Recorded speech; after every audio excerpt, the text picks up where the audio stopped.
All right. Welcome, everyone. Welcome. What an exciting day today is.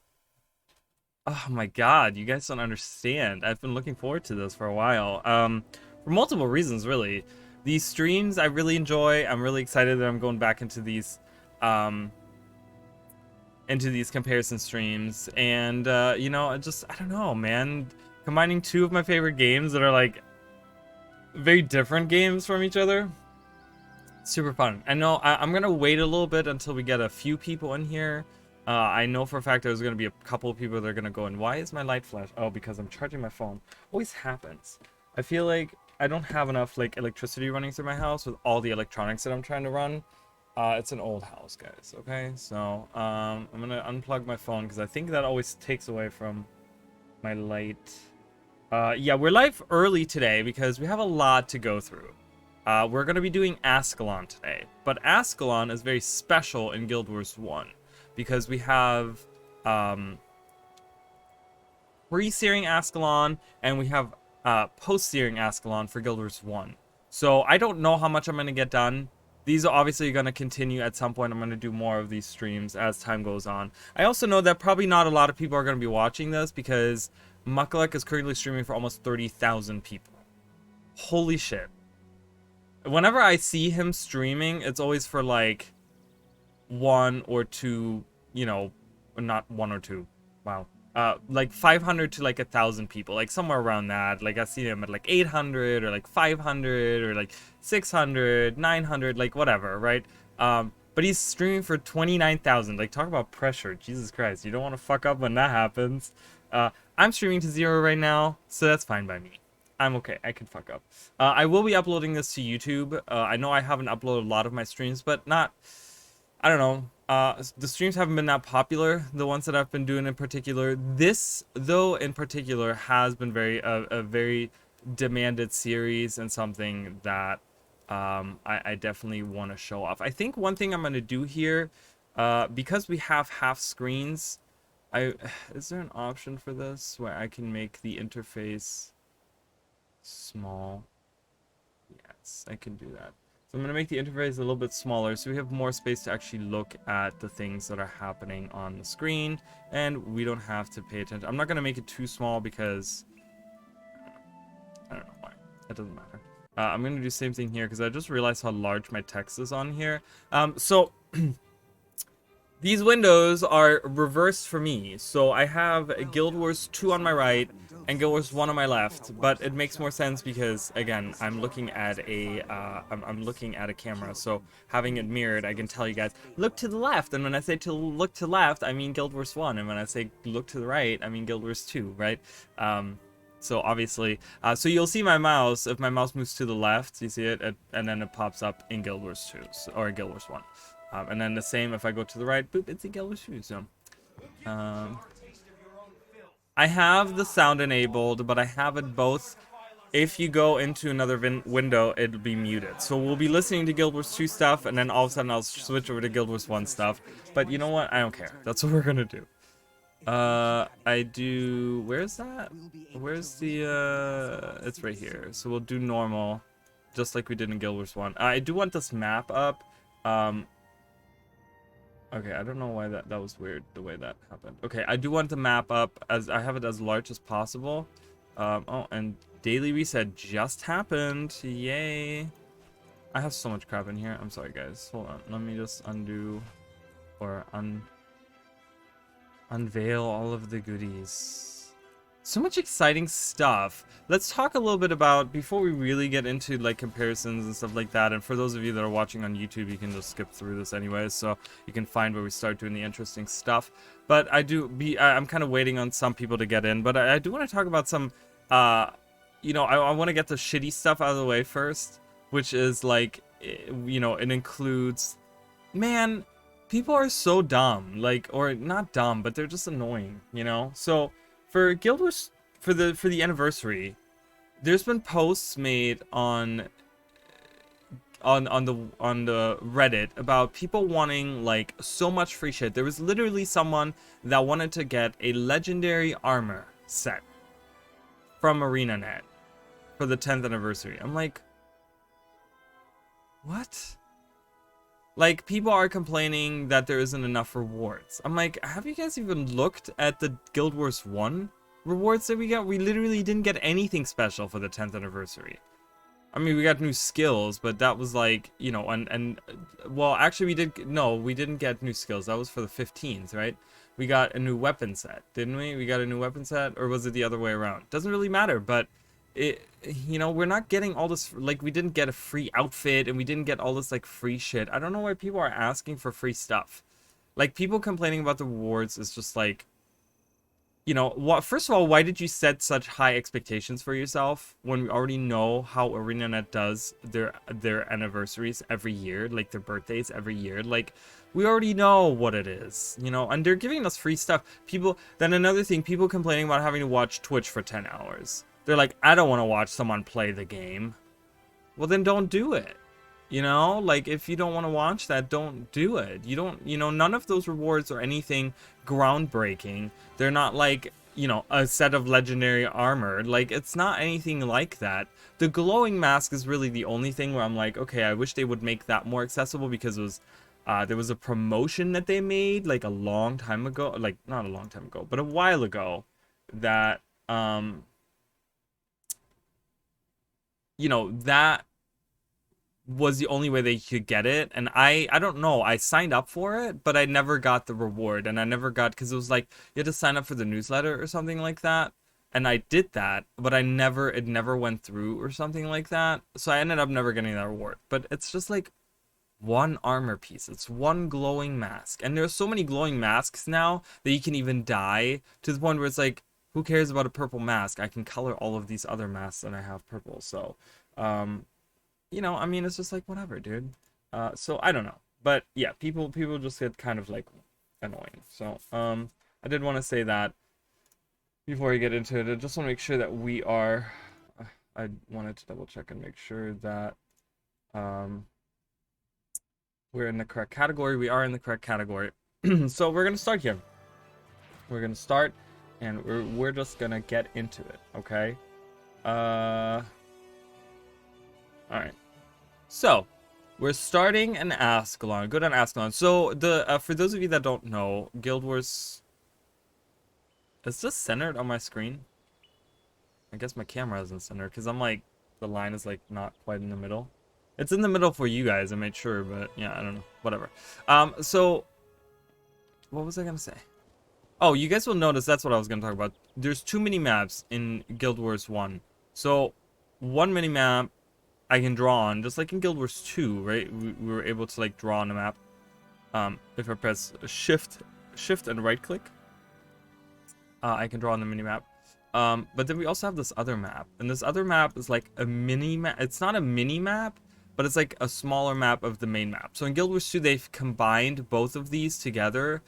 They used to have, so here you can see like friendly units and NPCs, like these guys over here. All the blue ones are other players. The blue ones are other players. So as you can see, it's wildly populated still. And then the little green triangles are friendly units. So we're gonna see some of those as well as we venture around the world. But they're NPCs that, you know, some we can talk to, some we can't. Or we can always, but I don't think they always have something to say. Like, I don't think these guards say anything. Do they? The butterflies are out today. Well, fantastic. Good for the butterflies.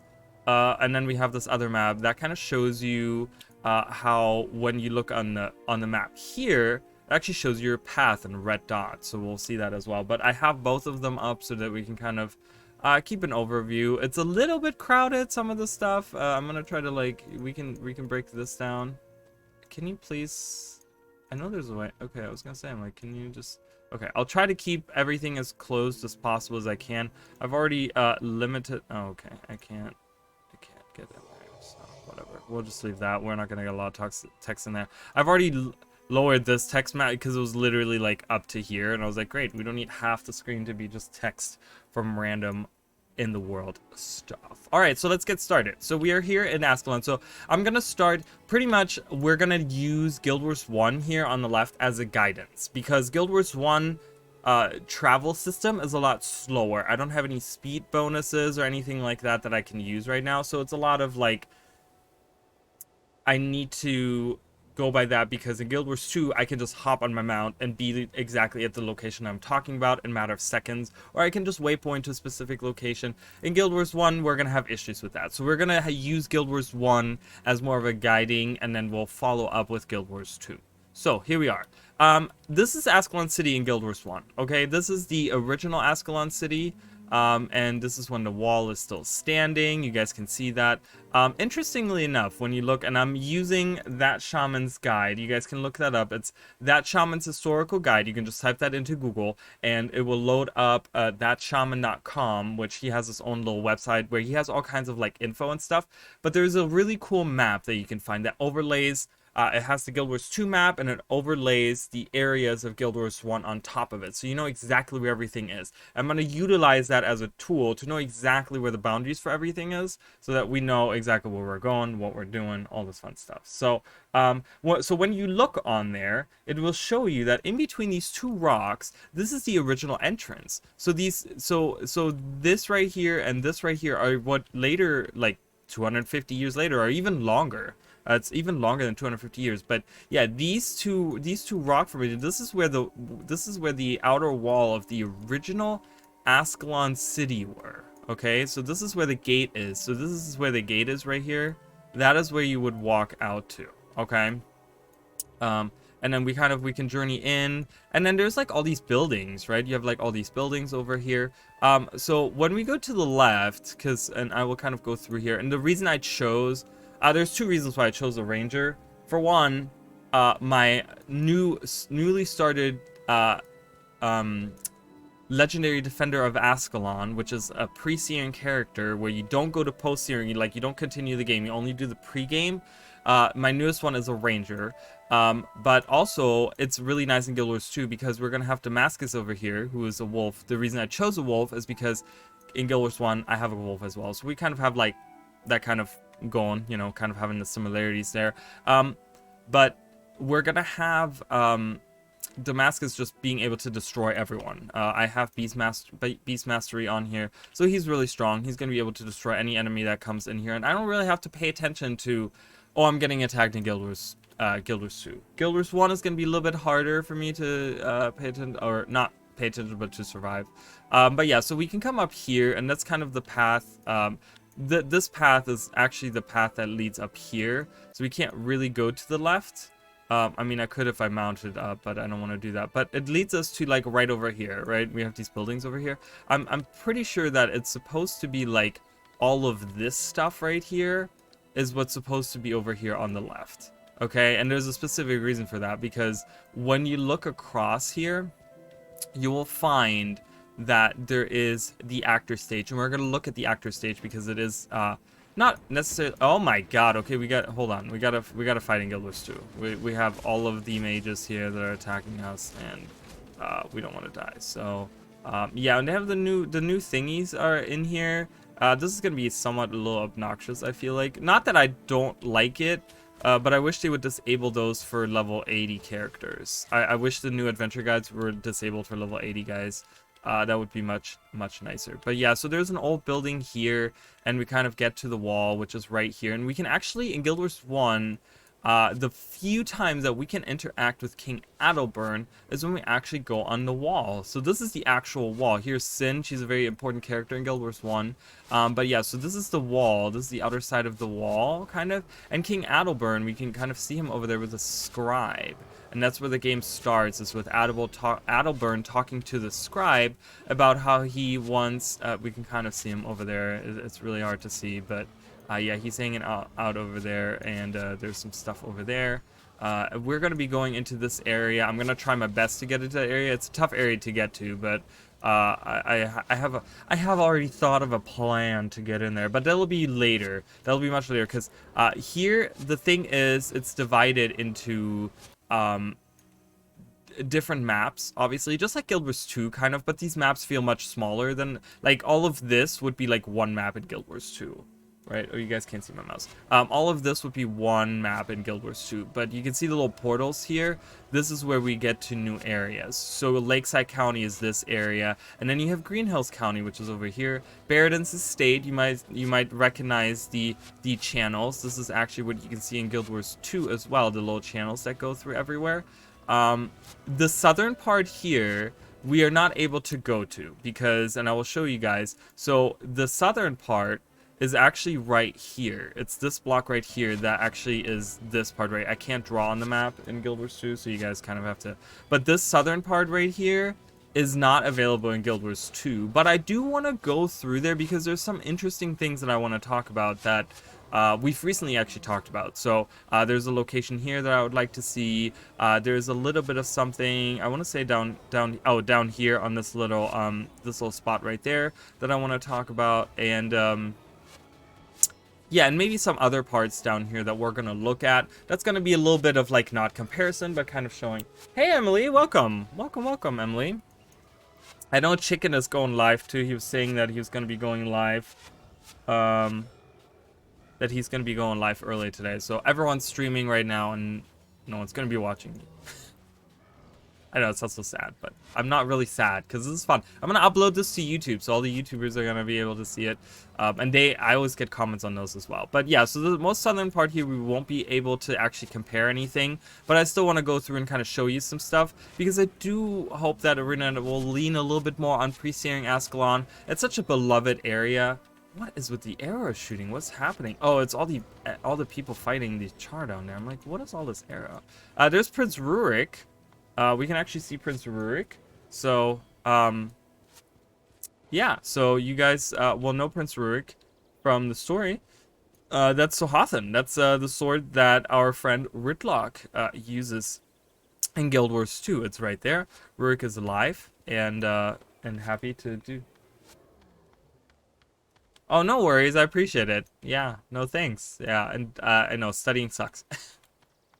It sucks. But yeah, so you know, it's for a good cause, but the actual act itself is annoying. But yeah, there's not much else to see here. There's not much else that we can really compare to. All of it has been pretty much destroyed. Here in Guild Wars 2, we will look at this part in particular later on, because specifically the part that becomes Ascalon City in post-searing is actually mostly underwater here.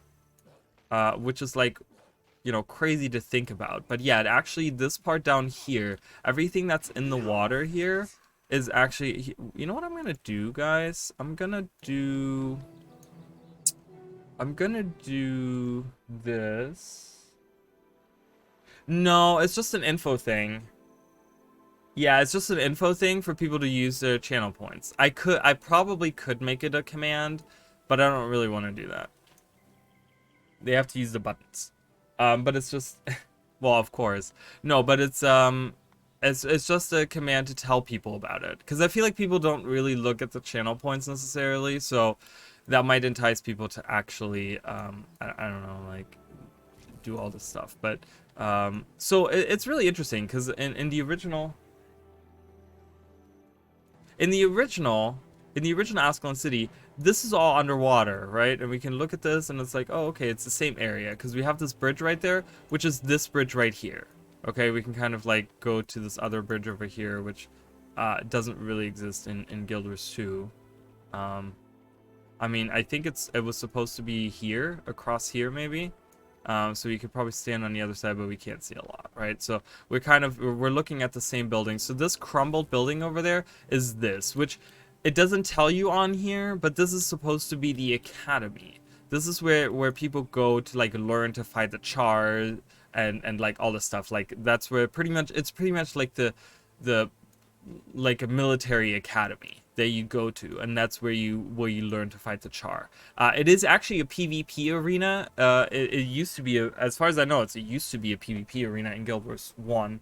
I think a lot of the PvP arenas have been like they're not in use anymore or whatever. But yeah, so this part. So like I said, it's very interesting because we look at this, right, and we see all this water here, and you know, the bridge. So you'd be like, oh, okay, it stayed that way. It didn't stay that way. In post-searing, and we will see this down here becomes Ascalon City. There will be tents all around these, like this water will be all gone. Okay, and there will be like there. I think they put a fountain up here or something, and you can walk up these stairs back there. And there's actually like an area that you get like way in the back over there. Okay, and there's like all these tents around, and they live in tents because this whole city, all of this is destroyed, and you can actually walk through here. The new entrance to Ascalon City will be down here. This will become the new entrance to Ascalon City in post-searing, and we, like I said, we will look at this. So it's like when you walk at the top of these steps, when you walk through there, that will become the new portal into Ascalon City. That will be the new Ascalon City, and you walk in, and this is where the actual town happens. All of this will be destroyed. You'll be able to come out here, and you can do some quests, and there's going to be some familiar characters out here and stuff, but all of this will be destroyed, the original. So we're kind of looking at this. And that's the wall, right? And you can look at the wall. It's nice with its towers and all that stuff. Guild Wars 2 has really done a terrible job of making it look the same, because it looks so much more magnificent in Guild Wars 2. I get the reason why they did it. They wanted to make it really feel like this gigantic wall, and they probably didn't have the technology to do that in Guild Wars 1. But they really, besides like the window shape, maybe, I want to say, like, other than that, it doesn't really feel like the same wall, because this is thicker. Like, when you go in here, there's like two walls, right? There's like a part here, that kind of like walls off the bottom part. This is like the actual, like I said, this is going to be the actual city parts, and then this is where the faux fire happened, but that's the actual wall there. So there's like two layers to the wall, which I don't think is really going to be something that you'll see in Guild Wars, post-searing Guild Wars. So that's kind of pretty much all of Ascalon City. Like I said, there's not a lot left from the pre-searing Ascalon City, and yeah, so it's kind of like, okay, so we would be walking out to this area then. So I'm gonna go through here. This is what these two blocks are, right, like I talked about earlier, and we walk out, and here we are. So this is the first explorable area in Guild Wars 1. It's Lakeside County, which is, you know, for anyone that's played Guild Wars 1, I'm sure you have very nostalgic like memories of all the stuff going on or whatever, you know. So here we are. Like I said, some of the proportions aren't quite correct.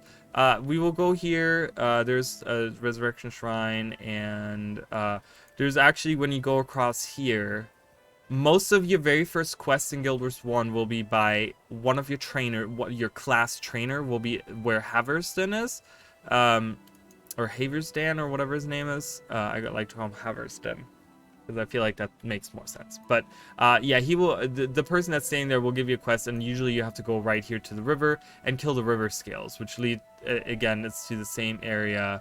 That's kind of, so that would be like pretty much over here, and this has become like a marsh, right? It's kind of like, it's still like a river. I mean, this is not really a river, right? But this is supposed to be the same river here. When you look at the map here, and we look at the map here, I can't zoom in, sadly, so we can kind of look like this is the river's bend, this is the river's bend here, and then Windrock Maze, we can actually go in there, guys, and we will look at that as well now. So let's look at that. So one important part is when we go across the river here, and we can do that in Guild Wars 2. We can go across the river here. So this is where the scales would be in Guild Wars 1. We go across the river. Of course, again, it's not perfectly aligned. Guild Wars 1's areas they feel a little bit larger in Guild Wars 2. I feel like some of the stuff doesn't align perfectly. It doesn't have to. That's okay. I'm gonna go through here, and we guys will see that we have this, right? So we're on this island, and we have this big mountainous area or whatever. The thing is, here you can't quite, like, this is split in half, right? This is like there's there's a hill to the right and a hill to the left, which here you have one continuous hill, which is this area right here. See, everything takes longer in Guild Wars 1 than it does in Guild Wars 2. Everything takes much longer. I don't have any, there's no speed spells in pre-searing. Post-searing, the character that I'll be using for post-searing will have a character that has some speed. But yeah, you will see right here, this is a giant devourer cave. Okay, and in this cave, there's a couple quests that you can do where you actually go and you collect devourer eggs. Okay, now this is something that's, to me, very interesting. It's something that ArenaNet has done a callback to, okay? So we go through here, and it's just a cave. That's all it is. It literally ends here. This is the last room of the cave. And, yeah, so they have disease devourers. They're going to come attack us. And we can look outside. And that's all it is. There's a little bit stuff here. But yeah, and this, you know, this we don't really have. We have these two things, but there is no mountains, there's no hills, there's no nothing. Okay, we can like walk through here, and there's no devourers. This has been taken over by drakes in Guild Wars 2. Yeah, we have this with drips from the bottom. Controlling two characters at once, I'm telling you guys, it's a task. It's a challenge, okay? So, I'm sorry if I'm like walking like crazy, but it's really hard to pay attention to two games. I'm getting attacked in both games. No one likes me ever, I guess. But yeah, so we can't go right to the water, but then, you know, this would be the entrance to the cave would actually be would be right here.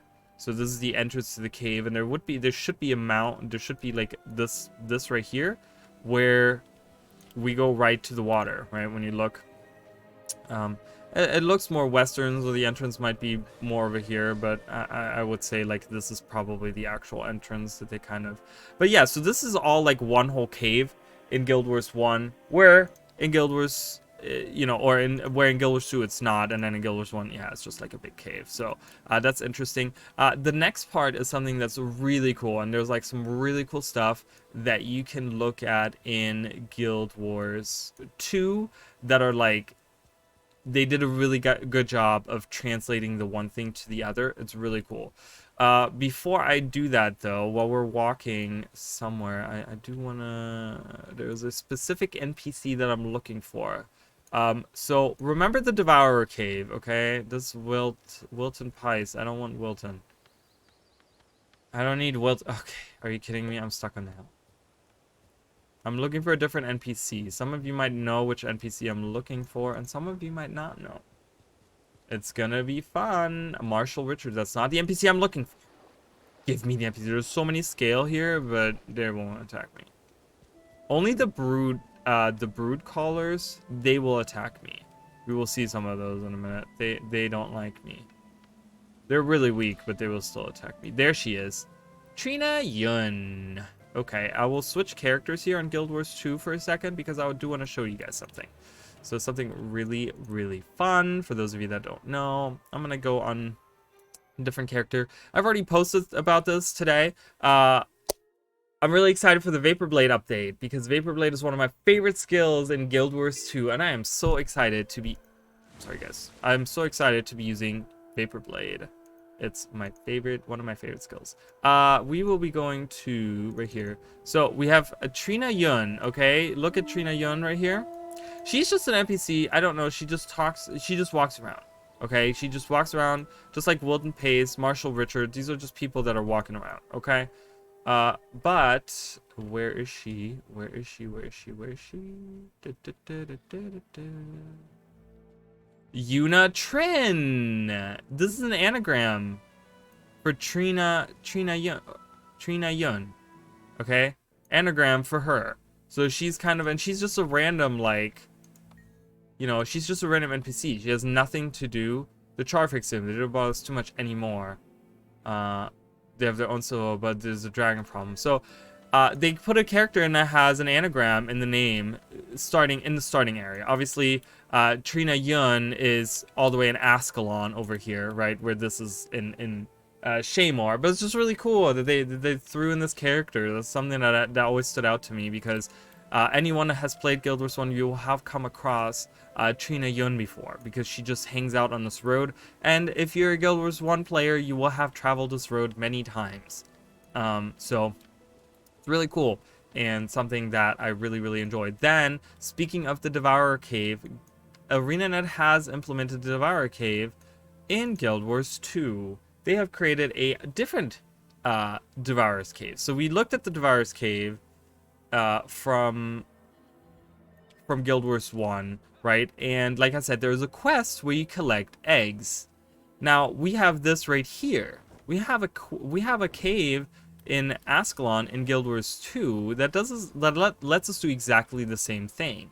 It's a little cave that you go to and you collect Devourer eggs. And that's a little callback, again, to the starting area in Guild Wars 1. It's so cool. It's so fun. I love that they did this. It's something that anytime I'm on this map or I'm starting a new character or something, I make sure that I come down here and do this because it's such a cool callback to me, right? Obviously, it's a completely different thing where they do this for training devourers and all this stuff, and actually, like, after you finish this event, a really strong devourer comes out and he starts attacking everyone, all this stuff, right? But it's just a cool callback. Again, they kind of do a callback to the pre-Syrian quest of collecting devourer eggs. So really, really cool. So we're gonna go back to walking around Ascalon here. I have a scaled drake attacking me, which is just really annoying. But yeah, so we are going to Ashford. Ashford, ta-da! This is beautiful Ashford. This is a town that I would pay a lot of money to live in. It's so peaceful. Look at this, with the waterfalls in the background. They're really loud, guys. So you can already hear the waterfalls. Once we go there, I'm gonna probably turn on the effects volume, environment volume. I don't know what it is, but it's really, really loud, these waterfalls. I don't know why, but yeah, beautiful. And there's the Abbey, okay? There's the Abbey over there with access to the catacombs. This portal over here will grant you access to the catacombs. What's important about this whole area? Well, this town in particular, not really that much, okay? So let's go to where this is the Devast district, okay? So we'll mount up on my really weirdly discolored, I don't know why he has that color, but we're gonna go on our sky scale right here. So this would be us crossing back over the river. This would be where all the scales are, and this is the road that Yuna Trin would be, or what was her name? Trina Yun? No, Trina Yun is the Guild Wars 2 character. So Yuna Trin, no, Trina Yun, whatever. It doesn't matter. The girl that walks around the thing. But this would be the road that she comes down, right? And she walks down this way, and then that's the Devourer Cave on the left over here. So, you know, we would be coming up this path. We're kind of going over here, blah, blah, blah, blah, blah. And we would probably, I don't know, these roads don't perfectly align, so I want to make sure that I do align them somewhat. I think it actually goes to, this road would be up here. No, it's somewhere over here. I'm on the right track. I'm on the right track. It's somewhere over here. But yeah, so we would be overlooking Ashford over here to the left, because that's the Abbey. Okay, that would be the original entrance to the pre-Searing Ascalon entrance to the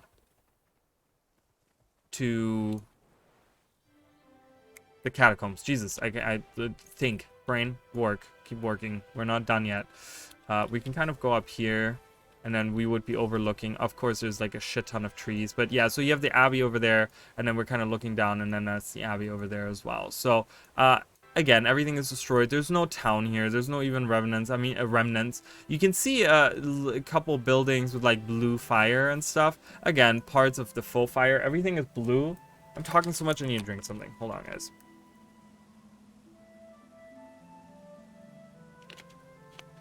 But yeah, there's really nothing to see. There's one thing that I do want to show you in Guild Wars 1, and we will be going into that because that is not important, but it's something that you can kind of see in Guild Wars 2. But like I said, it's really loud when you get really close. I don't know why they make that waterfall so loud. It's really crazy to me. It's something that I'm like, okay. Is it like an audio glitch? Is it supposed to be like, are you supposed to get the feel from far away, but once you go in there, it's like blasting in your ear. There's a character right here, Devona. So Some people might know this, and some people might not know this. Oh, a red iris flower as well, which I have in my inventory. You can collect those. So let's talk about a couple of things here. Devona is a character that you meet. She is this person that, uh, in the original concept of Guild Wars, she was supposed to be like this main character. They kind of take in the actual release of Guild Wars 1, they take a little bit of a step back, like Sin and Menlo and stuff. They're kind of there, but the game becomes more about you journeying around and you doing these travel and you doing all this stuff, right? But she's very important to the story, because she's kind of one of the traveling band's people. Like, she comes with you. She journeys throughout all the worlds with you. You can take her with you. But in pre-series, she's a quest giver. You can come over and you can ask her for some quests and stuff. And does Devona actually appear? I don't think Devona actually appears as a henchman in Guild Wars 1 Prophecies. So she doesn't, I think theoretically they're supposed to journey around the world with you, but they don't, I think they kind of like took that away.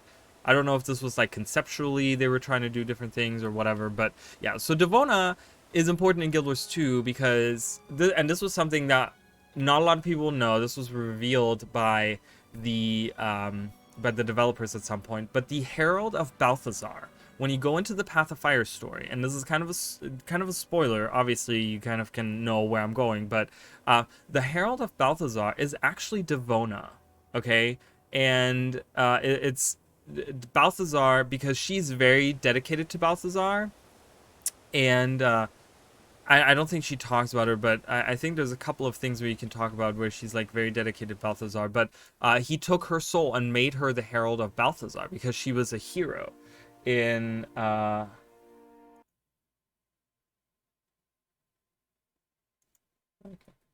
got a drop. Yay! Really? Have we been 36? Okay, 36 minutes, I guess. So yeah, make sure you claim your drops, guys, for watching Guild Wars 2 up to 10 hours. But yeah, so Devona, I think I just swallowed a hair. A dog hair in my mouth. That's what you get for having dog. Did they just mail it to me? Is that why the bird flew by? It is indeed. Robusto, enjoy your prize. Thanks. Yeah, so Devona is the Herald of Balthazar. Just really cool fact there. I don't know why I keep talking about this. So red iris flowers. For those of you that have played Guild Wars 2, you will find like in the there is the fractal with where you play as a char.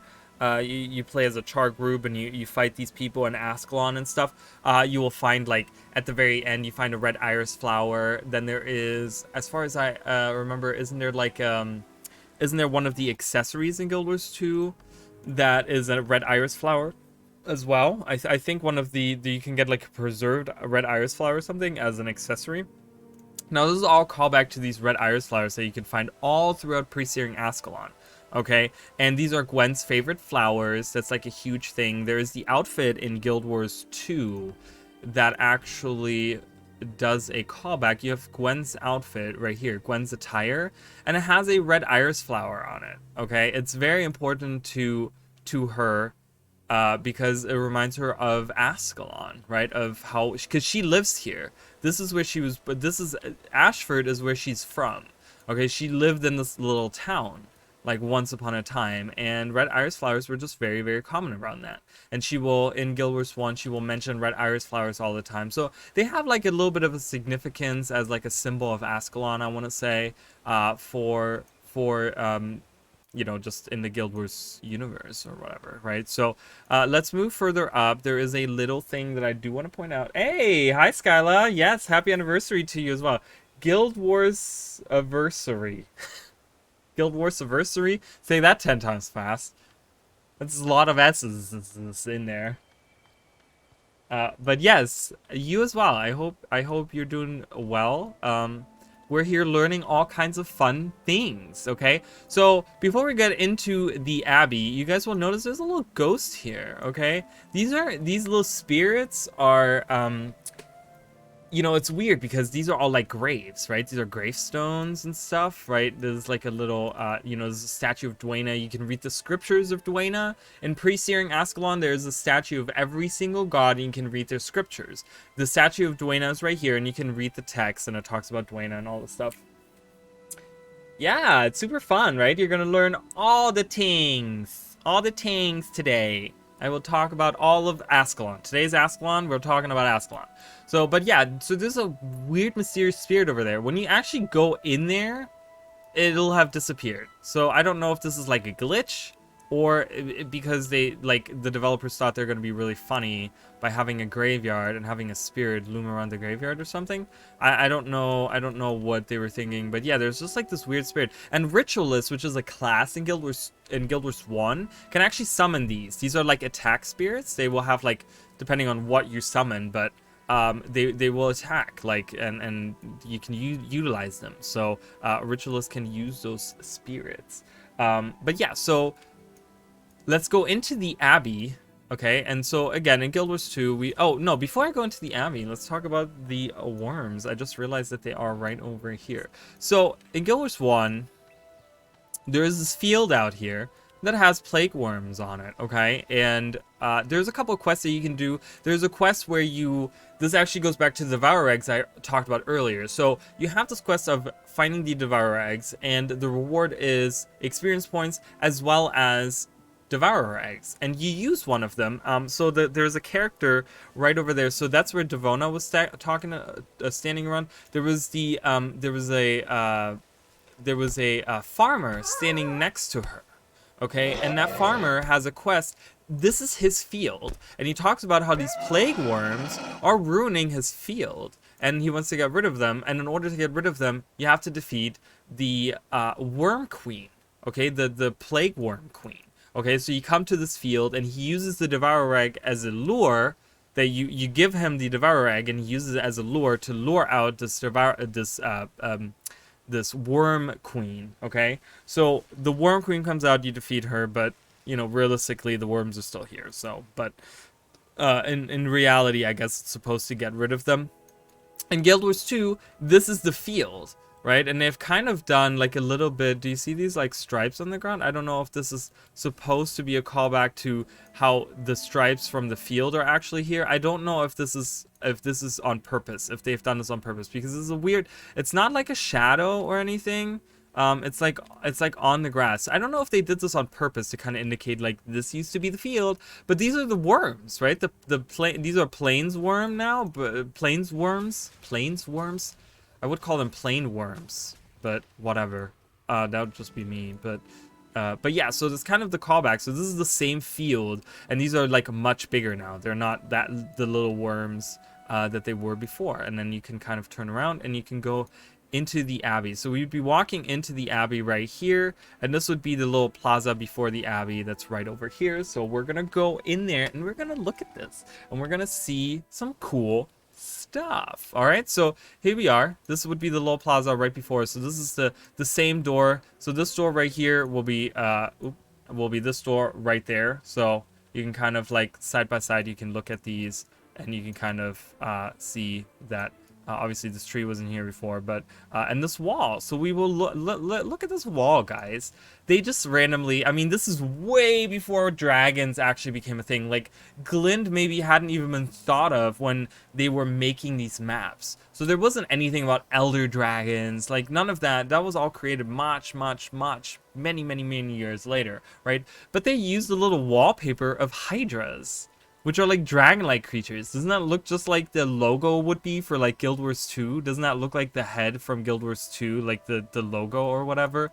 But yeah, they have this as a wallpaper, and you can find this all around here. We'll be going in there in a second, and into the entrance of the catacombs, and you will see that. Obviously, this is not present here in Guild Wars 2, but it would be kind of cool if they had like maybe some remnant of that, and then be like, oh my god, this is ancient from ancient times, and they knew about the dragons, or some bullshit like that, you know? I don't know, it would be fun to have that. But yeah, so here we are. Then this is the statue. Like I said, the ghost has disappeared. The ghost was right here and it's not there anymore. So again, I don't know if this is a glitch or something that happened. Brother Menlo, again, just like Devona, he was a very important character, and in Factions, which is the Canthan release for Guild Wars 1, he becomes a major character because he takes over the monastery, actually. The Xingje monastery that you can go to in Guild Wars 2.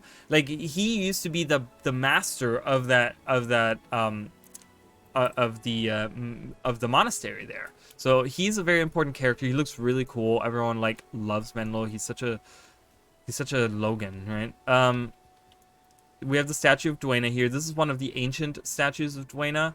I think modern depictions, yeah, the Guild Wars 2, the quote-unquote modern statues look a lot different. But yeah, so here she is depicted. This is, you will find statues kind of like this in Ore. And also if you look at the, what's it called?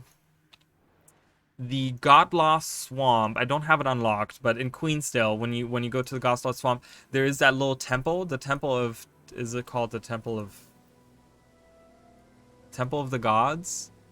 I don't know what it's called. Something. I don't know. I have Zelda in my head, so I'm thinking Temple of Time. I'm like, it's definitely not Temple of Time, but yeah, when you go over there, you can actually find the old style god statues, and I'm pretty sure that Dwayna statue looks just like that underwater. You can actually see it, but yeah, so it has like the little magic in there. There's also Serenity Temple. We will be going to Serenity Temple, which is further over here on this side. I'll be switching characters to go there to find out that situation, because that's not going to happen. We're going to just do pre-searing, and pre-searing does not have Serenity Temple. I wish it did, because that'd be really cool. I keep on pressing the wrong button, but we're only going to do pre-searing for now. I don't know how far we're going to get. But yeah, so anyways, that's this statue of Dwayna there. Talked about that. So then we can walk in here, okay, and we're gonna, this was the original, the pre-searing entrance to the catacombs. Really cool stuff though when we actually like walk through here, and these were everywhere. These faces, they're like, oh, really creepy. And then you have the like those like demon faces with the skulls underneath them. Really creepy for some catacombs, right? Like 2005 catacombs right here, guys. Some creepy shit. All right, here we are, Ashford Abbey. So that's the abbey, I guess it's supposed to be. Oops, I didn't realize that it sends you right out. So there's a little transition for you guys, and so I can't actually walk. These stairs right here are portals, so these stairs I can't actually walk down them in Guild Wars 1. But yeah, so we get teleported right down here. Okay, now I will show you guys right here. So this is an underground map. Whenever you have an underground map in Guild Wars, in Guild Wars, I'm gonna just do that. Whenever you have an underground map in Guild Wars 1, it will pop up as another map. So this is underneath the actual map here. When I go around, so this actually spreads, because this little portal over here is the most northwestern entrance to the catacombs, and then this right here is the most southern entrance. So right over here, so you can kind of draw the line where all these portals, from this portal to this portal to this portal to this portal, like this is pretty much the Guild Wars 1 catacombs. Now why do the catacombs, and the catacombs look different, there's way different areas. None of it is really anything that looks familiar in Guild Wars 2. There's one particular area, and we might look at that because it's really easy to get to, that looks very similar. Or there's an area that could potentially be the same kind of area in Guild Wars 2 versus Guild Wars 1. But they're different areas. In my headcanon, I want to think about them as different areas because they're different. They're in different places. Okay, so we have it at, like I said, when we look at these 4 dots over here, these 4 portals pretty much being the cornerstones of the underground catacombs. The Guild Wars 2 catacombs, which might be a different part of the catacombs, actually start, the actual entrance, if you overlay the maps, is actually right over here. Okay, it's right next to this like area that just has trees. We'll look at that area as well, but there's nothing there. There's nothing that you would call like, oh, okay, that's an entrance, I can go in there or whatever, right? There's nothing really there. This little mountain, this little hill right here is actually where that little there's that priory camp where the harpies attack, and I don't know why I'm like, oh, you guys kind of know what I'm talking about. Yeah, I can show you. So this mountain right here would be in Guild Wars 1 this mountain right here, this little hill right there, and we can kind of scroll out to kind of make it look I mean, it gets stylized when you go too far, so it kind of sucks, but yeah, so because this is Ascalon City, and then the entrance is right here, which in Guild Wars 2 it's right over there. So I think, because when you enter in Guild Wars 2, you enter the catacombs, right? And you go immediately to the like northeast, right? You go to like the top right, like you go you start on the, so to say, southwestern corner. So you got to think about that when you think about the location here. We would start here and we actually venture north, right? So it would be actually over here where the catacombs in Guild Wars 2 are. That's why they look different, because it's a different part of the catacombs. Okay, that's why they're completely different, right? This is right here at this tower over here is where the faux fire happened. And that is actually the main location where you find the sword of the sword Magdare, the sword of Adalburn. So it's over here on this side. So it's two different locations. That's why the catacombs look different. But in Guild Wars 2, nonetheless, we can see the entrance. So here we are, and we go to the left, and it ends, right? It just has some... we can shoot this ghost over here, and she dies in 2 attacks. Holy crap. But in Guild Wars 2, this is the actual entrance to the catacombs. We would go here. You don't have the resurrection shrine. There's a little resurrection shrine over on the side. And then you would go around, and this would lead deeper. See, and then you would see the environment. It gets dark. Do you see how dark it got all of a sudden? And we actually ventured down. It's very atmospheric. You journey down. You see restless corpses, skeletons, waterfalls, like this type of stuff, and that's what leads into the catacombs. And we can kind of venture in here, and again, you have that spooky looking face, and there is some like holes in the walls you could look through there. Some waterfalls that are leading into like this mysterious water. Of course, we can't jump in Guild Wars 1, so there's nothing we can see there. But yeah, so there is just this whole area that you can really explore underneath here. It's massive. It's huge. It's a whole extra map that they have there. But again, you can't really see that, and you can't find that in Guild Wars. It would be nice, right? Wouldn't that be cool to have a Ascalon map that was explorable, that was underneath? Like, it's not a dungeon map, but it's just like a map that's underneath here, where you could like go in and it loads a map underneath here. That'd be so cool to kind of see that. And yeah, but so we have, this is already, so this is very interesting, because we have this like building that's like completely destroyed. It's already destroyed in Guild Wars 1, and this is like 250 years earlier, right? This is already run down. The entranceway is much bigger in Guild Wars 1, looks much more like Necromancer Mane over here. She is a necromancer trainer. She's actually a trainer.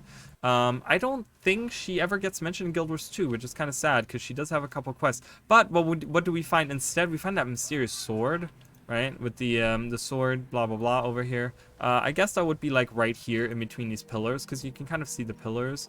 There's 6 pillars here, and there's 6 pillars as well here, right? So the sword is then placed in between, so it'd be like right here on this pedestal. We have this. I don't know what happened there, but... yeah, so and there's nothing else here, right? There's nothing here. So I will show you guys when you actually get back out of this little building inside of the building thing, and you go to the right, there's nothing here, right? This will take me nowhere, but right over here in Guild Wars 2, and that's something that you don't find until like, I don't know, I've never noticed this, but you can actually go behind here. And this will be another part of the catacombs that you can go to. And again, that's why I'm leaving the map up here for you guys, so you can kind of see where we have gone, where we can walk. But yeah, you can actually go down here, and it's a whole different part of the catacombs that you can get to, right? And that's not there. Again, that would be, like, that's such a weird, cool thing, right? But I do want to show you guys, so there's some gargoyles. Do we have gargoyles in Guild Wars 2? I don't remember, but look at these guys. Ooh, with the horns and stuff. Creepy looking guys. Statue of Grenth. So this is an old-timey statue of Grenth. It has like the people reaching out from the underworld, and it's all icy, right? This is all like ice. This is gonna be really annoying. Sorry guys. I'm gonna heal myself and let my thing. But yeah, you can read the, like I said, you can read the scriptures. Look who's mentioned. Desmina. So in Guild Wars 2, we get to introduce to Desmina. We meet her in the like you know, in the raid and stuff. You can I'm gonna kill these guys real quick, okay? I'm gonna send my pet to do all of the heavy lifting. Kill them, please. I think if I just stand here close to them, my dog... Yeah, good. Sorry, guys. We're gonna see some Guild Wars 1 combat. Oh, I thought you killed that guy. Goodbye. All right. So they won't bother us. But yeah, so you can read the scriptures, right? These are the scriptures. So these were written 48 BE. I don't know. That's a long time ago if you're talking about Guild Wars 2. But yeah, it talks about Desmina. Like, Desmina is known as the first follower, right? And she is, based on the scriptures, you can read about her. And you can read about how she became the first follower. Became the God's first follower, right? Right there. Grenth. So it's kind of cool that you get mention of her. And in Guild Wars 1, we don't see her.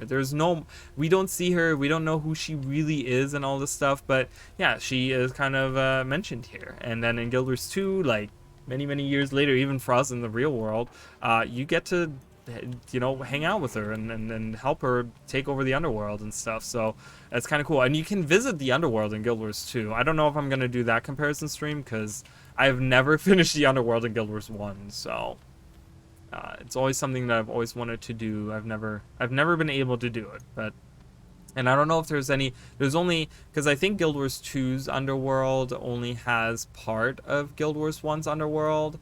Again, it's a massive area. But yeah, so we could be going through all of this. I'm not gonna do that. I might poke my head into when we go by the different areas and stuff. But even this little building right here, like this little statue almost looks like a Grawl, doesn't it?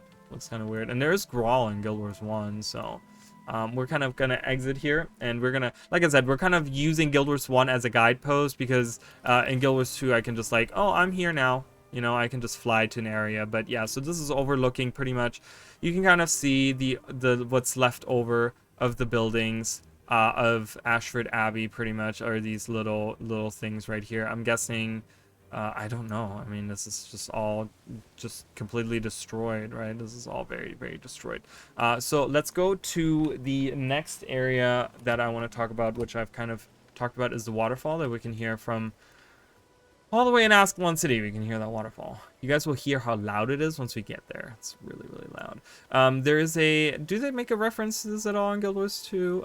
These are the Moas, by the way, in Guild Wars 1. This is a Guild Wars 1 Moa right here. They're called Striders. I don't think they get their name of Moa until Guild Wars 2. But yeah, they look very much more like Chocobos, don't they?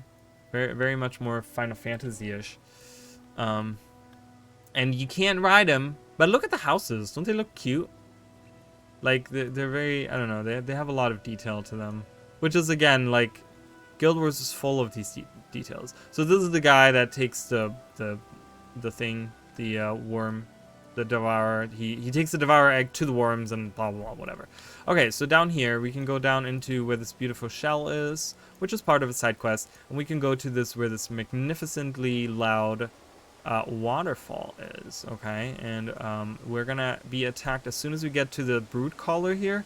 The brood caller is gonna attack us because they don't like us, so I'm gonna kill him right now. He's only level 2. He'll die quickly as soon as Shadow gets there. Yeah. Shadow does a crap ton of damage. But yeah, so this is a really loud waterfall. I don't know if you guys can hear how loud this is. God, it's so loud. It's like right in my ear. Oh my god. Alright, these guys will attack us. So, pretty much the same thing here, but a little bit different. I think it's been moved just a tad bit. So this would all still be Ashford. And then we can kind of do the same thing. The waterfalls would be right here. Okay. But what is this? We can go in here. Okay. And no one, like, you see this area, Windrock Maze, and there's nothing important here. Right. But this was, you know, in...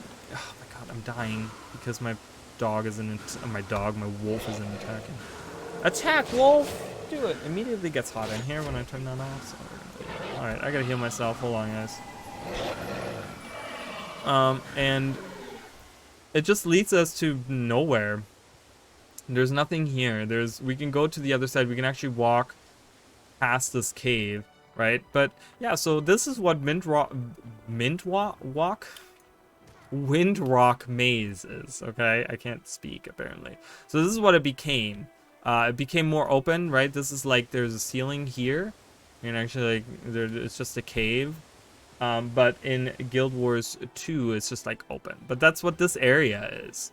It's something that I recognized immediately when I was in Ascalon in my first playthrough of Guild Wars 2. I was just like, wait, is this supposed to be that area with the scale? And I'm like, I'm pretty sure that's supposed to be the area with the scale. And we can go up on this bridge over here, this wooden bridge, and then we're back. This is the back end of the Devourer Cave, right? So, again, if I could mount, but I'm in combat, so I can't mount. Looking to the north, because this is where we would exit normally. Can I please just mount? Please? Please? Please? Oh my god, can you come back here? Jesus. So yeah, so this would be, again, the back end of the Devourer's Cave, right? We come out here, and we would go across the, like, stony, not the stony, but the wooden thing here. We would come up the hill, and then we would be looking at the back of the Devourer Cave, which, you know, again, we can kind of look at here, and see this is the water. It kind of circles around, and it doesn't really do the same thing here, but if you include the water from the scale, and then with the river that's behind it, you know, the water makes like a circle around this island, which that is that island right here. So there you go. We kind of have looked at that. Where do I want to go next?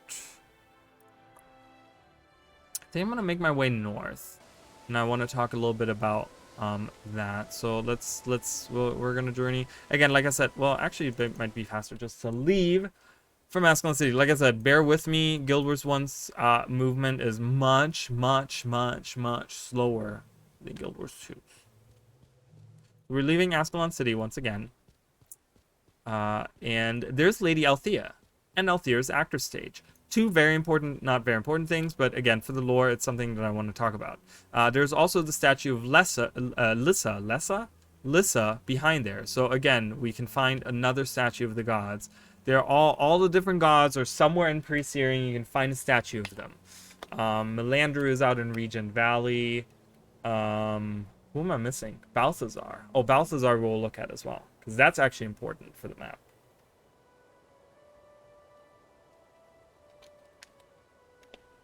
All right, so Althea. Althea's Ashes is an item in Guild Wars 2.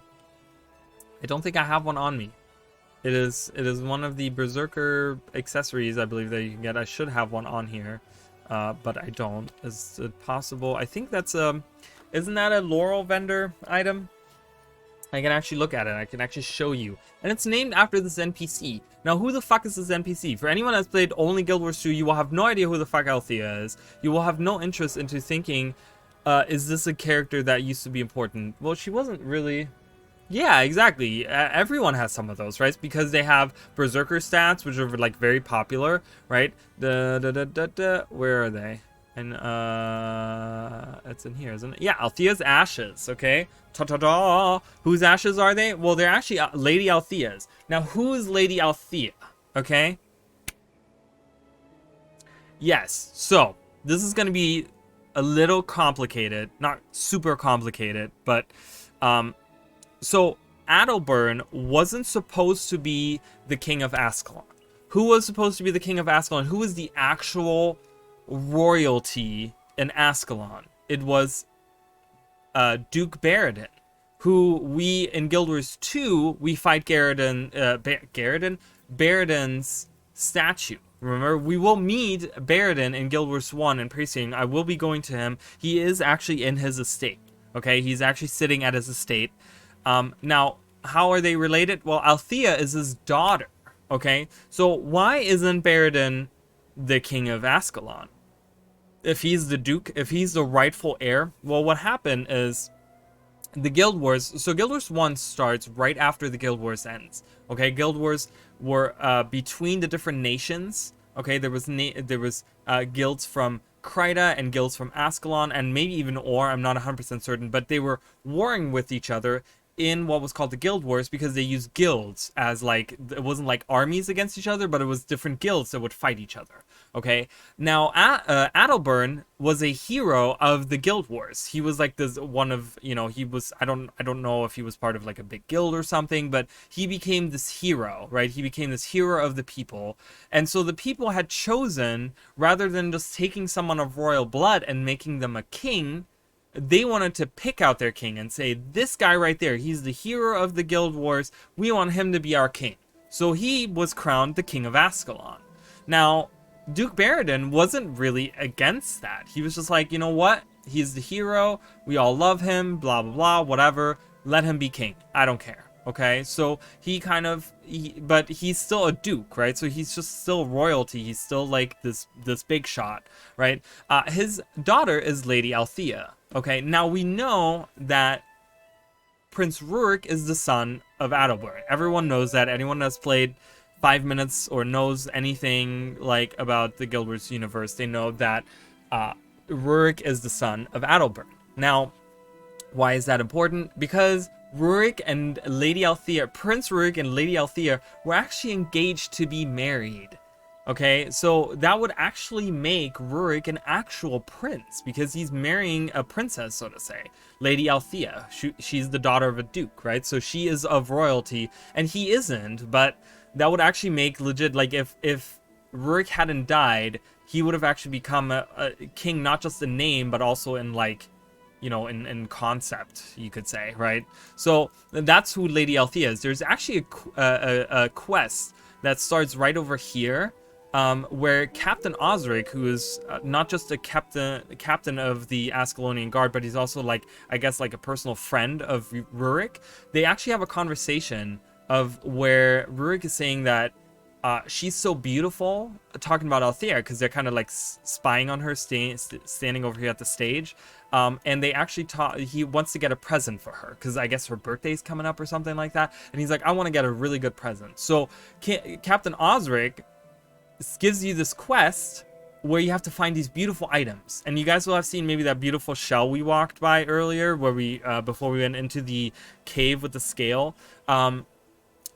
That actually had a beautiful pearl, which is one of the items. And you might have seen a beautiful feather that was around in Ashford Abbey. That was another one of the items. There's 3 items that you have to get. Another one is kind of hidden up south here in a box over here. And you have to get 3 items. You have to get it to him. And that's kind of what I think he doesn't actually present it to her. He says that nothing actually compares to her beauty. So he's definitely like in love with her. It's not just like, oh, I want to be of royalty. No, they're like totally in love, and it's this beautiful thing, right? And she's actually also, Lady Althea is also a trainer for mesmers. She's someone that can teach you some really cool stuff where you have to actually go fight this rogue bull that's out in the water over there. There's a rogue bull down there. Look, there's Growl, guys. There's a rogue bull down in the water. I don't know if we can make him appear, but she actually sends you on a quest to kill him because I think they did a callback to him because, again, I think the backstory is that he went wild, he went irate, and he started like just ravaging through the country, through the farmlands and stuff, and everyone's like, "Oh my God, my crops!" And they're like, "Someone take care of him." And Lady Althea's like, "I got it. I'll send my Mesmer student out, and they'll take care of him." Whatever. I think in Guild Wars 2 they made a callback to that because you will notice that again, and this is again not the starting area of the char, which would be, whoa, we plummet into the water. Not the starting area of the char, which is Ascalon, but the actual starting area. And of course we're getting attacked just as I try to teleport to a different map, but what's new? But there's actually in the orchard area over here. Please just let me travel. There is a side quest of an irate bull that runs around. Remember that, guys? It's actually this bull over here that goes irate. This one over here. That guy over there, he'll go crazy, okay? He's content right now, but he goes crazy. So that is a callback to that, I'm pretty sure. Again, it's a starting area, and it's a bowl that like runs through the farmlands, causing trouble. So they did a callback to that in Guild Wars 2. You know, again, going back to the Guild Wars 1 guy or whatever. So let's kind of go up here. So um, yeah, I think they did a little callback to that. We can't actually go through the bushes here. So Lady Althea, another thing, and we will talk about this once we go to post-searing Ascalon, she actually gets captured by the Char, and she gets killed. Okay, it's one of the first quests that you can kind of accept when going into, it's a side quest. It's a little bit of a harder side quest, but you have to go into a camp. We will look at that camp. We will look at all those areas, and we'll probably, I might be able to, because I don't think I've done the quest, so I can probably actually accept that quest from Prince Rurik himself. I believe gives you that quest. Maybe, I'm not sure, but he talks about how rescue Althea, and all you find is her remains. So you bring her ashes to Prince Rurik in Guild Wars 1. So that's why it's an important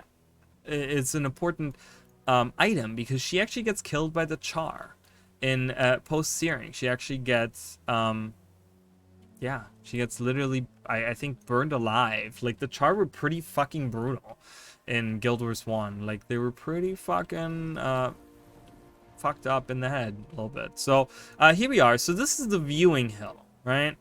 Viewing hill. So we're looking kind of at these areas. We were up there earlier. This is where Prince Rurik stands. He's on the other side. Remember where we went up the stairs and we talked to King Adalbern when you walk through that door over there? King Adalbern is like behind there. We can see him. But Prince Rurik is standing like right over here. Okay, and this is kind of what we're looking at. This is like the back side of it. It doesn't have any stairs in the Guild Wars 1 actual, like, you know, thing or whatever. So and there's no actual like doorway through there. I don't know. Hold on, let me look at the no, because that's over there, correct? Hold on, let me look at this real quick. It's right there. Yes, okay. I just want to make sure I'm looking at the correct things sometimes. So the viewing hill, you can actually read this thing over here. Viewing hill has to do with something that happened between Guild Wars 1 and Guild Wars 2, which is called the Foe Fire. There's a whole thing where the Char gets strapped to pillars, and they actually watched the Foe Fire happen right here in the tower, right? It's called the viewing hill because the tower where the full fire happened is right there. It crumbled, right? But it's the largest tower of the wall, so it probably went really, really high. But at the very top, Adalbern was like, "I'm gonna enact the." You know, we have all seen the cutscene. If you do the Ascalon story mode, the Ascalon Catacomb story mode, you'll actually see that. But yeah, he actually and the tower crumbles and it falls to the very bottom of the catacombs. With the sword in it still. But there was Char that were captured here because of betrayal, I want to say. I'm not sure. You would have to read through that. Kind of talks about the story. But yeah, what is the viewing hill? Well, it's this actor stage. Again, Mesmers were all about illusions and stuff, but they were often portrayed as actors in Guild Wars 1. A lot of them, you know, it's kind of part of their whole, like, and I think Lissa even, you know, because obviously Lissa is the goddess of illusion, right? Which is like the Mesmer thing, illusions, right? And there's like the purple thing, blah, blah, blah. But yeah, I don't know if Althea actually talks about the stage itself, does she? Where can I learn more skills? Oh, it kind of tells you about, like, yeah, I can learn more Mesmer skills. That's not one of them. Okay, well, where can I find Ranger? Oh, look at the name dropping. Master Ranger Nente. We will see him again for the Guild Wars, for the Ascalon Catacomb people. But yeah, so this is Viewing Hill. This used to be, I think they actually talk about how there's a theory that the before the Foe Fire happened, the pillars that these Char were strapped to were actually the remaining pillars of the actor's stage. And we will be able to actually look at that because the actor's stage does somewhat survive, I want to say, for Unless I'm misremembering, but we'll have to see. Post-searing. I think it does survive a little bit. Of course, it's like destroyed, but it does survive a little bit. But yeah, so this is a little stage. You know, they go up there on stage or down here, whatever they do, and then people sit in the stands and watch them or whatever. Again, we can learn about Lissa. You know, we see this is the olden statue of Lissa. We can kind of look at that. Again, dual-faced goddess, Lys and Ilia. Which one is which? I don't know. But yeah, so they're like intertwined with each other. Maybe we can get a better look like this. Yeah, we can. Okay, so there's like the one woman, and then there's the other woman, and we can read the scriptures. Again, they kind of give you some lore they can read. Look at how long the scriptures are. I've lost my family, I have my home. This is actually a really interesting story. If you guys haven't read those, I would read the scriptures. Those are really, really cool. And for those of you that are on YouTube, you can just pause it and read it for yourself. So then we move. So this is right here. So, you know, we move away from the viewing hill and we go here and blah, blah, blah, blah, blah. And then right here is the entrance to the catacombs. There's nothing here. Do you see this? There's nothing here. This is where this is, because this is where this hill starts, right? This is where that hill that we're looking at right over here, that is what that is. Okay? And there's nothing here. There's no entrance. So this was probably built at some other point. This was a different entrance. This was built maybe in post searing Ascalon, or maybe this was built in like post faux fire. You know, I mean, you know, who knows? But yeah, there's nothing here. Really, really strange. We're not going to go to the Northlands, but we do have this gate here. I'm going to do Northlands last, because that is the heart area in Guild Wars 1, the pre-searing, and I don't want to die yet. We will go there. I will do stuff, because there's some really cool areas that you guys are going to see that are going to be like, whoa, what? Oh my god. Like, for those of you that love the lore anyways, you're going to be like, that's so cool that that's there. Yes, it's going to be some cool stuff that we're going to see. But we're going to move past the gate here. Gate guard Torn actually has a quest that I still haven't finished, because I've been trying to cheat the game a little bit. You have to rescue Ben Wolfson. He's not a Norn. It sounds like a very Nornish name, but it's not. He's a human. And we're supposed to rescue him in the Northlands. But I've been having him die because I'm trying to level. So I'm trying to use him as like a little scapegoat. So kind of just like I haven't finished it. I have been able to finish the quest, but I have just never done it. So we'll come around this corner here. And this is something, again, this will be more leaning towards post-searing Ascalon, but we come to this little area right here. Might look really insignificant. It's fairly insignificant, but what's happening here, Skyscale? I'm gonna need you. I need you to hang on, okay? So we're going past. So this would be the gate. Again, doesn't really look like there would be gate, but it's under gravel, whatever, blah blah. Gate guard Torn would be like right over here, and we venture past. And we kind of go down this way. Again, it doesn't align 100% because, as you guys see, like we kind of walked around here.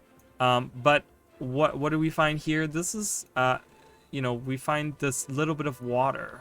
Okay, this area with this stone, with this crystal in here, this little dip is supposed to be this little dip right here. Okay, this little area right here is this little area right here, because we will see this particular crystal will be sticking right in this water, in this little pond right here, in this little like right there. In post searing, we'll see that same crystal that we see in Guild Wars 2. So just to kind of show you guys, now we're gonna get introduced to some characters and places and other things. This is Green Hills County. Hello Sonic, right? And what do we see? The statue of Balthazar. Look at the sky. So gray and dull looking, but read all of the names. All of these names are important. If you know anything about the lore, you will want to know, or if you want to know something about the lore of the game, you will have to know about this. Okay, so we move up. Boom. This is the same statue of Balthazar that we're looking at right here. This is where the Grawl worship the statue, right? They always worship some random statues, blah, blah, blah, blah, blah. And they, Balthazar, god of war and fire, worshipped by those seeking strength before battle. Someone has crudely carved the word Balthazar over and over again because they don't know how to, like, properly read or speak or whatever. And we have Leonidas over there, Steel Christ, killing all the Grawl. But yeah, so this is a statue that they worship. Boom, look at that. And it's, again, in Guild Wars 1, they have these cool effects, right? These statues have these, like, cool fiery or icy effects or something, you know. And Lissa didn't have anything. Dwayna does. Melandria will have a little effect as well. It's actually something very similar to a back piece that's available. But yeah, so... yeah, that's the statue right here. Again, you read the scriptures. They don't. It's the same plaque, but it's been there's something else has been written over it. Again, it's the scriptures of Balthazar. So you can read about that. You can read about Balthazar and his like whatever. And here's War Master Grast. Okay, who's War Master Grast? I will jumpstart your memory. He's one of the characters that gets mentioned in the Ascalon Catacombs. One of the paths. I want to say path 3. Path 3 with the Assyrian character. I don't know what his name was. I forgot. But where you have to collect the, you have to collect the essence and then you turn into ghosts and then you go through this area and and you come to this big hall, right? When you turn into ghosts and then all these graveling mounts come out and you have to destroy these like 5 different graveling mounts. But what does one of the characters say? One of these characters mentions War Master Grast. War Master Grast has sent reinforcements or something like that. That is this character. This character actually gets mentioned. I don't think we actually see War Master Grast at all in Guild Wars 2, but he does get mentioned. Maybe is he part of one of the paths? I'm not sure. Or maybe he's the character that follows you. Is he the character that follows you? Either or, he's in that path. So you can see him in path 3. I'm pretty sure he's there. So, or he gets mentioned. Either of those things, but this is this character. He's just here. He teaches you warrior skills. He's a warrior trainer, warrior class trainer in Guild Wars 1. He will teach you different things. I can't learn anything from him because I'm not a warrior. So he will be like, fuck off. You have nothing that I want to, like, teach you. Like, you have, blah, whatever. So he hangs out over here. He might survive. I think you do see him in post-steering, but we'll have to see. And then we have a character called Farah Capo, who is part of the, actually of the monk quest. And that's kind of like, you would go past and then that's where the other characters are. But Farah Capo is someone that we do see the ghost of in the old Duke's Estate. You know how there's the entrance right here to the Duke's Estate that leads you underground? Where where it goes all the way to the statue, to the vaults or whatever, and you have to fight the ghosts. She's one of those ghosts that you fight in there. That's Farah Capo. She's one of the enemies that you fight in there. So again, she is a pre-searing character. I think she might be there in post-searing. Again, we'll have to see. I'm not. It's been a long time since I've been in post-searing Ascalon. I will tell you guys, I haven't, played that much Guild Wars 1, but. Again, she is in pre-searing here, and then we go past. So again, it's just they don't have any really importance, but they do get shown just to kind of give them a callback, for the fan service and all this stuff. 2 characters right here, Kasha Blackblood and Grazden the Protector. So Kasha is a necromancer trainer, just like Mana was. She deals with stealing health from enemies. So all the life stealing, all the the blood magic that we get, like the blood magic line, like she specializes in that stuff. She looks very different. Remember, Guild Wars 1 or Guild Wars 2, Ascalon Catacombs, the story mode. You go through the story mode, and one of the champions of Adelburn that you have to fight is Necromancer Kasha. That's her. She looks very, very different. She has like long hair in Guild Wars 2. She has a long dress on, like very different. She looks very different, but that's her. Kasha Blackblood. Again, it's just name dropping. She uses like minions in Guild Wars 2. I don't think she's like really into like blood magic. Has she changed her whatever she does? Who knows? I don't know, but yeah. So that's one of the characters, and then we have Grazden the Protector. Now Grasden goes crazy, doesn't he? I believe in post-searing he goes crazy. So after the searing happens, it gets to him and he goes a little nuts. I'm pretty sure they name him Grasden the Screamer or the something. He gets some kind of weird nickname. But he actually appears in Guild Wars 2. Let's see if we can make him appear. He's in the open world, guys. He's in the open world in Guild Wars 2. I will use all of my magic to make him appear. Can we make him appear? We cannot. The way that I know is because I'm missing 2 characters. Where are my char characters that I need? I don't know where they come from. There will be 2 characters right here on this hill. From the Priory, they're char, and they will talk about this. But you can actually make him appear on this part. Now, this is south of Ashford. Is there water south of Ashford? No, there's not really. So this would be, well, there is right here. But this is inaccessible to us in Guild Wars 1. We're not able to, are we able to, wait a minute, can we go there? While we wait, we're going to venture there in Guild Wars 1. Let's see if we can actually see. But it's very beautiful. Very beautiful Guild Wars 1. I'm just going to go directly south. Oh, they're attacking Kasha right now. The Grawl. There's a Grawl here. So this is a Grawl in Guild Wars 1, guys. They look just as ugly. Bye. So, that was a Grawl. For those of you that, you know, were wondering. Oh my god. Are you kidding me? Kasha's gonna die. Alright, bye Kasha. We have a moss spider. We have a stone elemental as well. I don't know if we can get to that water. That would be interesting to know. Again, I have tried to plan as much as I could for these streams, but there's always shit that I'm like, oh, I didn't know I could do that, or I forgot about that, or whatever. There's so much information, right? So much information. And it's kind of a shame that we don't get, like, at least some way to learn about these things. So that's a stone elemental. Looks very different, right? Than they do in Guild Wars 2. They look like golems, right? Like you would see in another fantasy game, like a golem that you summon or something. Can we actually? We might be actually see another red iris flower.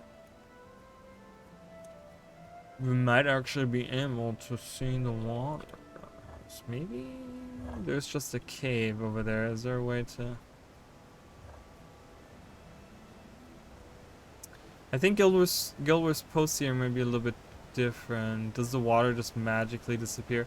Oh no, okay. The water, you know why there's water on the screen? It's because it shows you the catacombs. So you guys might have seen, if you guys paid attention earlier when we were in the catacombs, when we went down the abbey and we went around the corner, remember how I was standing up there and I was looking down into the water and I was like, we have waterfalls over here and it leads down into nothing. And there was a little bridge there. This is the other side. This is where we were standing. And you can look into the other map. Like we can actually go there. This is a whole different explorable map, but they kind of show you this map, right? And there's like a big hole that you can go into, and that's why the water is shown here. So apparently we're standing on top of the catacombs. The original catacombs are below us right now. So isn't that crazy thought to think that if we could like swim further down to the bottom, that maybe there's like a whole area down there? Maybe there is. Oh. There's a little tunnel here. Are they planning on doing something with this tunnel? Am I calling ArenaNet out right now and they're bullshit? Just kidding. I'm just kidding. Please appear, Char. I would like to do this. Well, anyways, there's this little side quest or a little event that will happen here. You will actually, there's a blue fire. Oh God, we've destroyed everything. Our wolf has destroyed everything. But yeah, you can kind of actually see that water. So, there's no building here. So again, I don't know if this was built later and then stuff fell apart. You can read about like different areas, different things and stuff. So, yeah, so when the char appear, there will be 2 char. They're called like something gem something, like gem finder or something. You know how the char have like the weird they're of the Gem War Band, so they're called something with Gem in their last name. So there will be, I think they're both from the same warband. They're Gem something and Gem something, and they'll appear. They're from the Priory. And they will be up there, and they will talk about something, something. And then you can come over on this little island here, and you can activate one of these. I think any of these, if you talk to any of these things, they will actually make the ghost of Grasden appear. And you have to kill him. And that's a little quest that you can do. We're gonna actually kind of walk back this way, and again, another character drop. Again, who is Grasden? Why is he just named that? Well, there you go. It's again a Guild Wars 1. A lot of Ascalon stuff you'll find is like Guild Wars 1. It's just like so much of it. Where were we? We're slowly moving, so none of this stuff is really recognizable. We're kind of like the Martyr Woods in Guild Wars 2. That would be this area right here. This is kind of the woods with the plains. That's kind of the stuff here. Callahan's Haunt. Once I'm in post-steering, we'll actually look at this more, because talking about Callahan right now wouldn't make a lot of sense, I don't think, to you guys. So, but yeah, there's really nothing that compares or that you can actually see. Again, the areas kind of look not really the same. So we're kind of venture through here. Can I... Wait a minute. Can I actually... I think I went the wrong way, guys. I did go the wrong way. Unless I can go through that cave, but I don't know if I can. Sorry. Whoopsie. We're gonna have to venture. It's when I'm, I'm talking... And I'm like not really paying attention. I'm trying to get to Barradan's estate. Actually, let's just leave from Barradan's estate. Why am I making it so hard? So, Barradan's estate. Let's start here. Alright, let's go to Barradan's estate.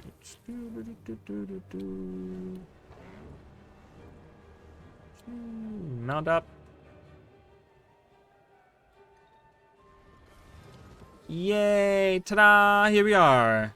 Looking at the same building. Barradan's estate. And who is here? Duke Barradan. Greetings, youngster. I'm Duke Barradan. And he is, again, a warrior trainer. A lot of these guys have that same armor on. This is... When you guys kind of look at this is a lot of the legacy armor. It's from the Hall of Monuments. If you've done any of your Hall of Monuments, the Hall of Monuments armor is based off of this armor right here, which was like the main warrior armor, I want to say. So kind of that's why they're all wearing that. That's kind of what it's based off of. The helmet kind of looks the same. You'll see that the gloves will look a little the same, and the legs will look a little of the same. I think even the thing, but the breastplate looks a little different, I want to say. But yeah, so this is Duke Barradan. We actually meet him. Like I said, he's the actual Prince of Ascalon, so to say. He's the actual guy that's supposed to be the king, right? And he doesn't become king because, Adalbern is chosen, which probably, if you think about it, was probably a really bad idea, right? Because Adalbern was the one he went kind of nuts after Rurik died, and he became very desperate. And then when he uses the faux fire, he's just like, he's crazy, right? Like he's gone mad. And what if Duke Barradan had become king? Maybe things would have been different. Maybe he would have, tried to not use the faux fire, and maybe he would have won. I don't know. But yeah. So, anyways, here we are. We can't go inside of the building. You'll find a lot of, or I think any of them. So there's a little gate to his backyard. There's nothing there. You can't actually like clip into the building. There's nothing inside. Building. Oh yeah, as you guys can see, that's it. He has grass growing in his house. Guild Wars 1, you couldn't go inside of buildings. That was not a thing in Guild Wars 1. That's why I like that detail in Guild Wars 2. We get to see a lot inside of the houses. But yeah, here we kind of like get to go in, and there's that one blue flame that I always like to like look at. There's a blue shine here, but I don't see an actual. The only blue torch is this one, and I think that's the one that the kits go to. Isn't that the one that the kits go to, and they do the thing? But yeah, anyways, so we exit. and we kind of we get surrounded a little bit by these. So it's the same thing here. There's the channel on the right and the channel on the left, and you can walk through. And then this is where, up here where the harpy event, that's where the kids are, right? You can kind of see that's where the kids are standing. Up there is the waypoint with the harpy event, where you have to defend the things from the harpies. That would happen up there. You know, that's kind of where Smokestead would start up there. On the map we can kind of see. So all of this is just like one open plain, okay? That's where the Black Citadel, so none of this looks the same. All of that is destroyed because that's where the Black Citadel is. That's where all the good stuff happens, with the char and stuff. But as you guys can see, we look down there and there's just green. But yeah, so we have these channels, and when you look at the layout, it looks pretty much just like the same layout. They've copied the layout almost perfectly, I want to say. We can kind of fly up, and you can kind of see from here. So we have this big channel that leads up. That's actually the road that leads out of this valley, which when you go over here, it kind of does the same thing.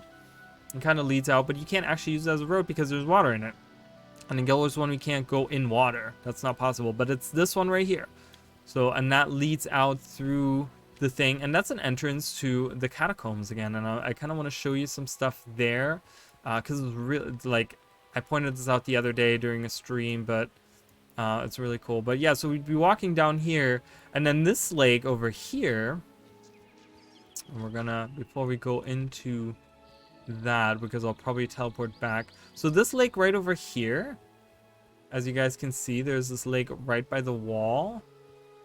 This is where the tar elementals are in Guild Wars 2, right? So you can kind of take this, follow this along, okay? And then they have a lot more, like, well, they have the mountainous area here or whatever. And this is obviously more full because you can actually follow it all the way through. And this would probably be filled up a lot more. But yeah, so this is pretty much exactly what we're looking at right now. Okay, we're looking at this lake over here. That's this lake right here. So there's some waterfalls in the back. There's some waterfalls back there as well. And yeah, we can't actually get close to the wall or anything. So, but again, you go to the right, and this is a catacombs entrance. And in Guild Wars 2, it's just some caves. Some caves where the Flame Legion are hanging out at. So they're hanging out in these caves, and that used to be an entrance to the catacombs. But yeah, so but you can actually go really deep in here, and has the gargoyles, has this like weird bridge, right? We have a collector here, Carleen. Carleen is offering some boots for some gargoyle skulls, which you can collect the skulls right here. You can defeat these gargoyles, and you can get this. But look down here, and these gargoyles make these like really loud noises. But yeah, look down here. So it is rumored that these are Giganticus lipicus bones, right? These are huge, massive bones. Like this is like a jaw or something. Looks almost like a dragon head, doesn't it? But that's like down here. There's like, they build a bridge over it, and they kind of just have this pit in there. Kind of weird, right? Like, has no meaning. There's no explanation to it in game whatsoever. It's just like this atmospheric thing that they kind of they put in there. You know, and it's kind of like, okay, wow, weird. So I want to show you guys that part, and then I do want to go through here and show you guys the other thing that's really interesting in the catacombs. Again, Guild Wars 1 catacombs, very different, as you guys can see. There's a lot of overgrown stuff, a lot of moss, a lot of you know, just a lot of green. Actually, you'll find a lot of green areas in here. There's, to the very south, there's like a whole like underground lake. Like, it's really small, but it's like an underground lake, and yeah, it's just really crazy. So but yeah, I want to show you guys this. You might see a little bit on the map there.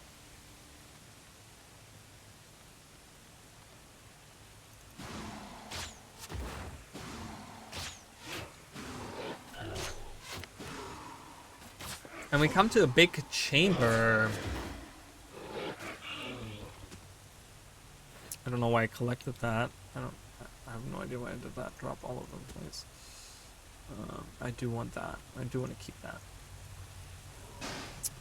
We're gonna have this guy attacking us. But yeah, so there's an endless abyss with these really cool gargoyle statues. Like you will see that.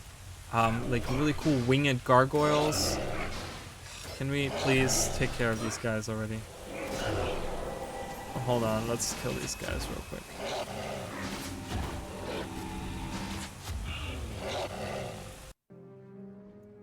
Oh, we have that quest going on.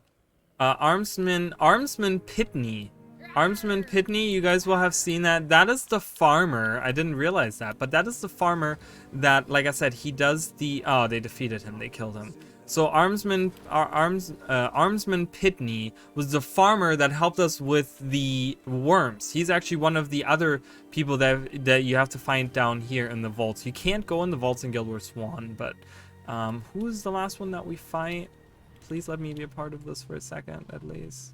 Who's this? This is Horus. Is Horus a character in Guild Wars 1? I think he is, but yes, this is... I don't want to go back, don't take me back. But yeah, so if you go through, you will see a lot of these characters. So Armsman Pitney is, I'm pretty sure, is named after the farmer that I talk about with the devourer eggs and the worms that you have to defeat or whatever. We kind of walked by him. He was there. You can kind of scroll, you know, you can go back if you're watching it on YouTube or whatever. I saw that pop up and I was like, well, I want to be part of that. Oh, cool. We got a limp. But yeah, so we have this big chamber, right, with this big hole in the middle, and you can look on the map, and it's just like, whoa, we don't know what it is. There is a necromancer trainer. Can we see him? And he is kind of like, he's not an asshole over on the Reviled. He is,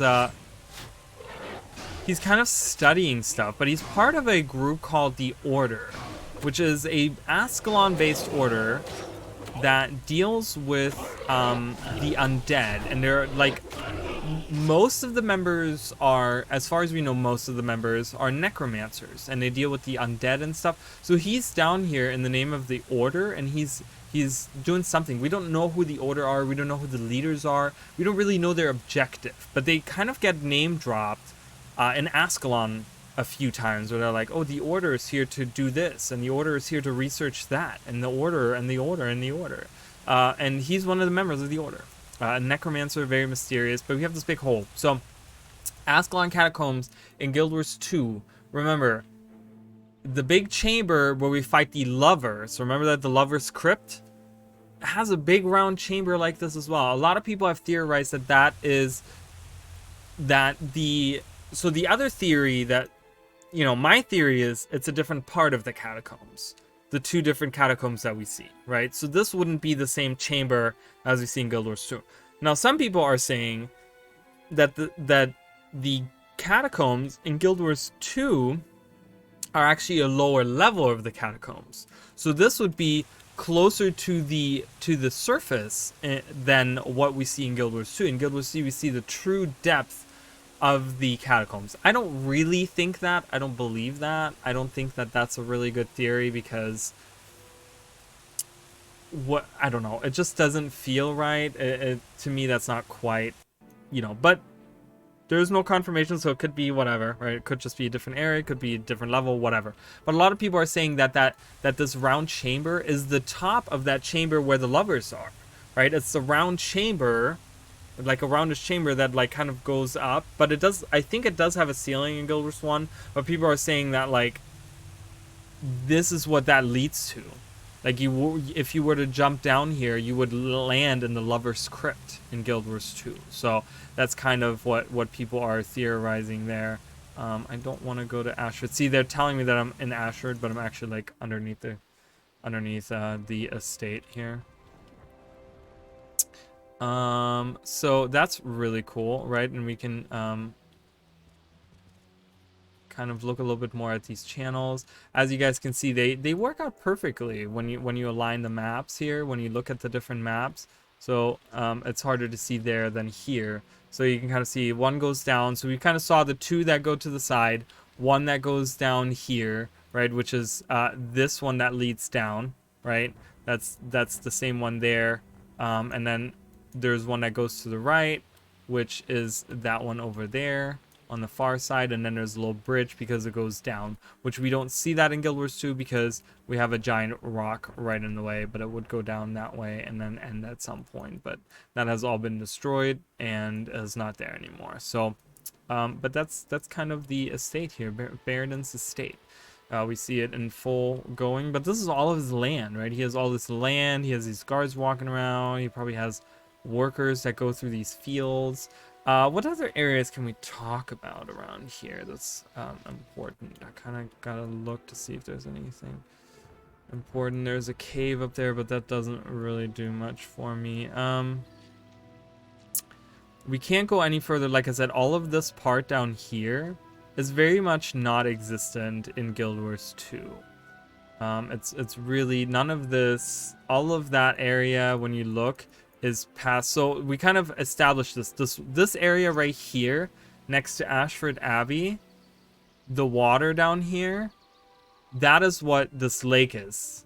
Lake Adoria is that water here. So that is where it cuts off, right? So that is where the bottom of that is. Same with the Windrock Maze. We looked at that. That is what this area is right here. So it literally is a clean line where all 4 of these portals are. That's the clean line that we see.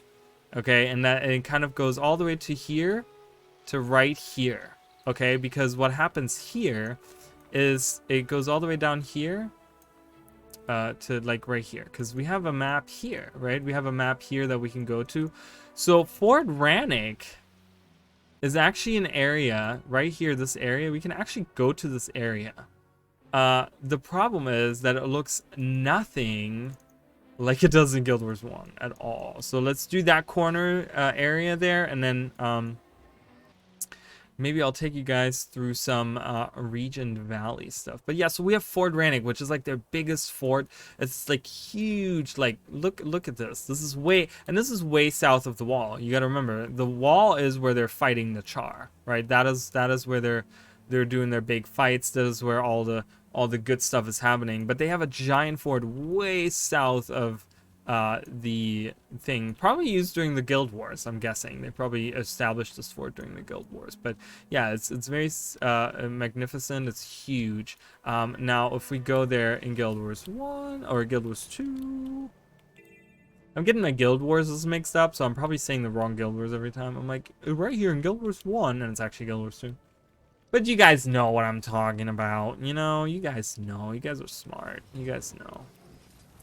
I haven't explored any of this, I'm sorry.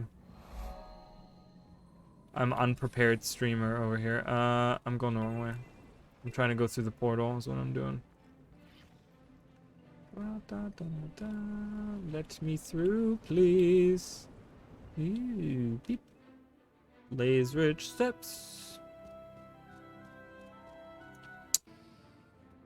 Alright, so one thing that I will talk about is right over. Oh my god, I got sucked into the thing. Sucked right up. I'm trying to get to over here, okay? Going to Steel Eye Span right here. So we have Steel Eye Span. Now, we all know Steel Eye Span. There's a really cool, like, concept art of Steel Eye Span. If you guys haven't seen it, there's a really cool pre-release concept art of Steel Eye Span. If you guys haven't looked at that, I would look that up.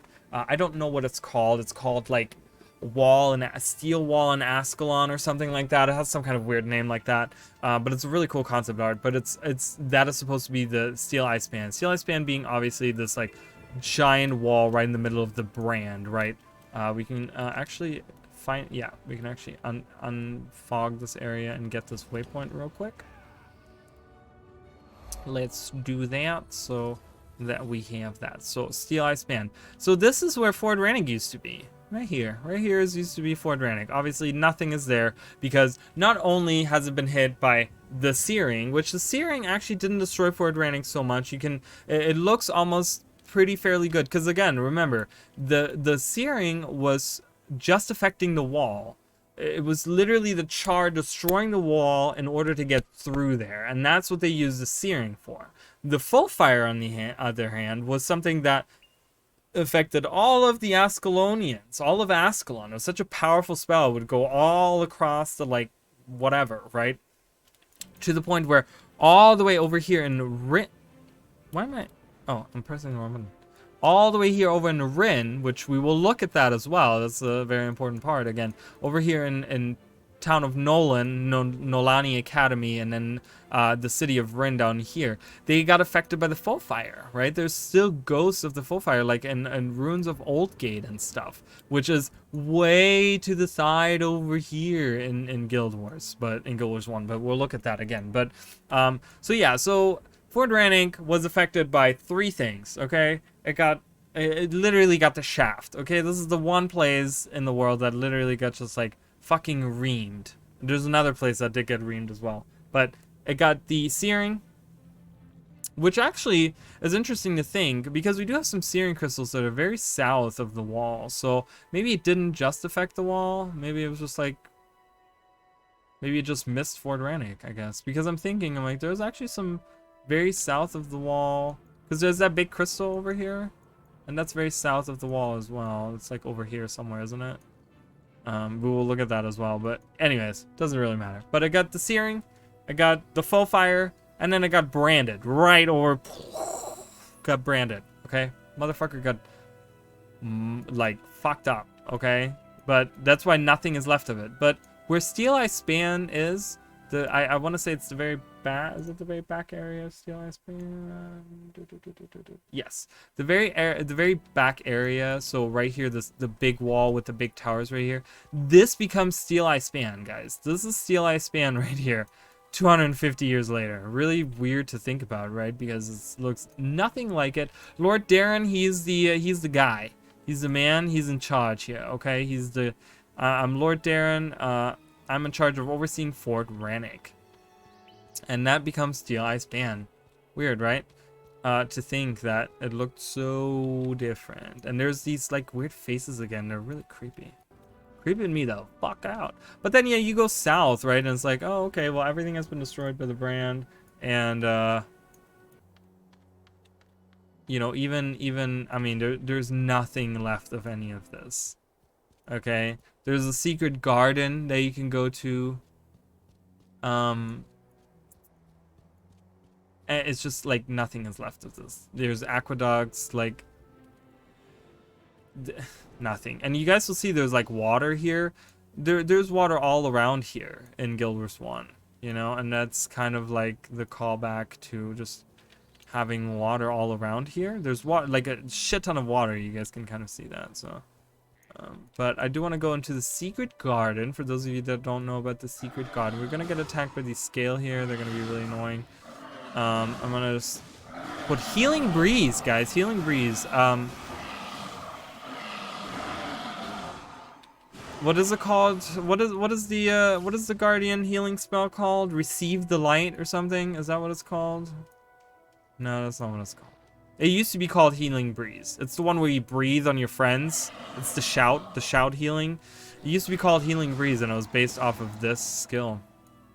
By the way, for those of you that don't know.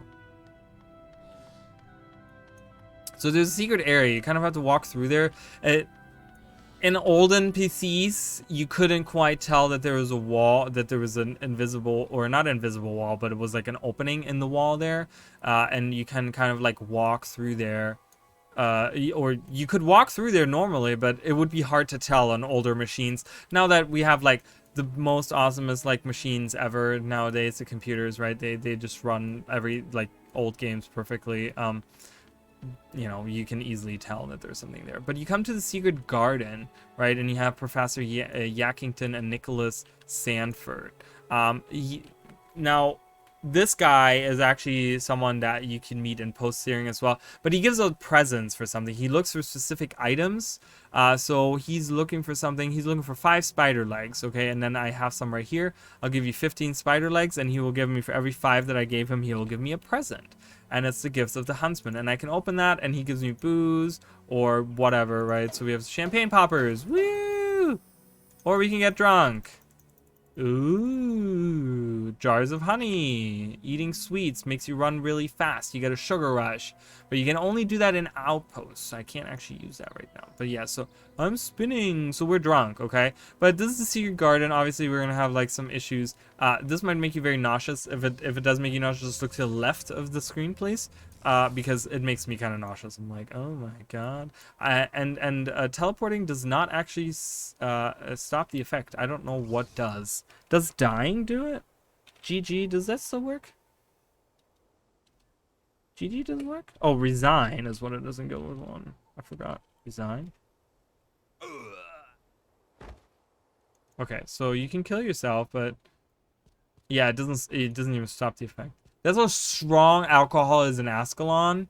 Like, it goes past death. That's how strong that alcohol is. Okay, holy shit. So there's a secret garden, right? Again, ArenaNet loves the little callbacks. What have they created? A secret garden in Ascalon. Surprise, surprise, guys. We have another callback. For those of you that don't know, there is a secret garden in Ascalon, which is in a very, very different location. Very on the other, pretty much the other side of Ascalon. Right, this is the farthest right that we can go in Pre-Searing Ascalon. This is on the farthest left that you can go in Ascalon and Guild Wars 2. And it's kind of the same concept. It's a hidden entrance. It's hidden. Oh my god, I was gliding. I can't believe I was gliding in that too. Can I please? No. So it's hidden in this pipe, and you go through it, and you kind of do the same thing. You go to the left and then to the right. That's the same thing that you do here when you go into the secret garden. It's definitely a callback because you go to the left and then you go to the right and then you go into the garden area. Okay, that's kind of the same way that they have set it up. But yeah, and it's supposed to be somewhat a callback to that, where it's like the sun is shining through the trees, there's some water, and it's, you know, there's a weird creepy face here with a, you know, whatever. And obviously we all know that it's this girl's little strawberry patch that she has. God, I can't. Trying to get through. It's her little strawberry patch, and you can kind of go through. But yeah, again, this is a callback to that Guild Wars 1 secret garden, right? This is her. This is the strawberry patch area. It's not the same. It's in a completely different location in Guild Wars 1 than it is in Guild Wars 2. Because the secret garden, I will tell you guys, in Guild Wars 2, the secret garden is located right. Let me get the exact area correct. Is right here. And there's nothing there. There's just mountains there. No, wait a minute. No, I got that wrong. It's further up. It's further up. I just have it not. I don't have it unlocked. What? Why is it saying? Oh my god. Can I please mount up? I want to show you guys the correct area, so we're gonna just mount our way through Steel Eyes. So this would be Fort Rannick. And it's to the west of Fort Rannick, so it's somewhere over here. There we go. Dragon Watch. This is where the teleport is, and then we can't actually go. I mean, it would be cool if they had put something here, but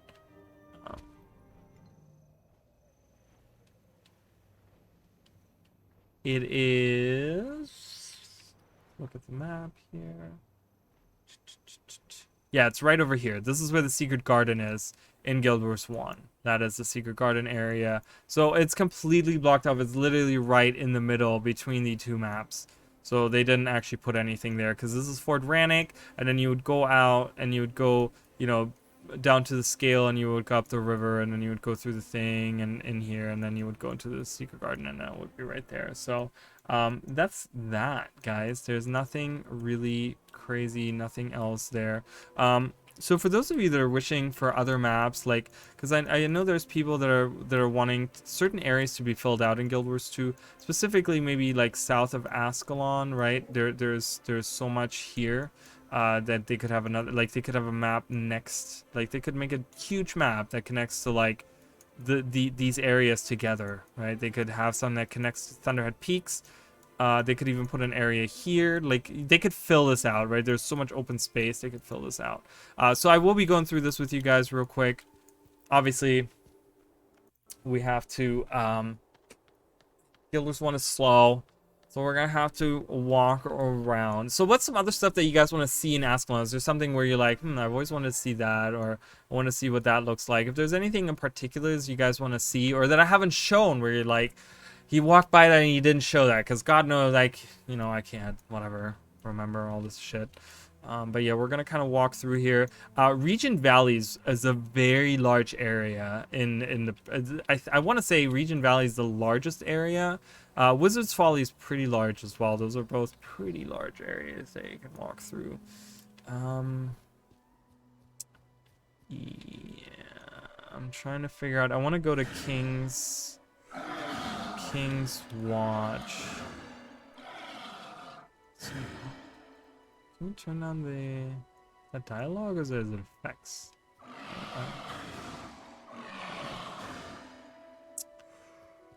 So, but very beautiful. A lot of people really enjoyed there's a title you can earn, which is pretty much like an achievement, and so compare, like, titles in Guild Wars 1 are very comparable to what the achievement panel would be like in Guild Wars 2, but there's, so to say, an achievement in Guild Wars 1 where you can reach max level 20, in the starting area. And they actually, because people made that a challenge, this was created by the community. They created this challenge where people were challenging themselves to not leave pre-searing Ascalon, because you have to do like a little side quest in order for the searing to happen.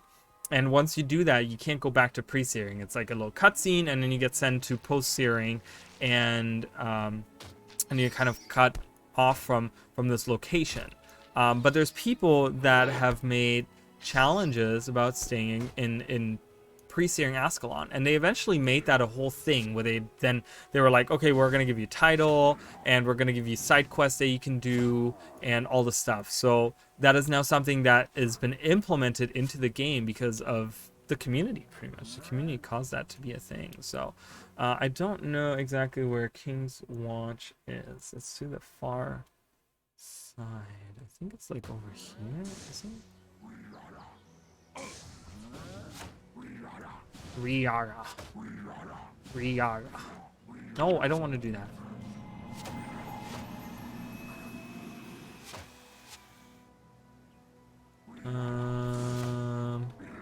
It all looks the same, so it's really hard to find exactly the areas that I'm looking for.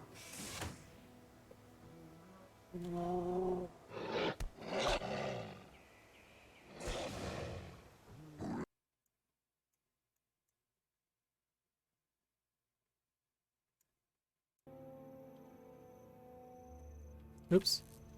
I didn't realize I was in a different game. So there's the healing spring. Where's King's Watch? It's north of here. It's north of here? Is it really?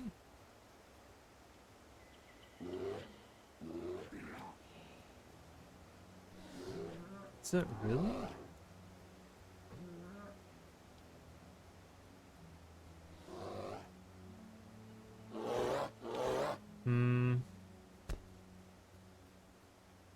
I'm trying to find a specific location. So there's a Melandru Stalker, which is, they're just called Stalkers in Guild Wars 2, but you can, Jungle Stalkers, I think they call them, but that's a charmable pet. This is one of the charmable pets that you can have in Guild Wars 2, or both, in 1 and 2 actually. So this is what they look like. Oh my god, if we could stop walking around. Can we kill these spiders, please? But yeah, that's what they look like. That's what the spiders look like. They're attacking my screen. Very not cool. This is the statue of Melandru. Melandru statue. Right there. So there's... let's go into... Because I do want to show off. So she... Again, this is... You can find the same looking statue in the Temple of the Gods, or whatever the fuck it's called. What the fuck is... I'm trying to find this stupid King's Watch. It's a small little area, but Melandru's Bow? Is that what it's called? Oh, I have it. Bow of Melandru. So it's kind of reminiscent of this a little bit, of this back piece. I forgot that I recently got it, where the water like kind of flows down. I mean, it's really hard to see. You would have to like zoom into the thing, but there's like a little waterfall that comes down from the tree at the top, and it goes down to these different levels on it. That's kind of, I mean, that's kind of reminiscent of this, right? Obviously, there's not Melandru or anything, but has water flowing down to like different areas, and I think that's kind of the idea here. The callback to that is that little thing. I forgot that I recently unlocked it. I was like, what? I have that? Okay. Oh, wait a minute. I have a legendary back piece. I totally forgot about it. I can actually show you guys for real. I can zoom in. Let's do it. We can actually get the detail on that. Scrolled all the way to the bottom because I thought it was new, but it was one of the older.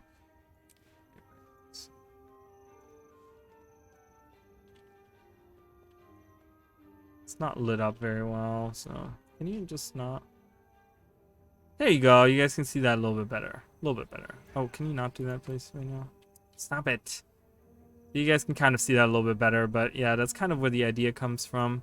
I can get rid of the UI here for you guys.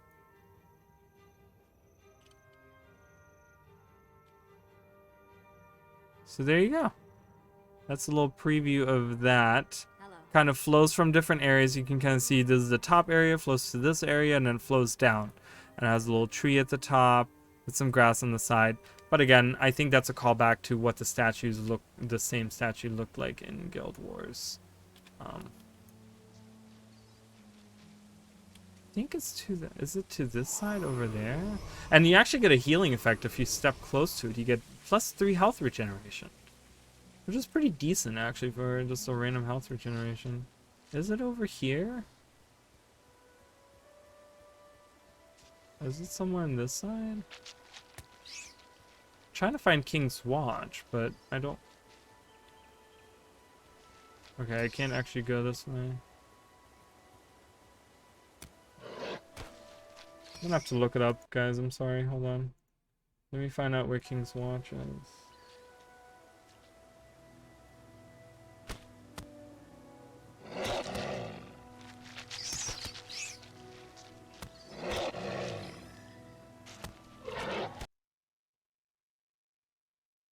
Oh, wait a minute. It's not actually a thing. It's not a thing in. It's not a thing in Pre-Searing. It's actually where the statue of Melandru. Oh. Oh, really? I thought there was a. That's weird. I thought I could have sworn, guys. I thought King's Watch was a thing. Was a thing in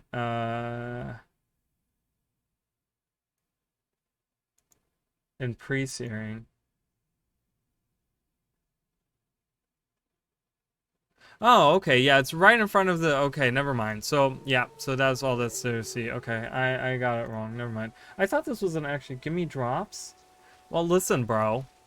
Wait, aren't you streaming? Yourself? You get drops for streaming. You don't have to even watch me.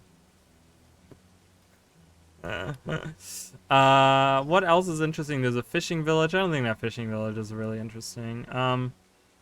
Let's talk about the tower. So these are areas that are not accessible in Guild Wars 2 at all, but would kind of like make this particular area this area in particular would make for a really cool area. So like you guys know, right here, right up here is the cutoff point. We can't actually see any of these areas past here. But it's snowing in this area. It's snowing. Can you not body block me, please? Jesus.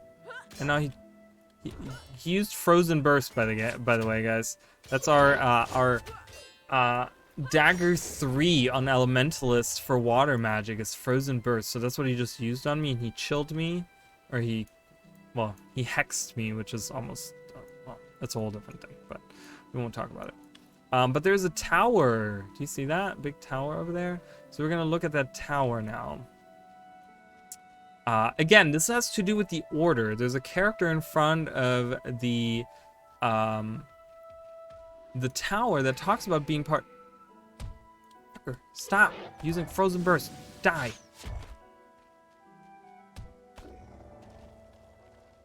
I've been playing for 3 hours. Jesus. Well, I logged in before I started streaming, but holy crap. But yeah, so huge tower, okay? And there's the Azure, or however you want to say her name, is the elementalist in front of it. This tower is never explained. You can't.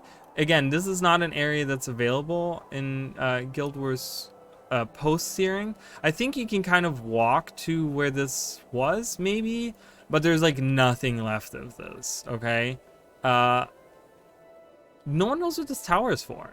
It's just this, there's a concept art for Guild Wars 1. Again, there's a concept art, but this is the second mysterious tower. Remember, there's a Wizard's Tower, which once we start talking about Kryta, we'll talk about the one in Kessex Hills, okay? There's one over there, and then there's one here, and it's mysterious tower that this elementalist is in front of, and she talks about the order. Again, the order. Remember, the order, there's also a mysterious order of mesmers in Guild Wars 2. Again, the humans have a mysterious order, but it's of mesmers, and Casimir and Anise, both probably Queen Jenna as well, seem to be a part of that order. We don't know what their goal is. We don't know who they are. But yeah, so mysterious tower over here. So we don't know. She comes here to research something, like a specific skill that becomes available later on. She uses the ward against harm, which is it's an elite spell. But yeah, so again, that's not available. That would be like probably like right there, right? Little bitish, like over here maybe. So it's kind of like as we go into the mountains. Again, weird. One little thing I want to show you for the areas that are not accessible, and then we're gonna go to, what else have I not talked about that's important? Oh. Yes. There.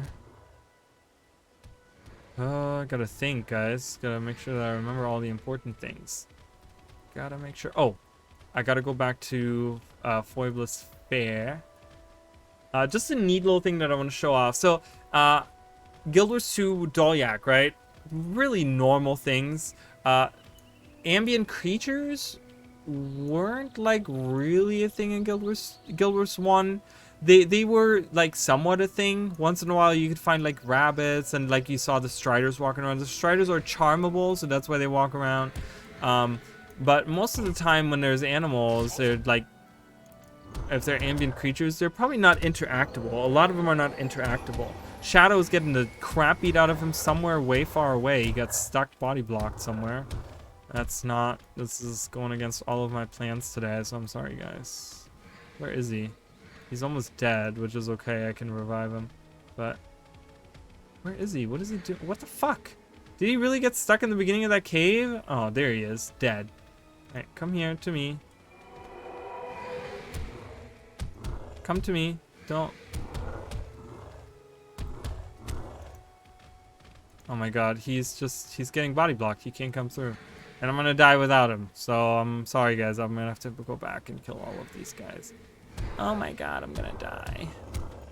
I'm not gonna die, but sucks. This really, really sucks. Can you please attack them? He's dead. Revive him. Revive him.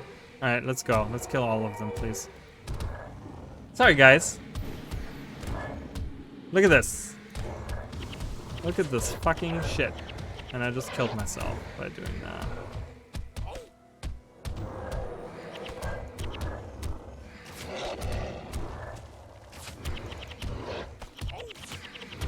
Please, no! I don't want to die. No! I'm dead.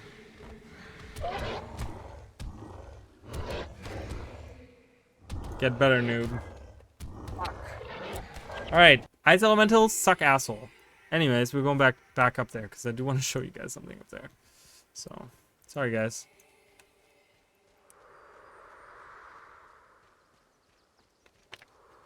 That's the beauty of pre-searing. I don't have a party with me that can like fight for me. Once we're going into post-searing and every other area in the game, we're gonna have a party of people that are gonna be able to help us, that can fight for me, and everything will be much smoother than this. But this is the experience that you get if you're doing pre-searing Ascalon. So let's make our way through here again. Well, we've already defeated a lot of them, so it should be easy cleanup now.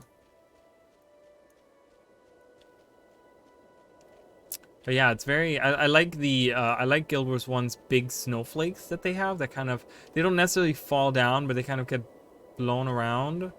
I like that, it's really cool. It's very, like, I don't know, it's very atmospheric, it's beautiful. I love the little ice cave. Alright, screw you. I'm not even gonna deal with you. See, they're really weak, but if you have like 300 of them attacking you at once, I'm gonna collect that. I do want my trophies, yo. I do want my trophies. Choo! Go! So I have Beast Mastery on this character. So Beast Mastery is level 9 here, so my pet does a lot more damage than I do, so he's the main. You guys will see he does way more damage than I do. He did 44, I did 10. 27, I did 10. So he's much stronger. Alright, well, that wasn't too bad, was it? We were almost where I wanted to get to as well, and then I got killed. Like, why? Why must you be that way?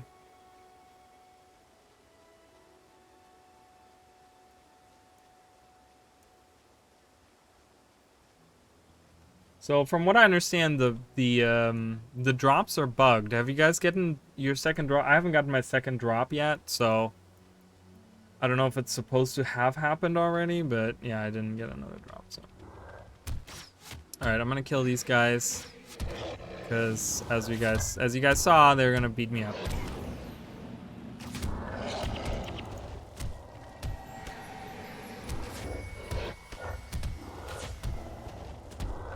God, this is so annoying.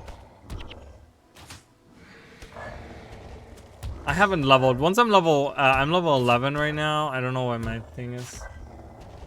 Yeah, I think there's a bug with them, and it kind of sucks. I don't know what their solution for that is going to be, but I've seen a lot of posts of people that have only gotten one. Because I'm pretty sure the drops are like 30 minutes, and then an hour and a half after that, which should be at 2 hours, and I didn't get my 2-hour drop. And a lot of people have been reporting that they did not get their second drop, so that kind of sucks. I think something is bugged. I don't know what their solution to that problem is going to be. No clue, but yeah. Anyway, so I don't think I think it's bugged. So I hope they're just gonna give those out for free. But yeah, so we have Dolyak here. I can't interact with them. I can't go on this. They're sitting on this little island, right? There's like water around here, all around this little island. I don't know if is it frozen? Is it ice? I don't know. It looks it, right? It looks like ice. Yeah, but I can't actually walk across it. And there's a little Dolyak. I can't interact with them. I can't target them, but they're just kind of hanging out. But that's a Guild Wars 1 Dolyak for you right there. That's what they looked like, what their original looks were. There's 2 of them hanging out. I think this is the very first you see of them. You see them all throughout the Shiver Peaks a lot in Guild Wars 1. The dwarves have a bunch of them. Twitch said I'd pick up the first before even starting the second, but so far I don't see any accruing in the second one yet. Yeah, it's weird. So from just to talk about the Twitch drops for a minute, and I don't know what the solution is. Second one is showing now. Oh, okay, maybe second ones are going out. I don't know. I haven't gotten anything, and I've been live for 2 hours, so I don't know. Am I on Twitch right now?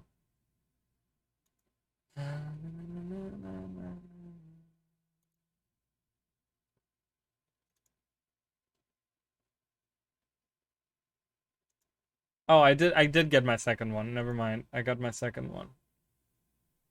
Okay, I did get my second one. So just make sure that you go into your inventory, guys. If you guys haven't gotten your drops, you have to go into your inventory. It should pop up under your notifications, and it should say something about my channel or something like that. I don't know how to actually get to... Oh, it's under, if you go on Twitch on your right side, you scroll down, it says drops. You go under drops, and it'll have your inventory, and it'll have the different things that you're part of or whatever. Um, and it'll be in there in the inventory, and you can kind of click to redeem them. So I didn't know that I was in there, so yeah. So you got to check your drops page. Thank you, Mikey, for that. Yeah, so check your drops page for that. You should have gotten your second one by now if you've been watching me. If you've been watching other ones, you might have been getting stuff already. I know that. I know Mukluk has been like streaming for like hours now. I don't know. Is he still going? Do we know? Doesn't pop up on my page. Yes. He's going for 19,000 people right now. Awesome. Good for him. So, yeah, anyway, so those are Doliacs in Guild Wars 1. So that's what they look like. Look kind of different, right? The Doliacs are a little bit fatter, a little bit like plumper in Guild Wars 2, I want to say. But yeah, so there you go. We're going to Foibless Fair because there's Relena and Vassar. Remember these guys? These guys are in love. These are the lovers in the Ascalon Catacombs story mode. Again, two champions of Adelburn right here. Vassar, the Mesmer, he's a Mesmer trainer. And Relena, she is, again, most of these people that we fight are all trainers, right? Kasha Blackblood is a Necromancer trainer. We saw her. We fight, who's the other one? Master Ranger Nente. We will see him as well. He's a ranger trainer, and he has two pets. Remember, he has two pets. The reason is because he specialized in pet training and pet charming pets and stuff. That was like his forte in Guild Wars 1. Seems very manual. I think it's a way to not... Yeah, I guess so, right? It's more to get people to interact with the systems, and I'm glad you're enjoying it. I'm glad you guys are enjoying this stuff. For those of you whose first time it is watching this stuff, I have made a Canthan series of streams like this over on my YouTube channel. You can just press, you can type in !YouTube, it'll give you the info, or you can go on, you can go over on youtube.com/Orali and it'll be there. You'll have to find it. It's some kind of stream. I don't know if I call it comparison stream or something. I'm pretty sure the thumbnail is like Guild Wars 1 and Guild Wars 2 or something like that. I made it. But yeah, you guys can find Cantha, all of factions, Cantha, like the areas that are accessible right now.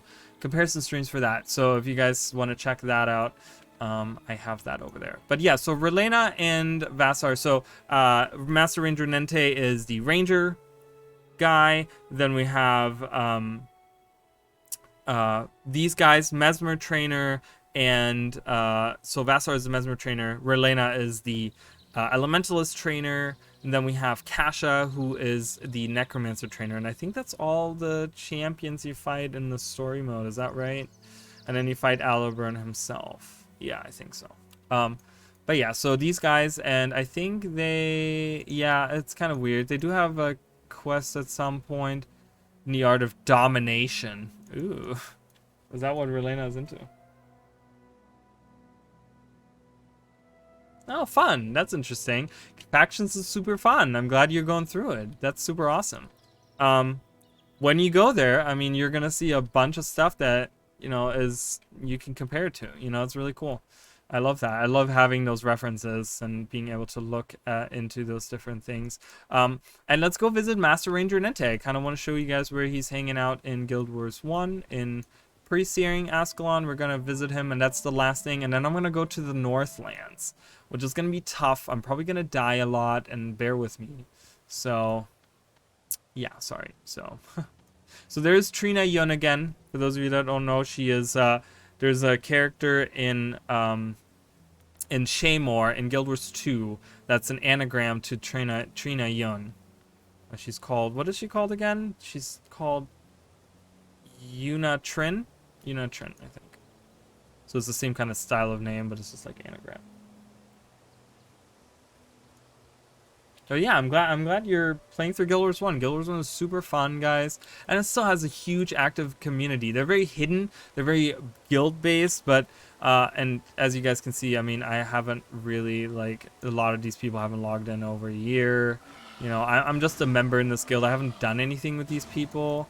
And even the officers and stuff haven't been online in a long time. But you know, there's still people here that are active. You know, the alliance is full of guilds, and I'm sure there's people active in there and stuff like that. So there's still an active community, and most of the game you can play solo, so you don't even have to worry about that.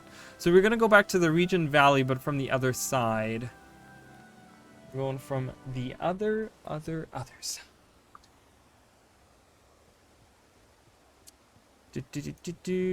I always love this part where you go through with the Devourers, because it kind of gets a little bit like a lot of leaves on the ground and a lot of the green disappears. And that's fine. I mean, at this point, you know, it's so automated and it's so, you know, whatever, that you don't really need any people to play with. So that's the beauty of both Guild Wars 1 and Guild Wars 2. You don't, you know, most of the content you can do, you know, pretty much on your own. So there you go. But yeah, Master Ranger Nente right here. He's the guy. He will teach you how to charm a pet and how to revive a pet, like comfort an animal or whatever. He teaches you the pet skills or whatever. And yeah, and he's really strong. Look, he's gonna kill that guy in one shot. He's really strong. He has one of my favorite bows actually that he has. Look at him. He's just like a monster. He just like one shots everything. Oh, he didn't one shot that guy. I helped him out. But yeah, so that's Master Ranger Nente. I think we found most. Let me just kind of zoom through here. We talked about the statue of Badazar, and there was nothing there. We did some stuff here. Yeah, I think, guys, it's time to go to the Northlands. There's only a couple of things that I want to show you guys there. Very dangerous area, but yeah, we kind of have to do that.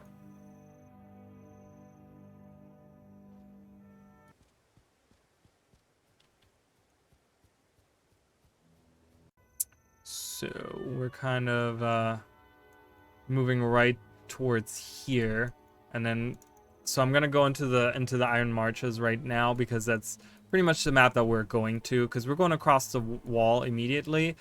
This is really cool. So the Northlands was something, as you guys can see, my party size, whenever I'm an outpost, you will say 1 out of 2, because you could have 1. It goes up to 8 in Guild Wars 1. But in the starting area, this is I think the only area that you can be where your team size could be 2. I think this is the only area in the game where your party size could be 2 people. It starts at 4. Most of the time it starts at 4. But this is the tutorial area where it lets you do 2. Now, in order to get to the Northlands, originally you needed 2 people in the party. And it was supposed to be the harder part of the pre-searing area, because this is when they implemented like side quests, actually level to level 20 and stuff like that. But they didn't want you to just do it solo. They wanted you to do it in a party with another person. Now, in order to make people kind of follow that rule, is they made this gate that you can go through right here where gate guard Torn is. But you have to activate the lever up here in order to open the gate. Now, originally they didn't give you enough time to open the gate up here and walk down. About halfway down, the gate would close. They have now doubled the time that the gate is open. You can actually solo this. You can actually, this was a few years ago, they changed this. And some people might not actually know that this happened. But yes, you can go to the Northlands now all like alone. It's very close. It cuts it right close, because it actually closes the back gate when you're inside. You just make it in and it closes the gate, but the portal is inside of the area here. So the lever is up there, and you can kind of see the grates where it opens the gate or whatever. My wolf can't actually get to me. He's running around there, but yeah, and then that will take you into Northlands. So it looks like you can't actually get through, but you can.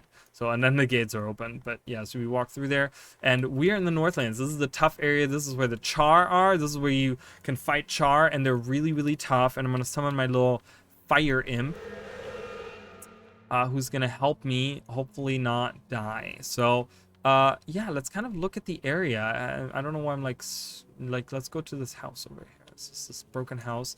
Obviously, this is like everything has been destroyed by the Char. Everything that's past the wall, like the Char are occupying all of this land up here.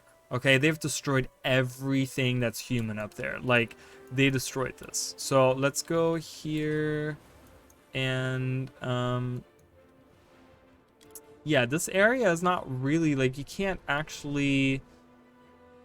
There's no reminiscent like remnants of anything that looks like it. There's one of the big tanks. I made a video on tanks, guys. If you guys want to hear some made up lore about Char tanks, it's over on my channel. I think do I have a command for that still? I used to have a command for that in my oh, I have that open. Yes, I got it. Jesus. Do I have that still in there? I used to have that. No. No. That's okay. I don't have that in there. Yeah, whatever. Yeah, so Emily's a huge fan of that video, but yeah, I made a lore video about all the different tanks and all the different machinery that the vehicles, so to say, that the Char have built. Um, so yeah, if you guys want to check that out, it's over on my YouTube channel. So, but yeah, anyways, so that you know that I saw the tank, I gotta point that out. Kind of so here we are. We're kind of standing almost exactly where this is. This whole area is like very different looking, so none of these buildings even look the same. We're gonna come back at some point. We're gonna like this is all kind of looking the same. You go to the left there and you will see there's like this blocked area. In the post searing, we're actually going to be able to walk through this. This is the actual path that you take through the wall, but it's like this. I don't know what you would call that. I'm sure there's a name of like a wall that has like a little like a walled off section where they station soldiers or something. They probably have a name for that. I'm just not familiar with those types of names. I don't know. Oh, thank you, Emily. Yes. So if you guys want to see the Char tank video, learn about that lore, you can follow that link that Emily has provided for us, and you can find that there. Yeah. So that area would be like, because this is where the gate would be right here. This is where Gate Guard Torn would be. So over here would be where, is that right? Yeah, something like that. That'd be over there. We're gonna look at that. We're gonna look at that in post here. So don't get not too worried. But again, like I said, there's a bunch of buildings that are destroyed and have crumbled, and we don't really see that here in Guild Wars 2, so there's really not much there. But what is here, well, you will look at this, look at that. We're approaching. Well, thank you, Emily, I appreciate that. I'm glad that you like that very much. I've thought about doing other videos like it, but it like ends in concept because there's just not enough substance to actually make a video out of it, which is kind of sad. But yeah, so we're at what's called Piken Square now in post-searing Ascalon. So this is originally this was a market. This was a place you can actually look up. If you look up in Guild Wars 1, there's actually or every area, every outpost, you know, you can click on it and it gives you a little descriptor. It gives you little descriptions of the areas, and Piken Square becomes an outpost in post searing that you can go to and you can click on it. It gives you info about how this used to be a market. Okay, this used to be a market here, and you can come here. This is just part of the quest that I have currently, which is to kill the Char champions. I don't know if I'm strong enough to do that. They don't have a healer around, so I might be able to do that. But yeah, so this is Piken Square, and this is Piken Square in Guild Wars 2, right here. This is Piken Square. It's called Old Piken Ruins. So these ruins right here are of the Piken Square. I don't know why I can't walk on this side. I don't. Okay, there's like a weird invisible wall that I got stuck behind. I couldn't walk to the right. I'm like, why can't I walk there? Alright, I'm gonna try to defeat these guys. This is probably gonna be really bad. Okay. I lured them in. I'm gonna run away now. Kill them. Oh, they're coming for me.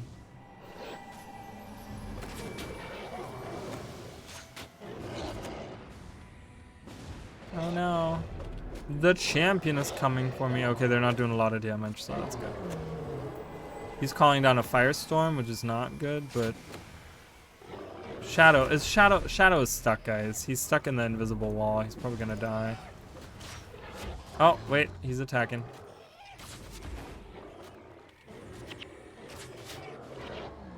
Yay! So Pike and Square. You can kind of look at it. Does it look reminiscent at all? I mean, a little bit, maybe, mayhaps. Looks kind of different, right? There's no like stairs that lead down. The entrance looks to be like on the wrong side as well, which is kind of like, because the entrance is over here on the left. Right, and if you look at the, I just want to go up here. These gates are closed in post-searing. This area is blocked off, but this is a little cemetery area. And this is actually blocked off in post-searing. You can't go up here. There's nothing up here. There's no reason why they would block it off, but pre-searing, you can go in there. You can't go through there because the thing has collapsed, so you can't actually walk through there, but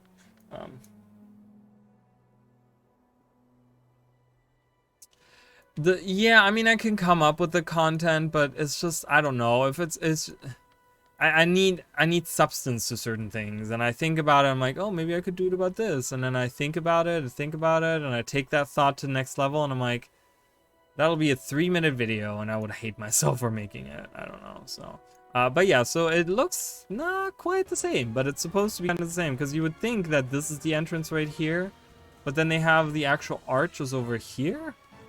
But then there's a wall right here. There's no wall right there. You know, there's a fence, and it's an actual square, right? Well, it's more rectangle, but you get the drift there. This is kind of like weird. It has like different parts to it. So I don't know what prompted them to change this. In post-searing, this looks almost exactly the same. As it does in, you know, some stuff is probably destroyed a little bit more, but yeah, it's about the same. So again, I don't know why they did that. And then there is like, you know, to the left here, there's just like these pillars over here. Nothing important, just a little bit of water, an oak heart that you can kill, and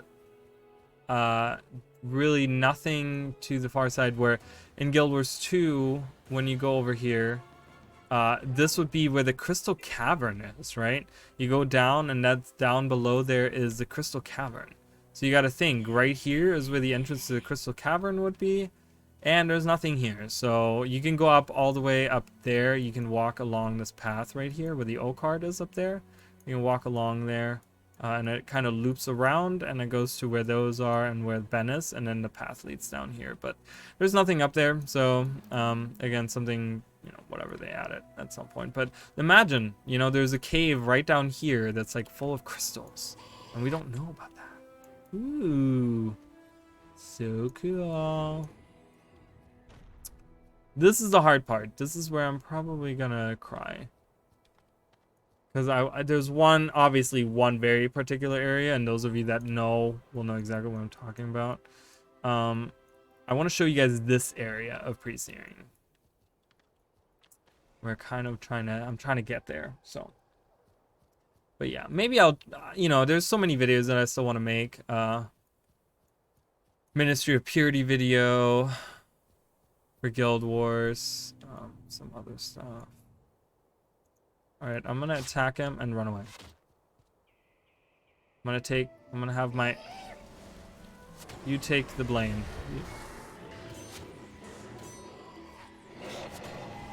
Give my fire imp some. Whoa, they removed the enchantment from him? Some dangerous shit right there. Uh-oh, now I'm getting attacked. That's not good. Oops, I didn't mean to do that. I meant to heal. Okay, one guy's dead. Can we focus on the shaman now, please? Oh, he's running away. Oh, he doesn't like that at all. Can you not attack me, please? Can you attack everyone else? I hate char hunters. Char hunters are the worst. Because they use ignite arrows, which is a preparation. Fucking sucks, and he does so much damage.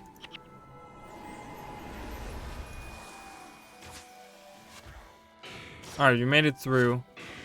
These are really, char are really tough in Guild Wars 1, okay? In pre-searing, at least. Pre-searing char suck. Do we have these effigies? Do we see any effigies like that in Guild Wars 2 that look like that? I don't know if we do, but we can take a closer look as soon as... These guys are going to run away, and they're going to go across here, and they're going to go behind this big building. Whatever this big building used to be. But they're going to leave, and then we can look at this for a second, and then we can... don't get an act. Whoa, what are you doing? Wait a minute. What just happened? Fuckers. Okay, so you can kind of look at the statue. An effigy. This is modeled after the Titans. I'm not going to show you guys Titans, okay? That's not going to happen. But if you guys want to look it up, you can look up the Titans. They're these,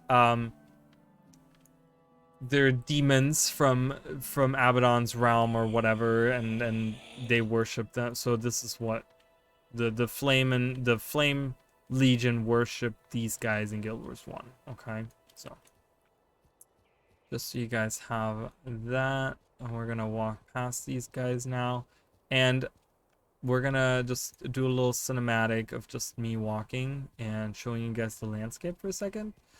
Because something will happen. It's very like, ooh, look at how dark it got. In the middle of that, I got attacked.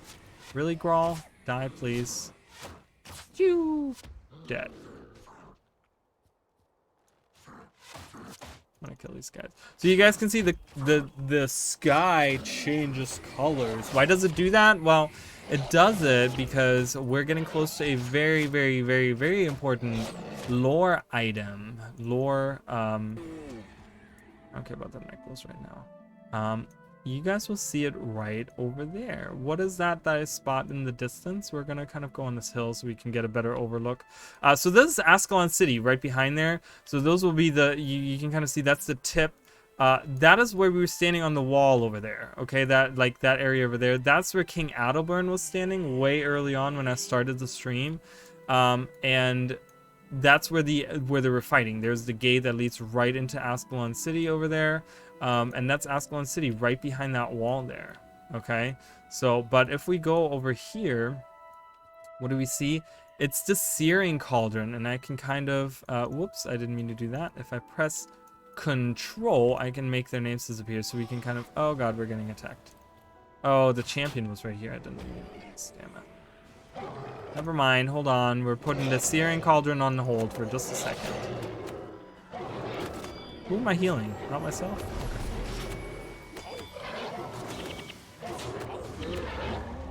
Okay.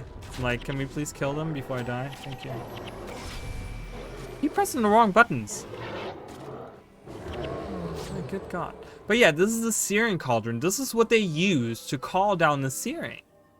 Right, and we will see it right over here. There it is. Look at the look at the Searing Cauldron, which is a hero challenge, right? This is what they use to call down the Searing. This is what destroyed Ascalon, and it's right here. And pretty much, I mean, this is not canon that the hero of Ascalon comes over here and kills all the char around him. This is obviously not canon, because if we could do that, the Searing would have never happened. We don't. As far as I understand it, they don't really realize that that is what they are planning on doing, what the char are planning on doing, call down the Searing. But yeah, there's a little event here too where the I think I want to say it's the Flame Legion, right? The Flame Legion comes here and they actually do a little Searing on this town. They do a small little Searing with the crystals and stuff on the town. So it's not on such a big level like it was in Guild Wars 1, where it destroyed an entire nation. But it was more on the lines of like, oh, it's a little town that we destroyed. So that is right there. I'm gonna walk over here. We're gonna kind of scroll out. So we will. I would like to be on the other side of that. Yeah, I'm gonna have to fight my way through, I think, guys. So bear with me while I try to go around, because there's a way to go around. I want to go to this area over here, but I have to do that. I have to like walk around here and then walk up there, because fighting those champions, as you guys see, there's these differently colored. Again, I always forget that not everyone plays Guild Wars 1, so it's a little it's a little like weird to me sometimes to oops to like remember, right? Because I'm always like,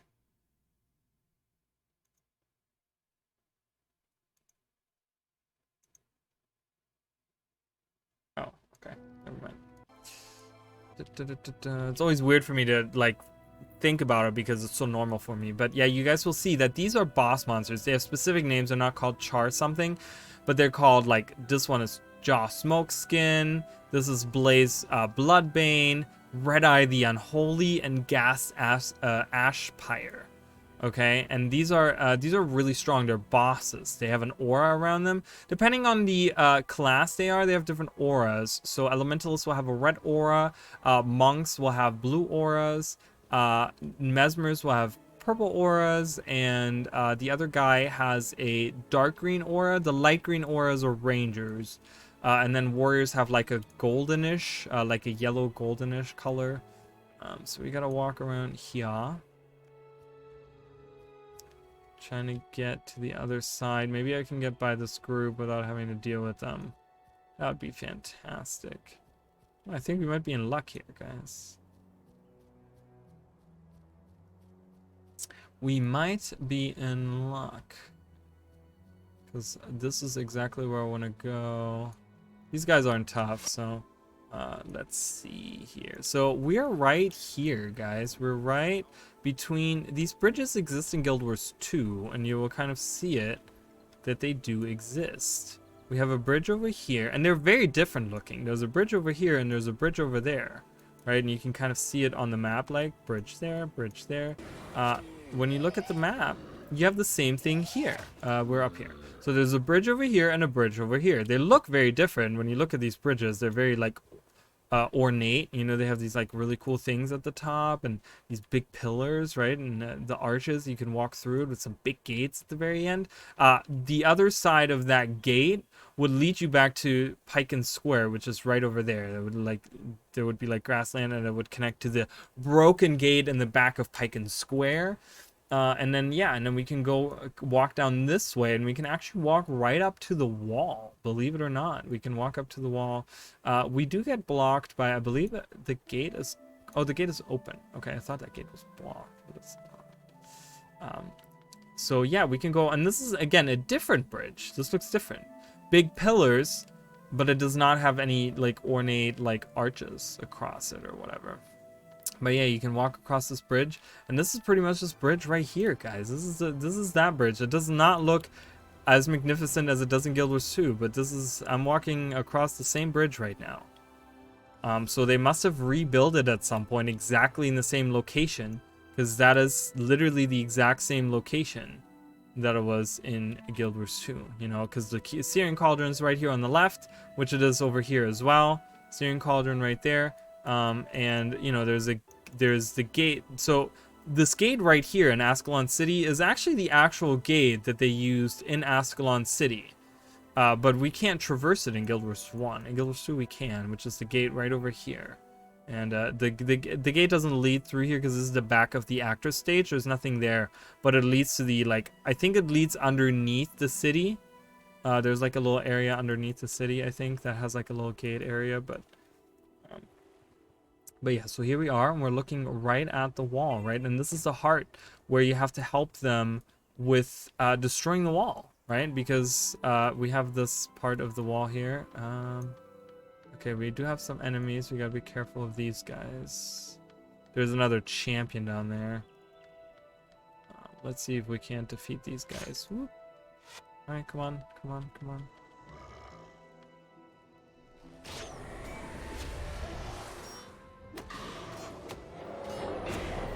I'm just gonna keep myself healed. As long as I'm healed, my friends will do the damage needed.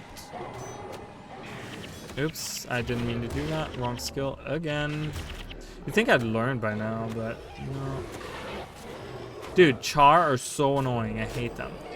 And they look very different in Guild Wars 1. They're more like they're more bipedal in Guild Wars 1, especially the casters. The casters don't ever walk on 4 legs. And they're very like uprighty walking.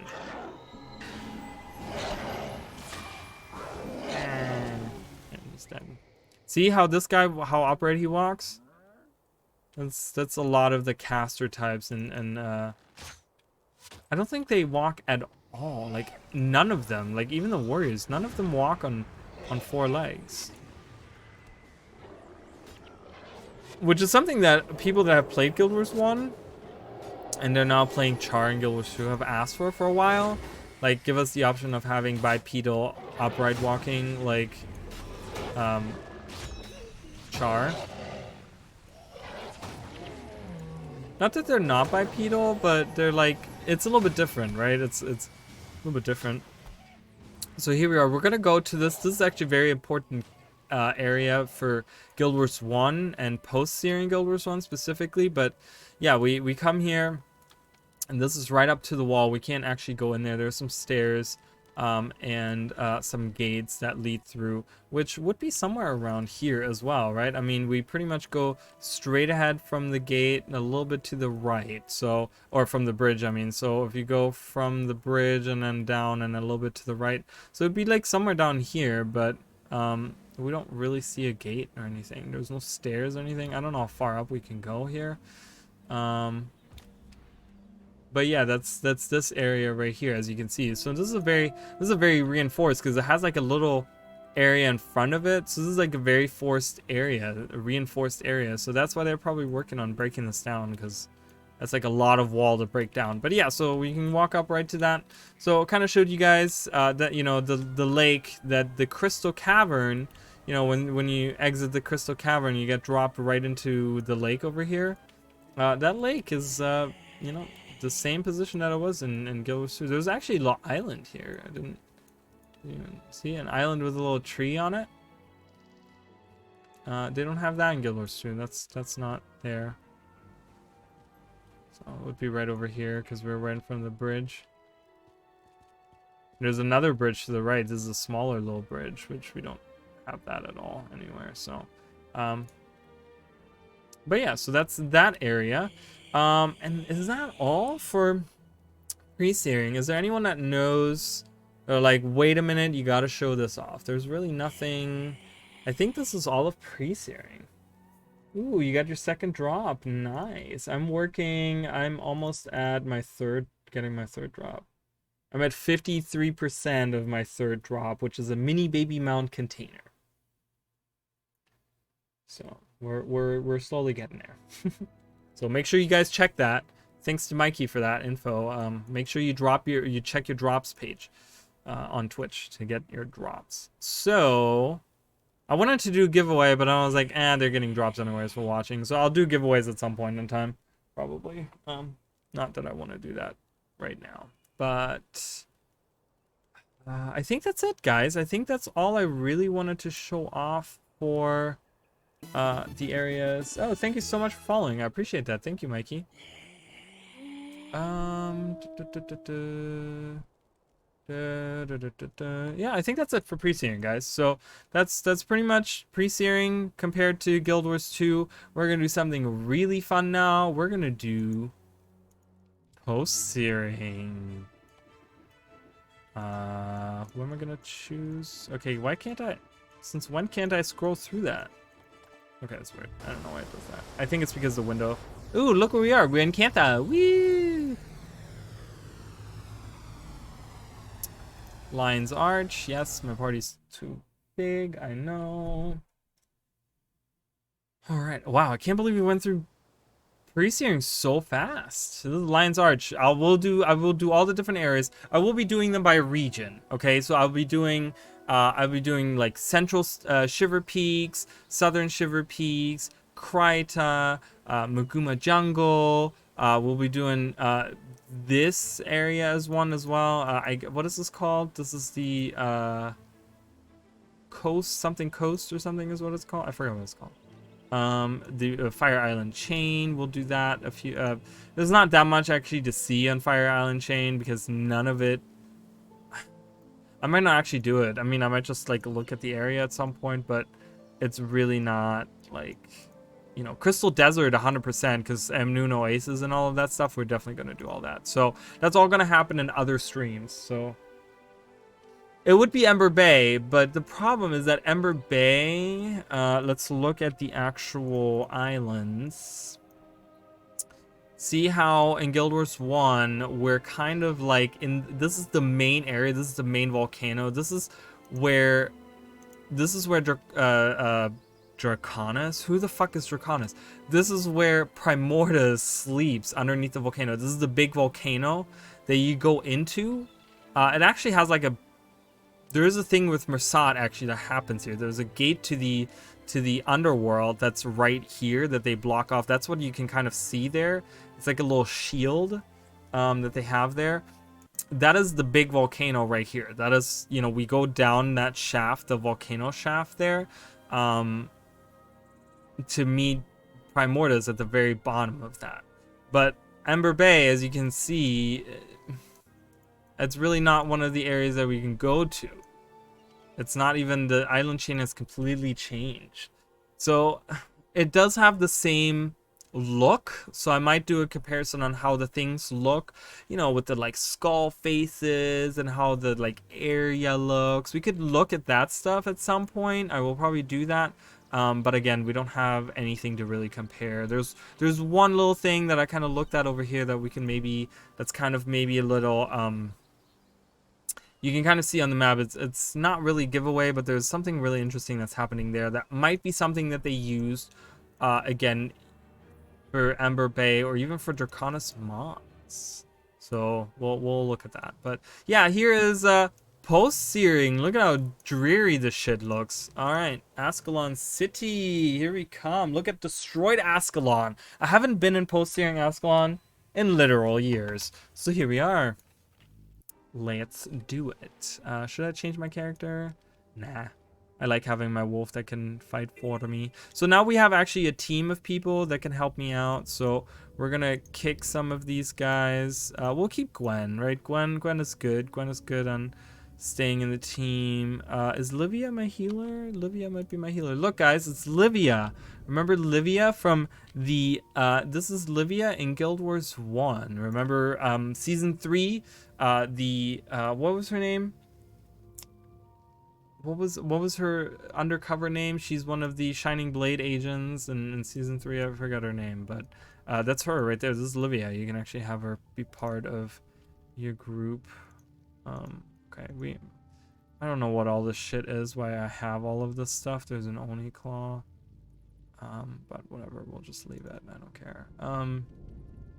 So is she a healer? I don't know. I want like an actual healer. If we're gonna go around, so I think I'm gonna take Ogden with me, guys. Let's take Ogden. Where is he? There he is. Here's Ogden, guys. Ogden in Guild Wars 1. You guys see that? That's when before he becomes a stone. He has some random shit set up, so he'll be good enough. This area is really easy to go through, but I do want her, I believe. No. Which is the one that has the...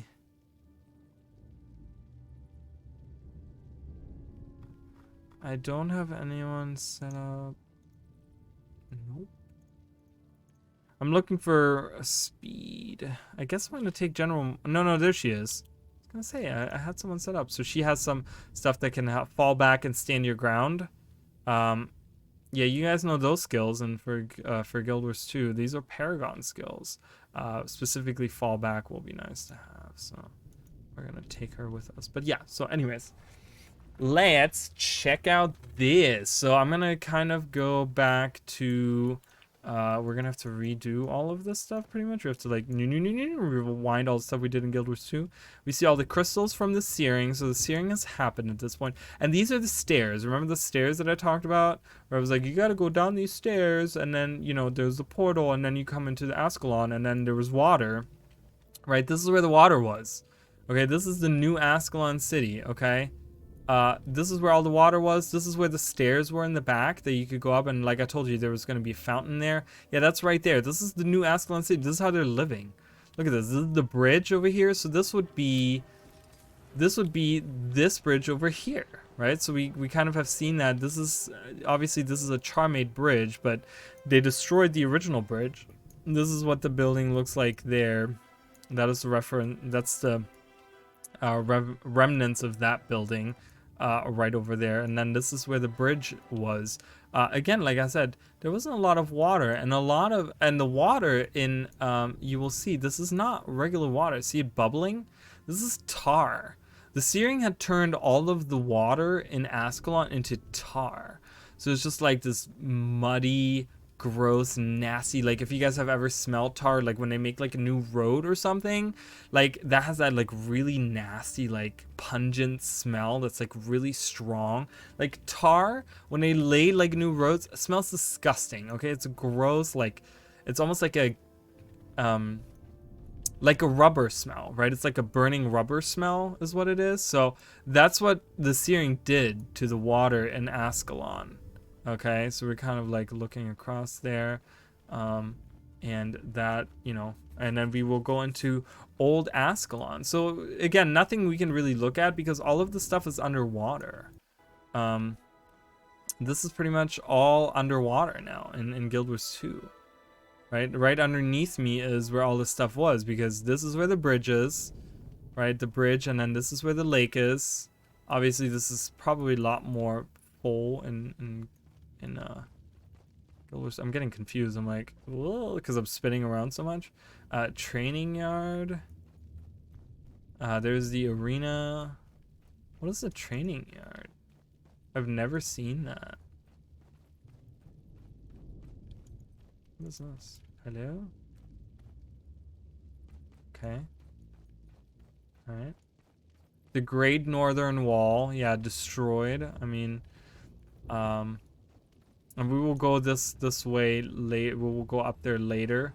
I'm not going to do that right now. We're going to go into the other areas over on this side here. But yeah, so this is pretty much all in the water, and they're living out of tents, right? These are crafters. They're crafting out of like makeshift, like look at all of this. It's all destroyed. Like, you know, they have to make little pyres to live and just in tents. Like, that's what Ascalon had become. So. But I don't know, the people of Ascalon were very like patriotic. I want to say they were very like, oh, we're not leaving Ascalon, we're staying here, you know. So it's pretty cool. All right, I gotta download some files here. Ta-da! So this is where we would come up the stairs, and then there was the overpass here that we could go to. And this is where the bridge started. This is where the guy was standing, and yeah, and then you could look across the big bridge there. This is where the buildings were. We could go up these stairs right over here. Gerald the Tamer, I don't know if you guys saw him in pre-searing. He was standing right next to Master Ranger Nente. But these tamers are there to, if you don't want an animal anymore, you can go to these tamers and give them their animal. And there's a very really cool area in Guild Wars 1. It's called the Menagerie, and that's where all your animals go. A lot of people have been asking for a menagerie, but it comes from this Guild Wars 1 area where you could put your pets. You could put them there and you can go visit them, and you can be like, oh look, there's my wolf, or look, there's my whatever the fuck I got, you know. They have a little menagerie, so they take them, and then you can go back there and recharm them if you want to, and then you can take them back. There's War Master Grast. We talked about him. So remember, this is the original gate this would be the original gate. This is the area in Guild Wars 2 that is in between these two, right? I mean, it's supposed to be right here, right? This is where you pass through. that is this area right here. Okay, so again, kind of crazy to think that, you know, oh my god, like, you know, 250 years, like this was way different looking. So we're gonna kill some of these. Up here is where we would go to find, like on the top of these stairs, we would find Prince Rurik. And look what we see over there. There's the actor's stage. Do you guys see that? A crystal from the searing hid right on the side, and this actor's stage actually stayed together, but the whole thing got kind of like unlodged out of the ground and like raised up. But yeah, so we'd actually walk through here. It doesn't look like it, but you know, there was a gate there, and we could go, and King Adelburn would be on the other side. And yeah, so here we are, and this is all destroyed, right? This is all the old buildings. We kind of walked through here, and this was the exit originally. So again, in Guild Wars 2, we kind of look at this. There's really nothing even closely looking like Ascalon anymore. But yeah, so we leave here, and we go here. There's the Elementalist. She used to be the one that was up in the tower, that mysterious tower that I showed you guys. She was the Elementalist there, but as far as I know, that tower has now been destroyed. So, and she wields a shield, which was really strange. Shield, new. Is that a preview of the new weapon for the new elite specialization for Elementalist? Shield. But yeah, so we can kind of walk down. Again, this is where the scale would be. This is where the cave is. I'm pretty sure you can go into the Devourer cave. So we're going to do that. This is a road where the lady, the Trina Yun, would walk by. But as you guys can see, so not everything got transformed into tar. Lower stuff, lower water and stuff just kind of evaporated, disappeared. And it becomes this barren land. Like, the searing totally did a number. It's like climate change, but in a fucking cauldron. Like, it's fucking wild. Destroyed this whole area. Everything is destroyed here. We can summon a Djinn. Let's summon a Ruby Djinn.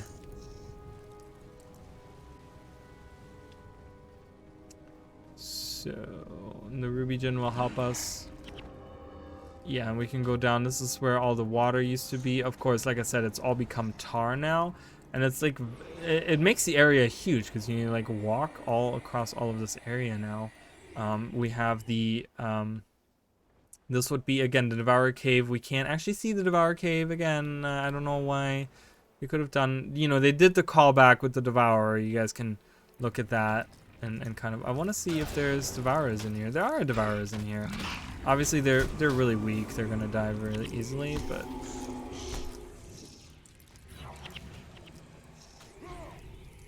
So the cave has kind of changed, as you guys can see. There's a lot more vines here. This is, I want to say it's a 3-year difference. 2 or 3 years is what has passed now since what we saw earlier.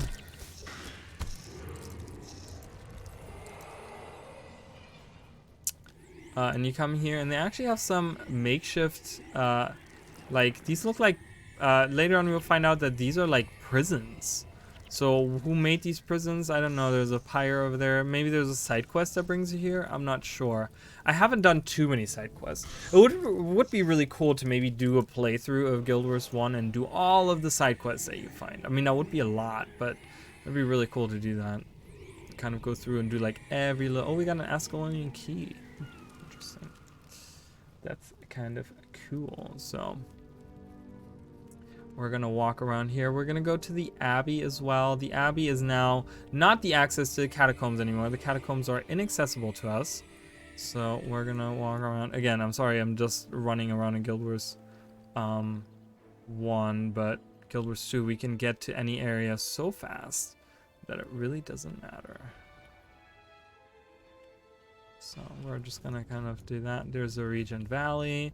I'm not gonna go to the Regent Valley. We've already kind of seen some of that. Oh, I just fell in Guild Wars 2.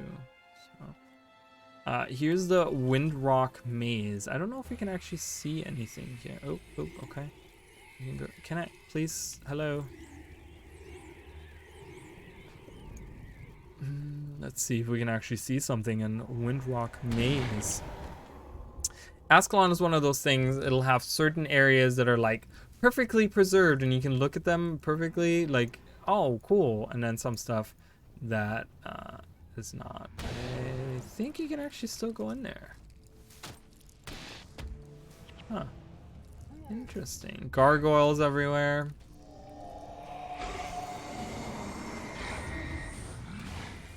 Yeah, they can't really kill me because they're really low level, so they're gonna just die.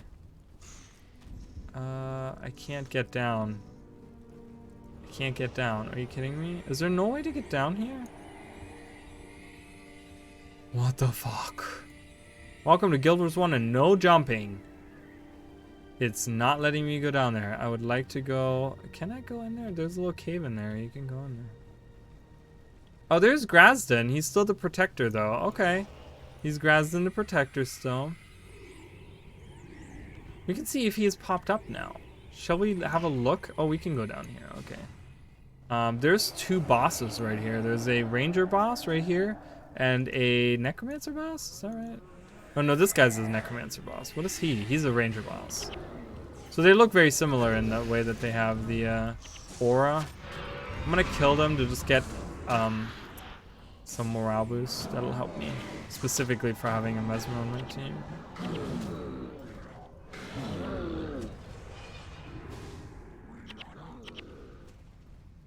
Okay, let's see if there. I don't think there's anything interesting. So again, this would be where the really loud waterfalls would be.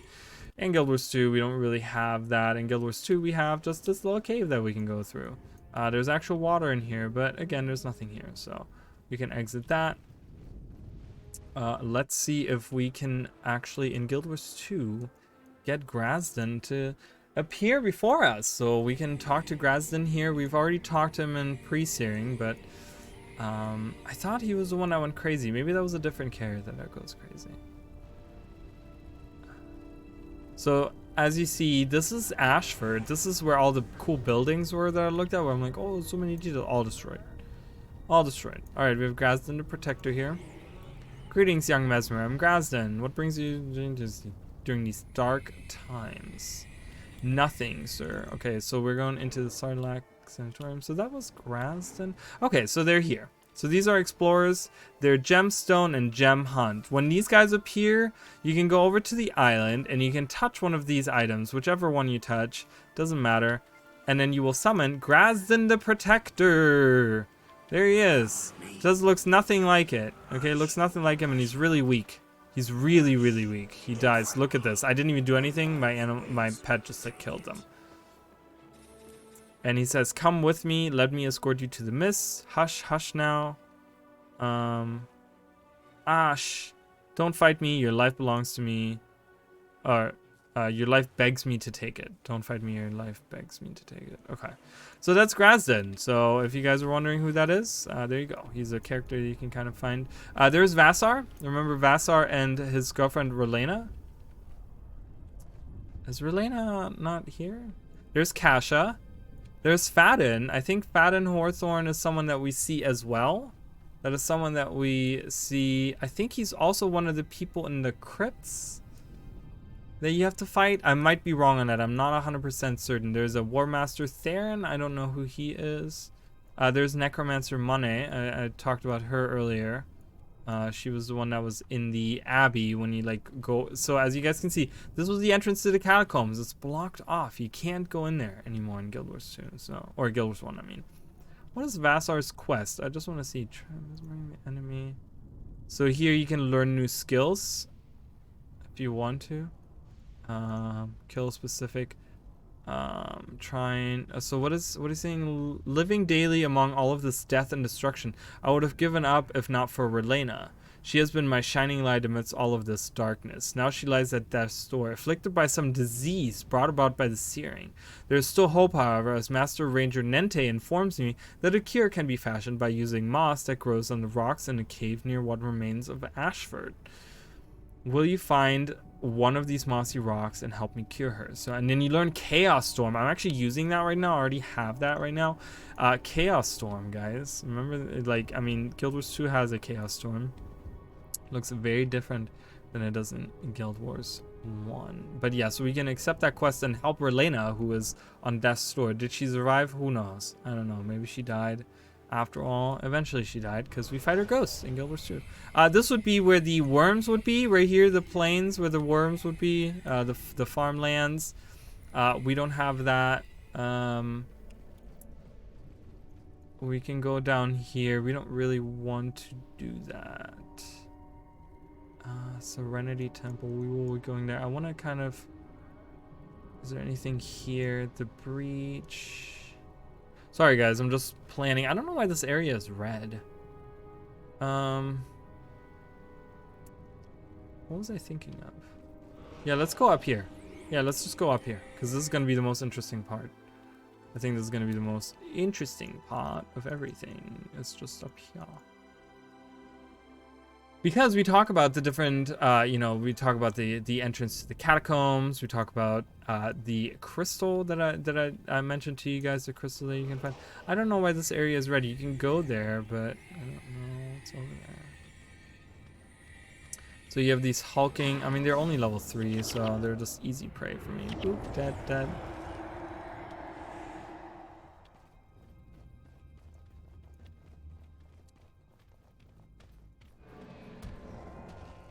We're going down here. Let me go over here real quick.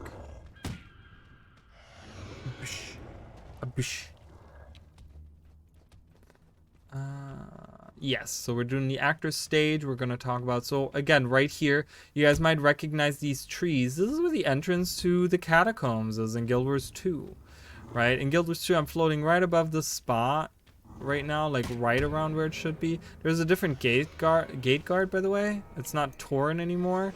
That's the breach over there, which is a whole nother area. We'll be going to the breach as well. But yeah, so this is where the where the entrance was, right? And again, there's nothing here, so they kind of have that, and then that's where the gate is right there. That's where Sebastian or Gateguard Torn would be stationed, like right here, and you can walk past that area there. It's this mountain is like, this hill is like much closer, but and then there's the actor stage. Like I said, it's very like, it seems to be like one piece of rock that they build into the ground. This is the statue of Lissa. What has changed about the statue of Lissa, guys? Very interesting. For those of you that have keen eyes, I like people with keen eyes. Good observers are very interesting people to me. But not only has the statue like changed itself, but there's also these vines around it. This is very like Mordramoth, right? Very Mordramoth-y with the vines around it. Why it's changed, I have no idea. Does it ever get explained? Probably not. So this would be the gate that leads through to the other side of the wall, and then we have the actor stage here, right? That got moved pretty much by that crystal that shattered down, which is then right here. I mean, this might be the actor's stage even. Maybe it's not the viewing hill, right? Because I said the viewing hill because you can see this stuff. Like I was talking about these walls, right? If you align them, how does it align? Let me double check here. They're telling me that on here that the actor stage would be, let's find the correct spot, would be right here. This is where they're saying if you align the maps, that is where the actor stage would be, right? But we have this platform over here where, like I said, it's the viewing hill, which the information, if you read through it, it looks like the pillars from the actual stage were used by the Char to, like, the traitor Char to be like attached to while the full fire happened or whatever. But this kind of looks like a rock that would be leaning out like this does, right? This looks kind of like something that came out of the ground. I don't know. So it's somewhere over here anyways, so somewhere around here would be that area, and then we're kind of venturing along this way, and yeah, we're kind of just walking. So I hope you guys are enjoying this. Sometimes I feel like I'm like, oh god, do people even give a shit? I'm like, do people even want to see this? Wait, does he open the gate for me? That's Char territory. Yeah, well, what if I want to go there?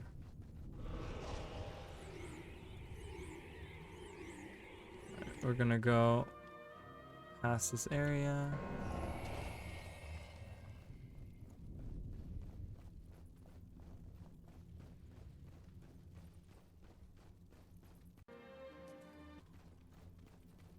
Alright, come on, friends. Let's go.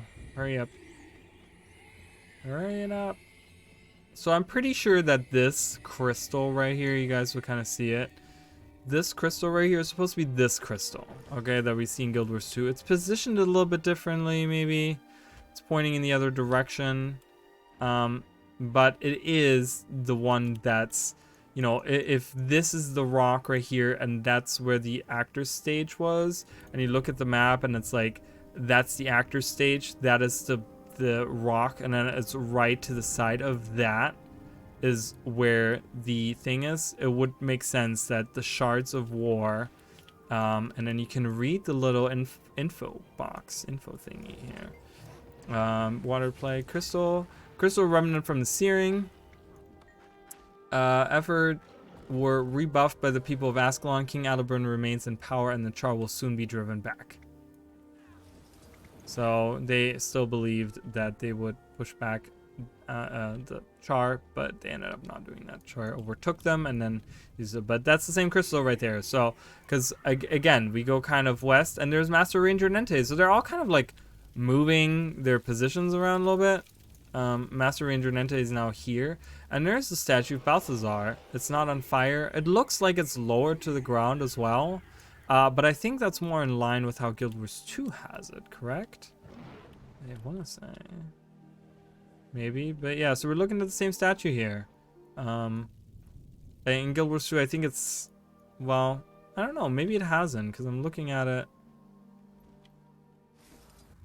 So you can kind of do that and align it a little bit. Ta-da!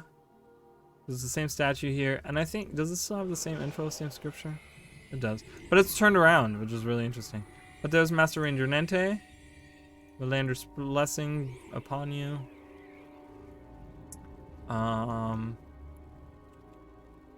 We'll do that. We'll do all that. So let's go to the breach first. Let's go to the I don't know if we can actually journey the same. Oh, Devourer appeared out of the ground.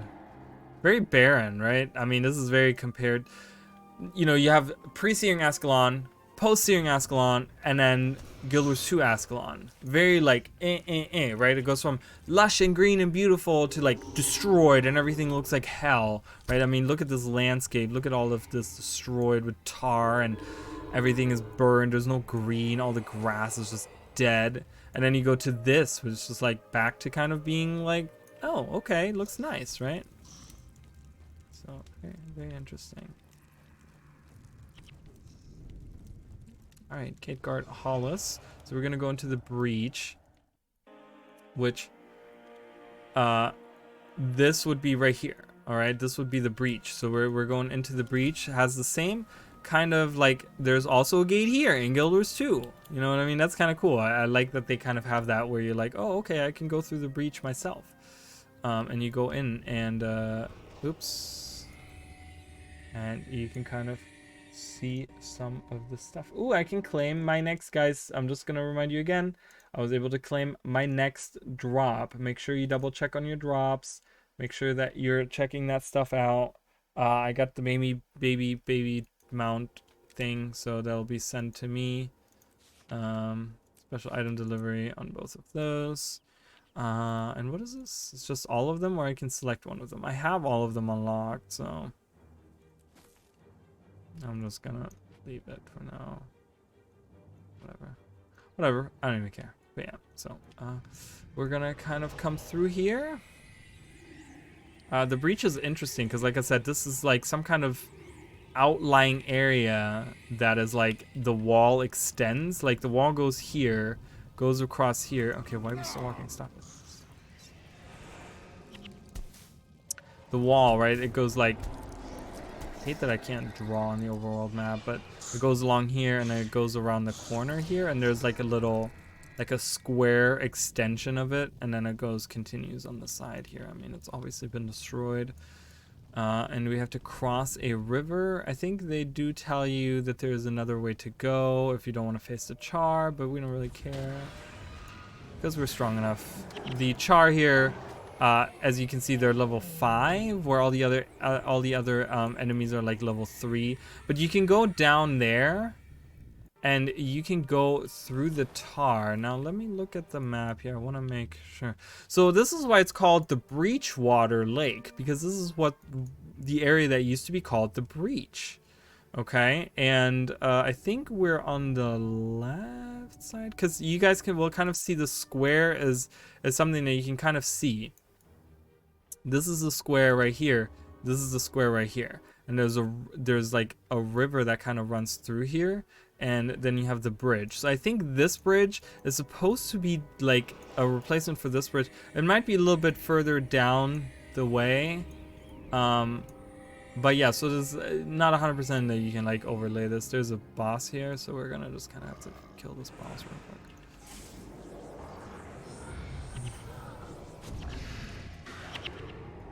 Yeah, he didn't live very long.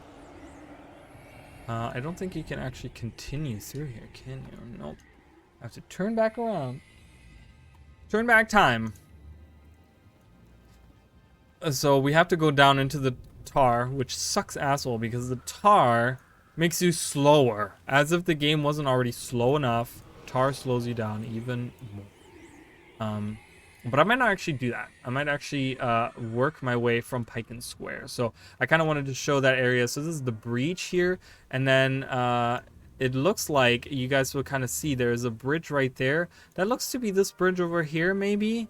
It's right outside of the breach, which, you know, that is the breach here. And then there's that bridge right there. When you look in Guild Wars 1, there's a bridge right here, and then the breach is right here. So that's kind of the same stuff, because that right there is that lake that we're kind of at right now. So I'm guessing this bridge was built because this little, if you look at this little thing here with the water going above it, that's probably this right here. You know, and there's a little bridge over on the side. And you can kind of like, that's that area right there, probably, I'm guessing. So, but let's go to Pike and Square. So this is kind of going back to Pike and Square. Doesn't look anything like it. No, again, like I said, yes, the gate is closed. There's Farrah Capo. Again, one of the ghosts that we will see in the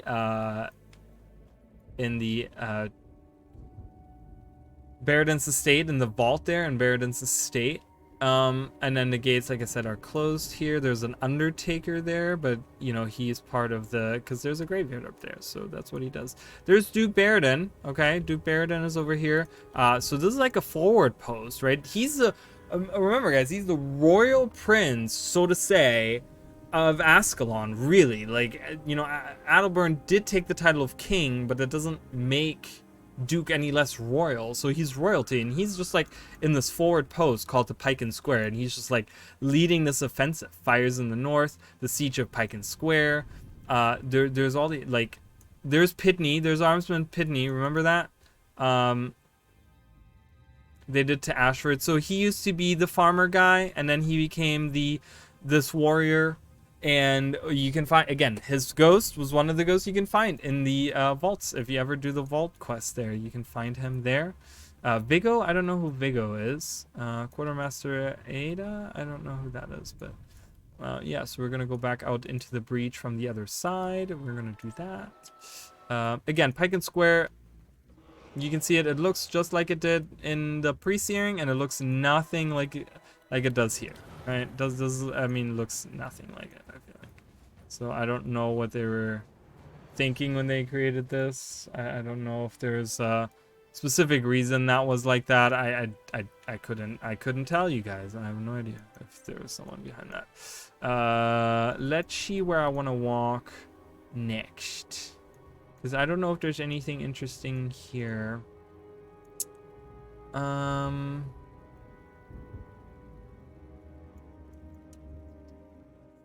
I talked about Althea's ashes, but I don't know where I get that quest. There's Warmeister Tada. Scavengers. The Army Citadel and Old Ascalon. King Oliver's. Recruits for Hollis. Troublesome Artifact. These Eldritch Sextons must be viewed with some suspicion. Priestess Rashena. Rashena, guys. Who can tell me who Rashena is? Or, for those Guild Wars 2 players, can you tell me how she is relevant? What can I find out about? Where can I find out about Rashena, guys, in Guild Wars 2? We're not gonna go there quite yet, but where can I go to find out about Rashena? Maybe it was in the text. I didn't actually read the text, so I don't know if there was any info in there, but cookie points to those that know. Okay, isn't Prince Rurik supposed to give me a quest? Maybe I have to finish certain quests, so we might not necessarily, because I think he comes up here. The King Adalbern and him have an interaction right here. I think I have to finish some sort of quest in order to have that happen. So I don't think we can do Althea's Ashes quite yet. Look, guys, the Essa Lowlands. We're going to go over on that side as well. Let me see real quick if I can find... Okay.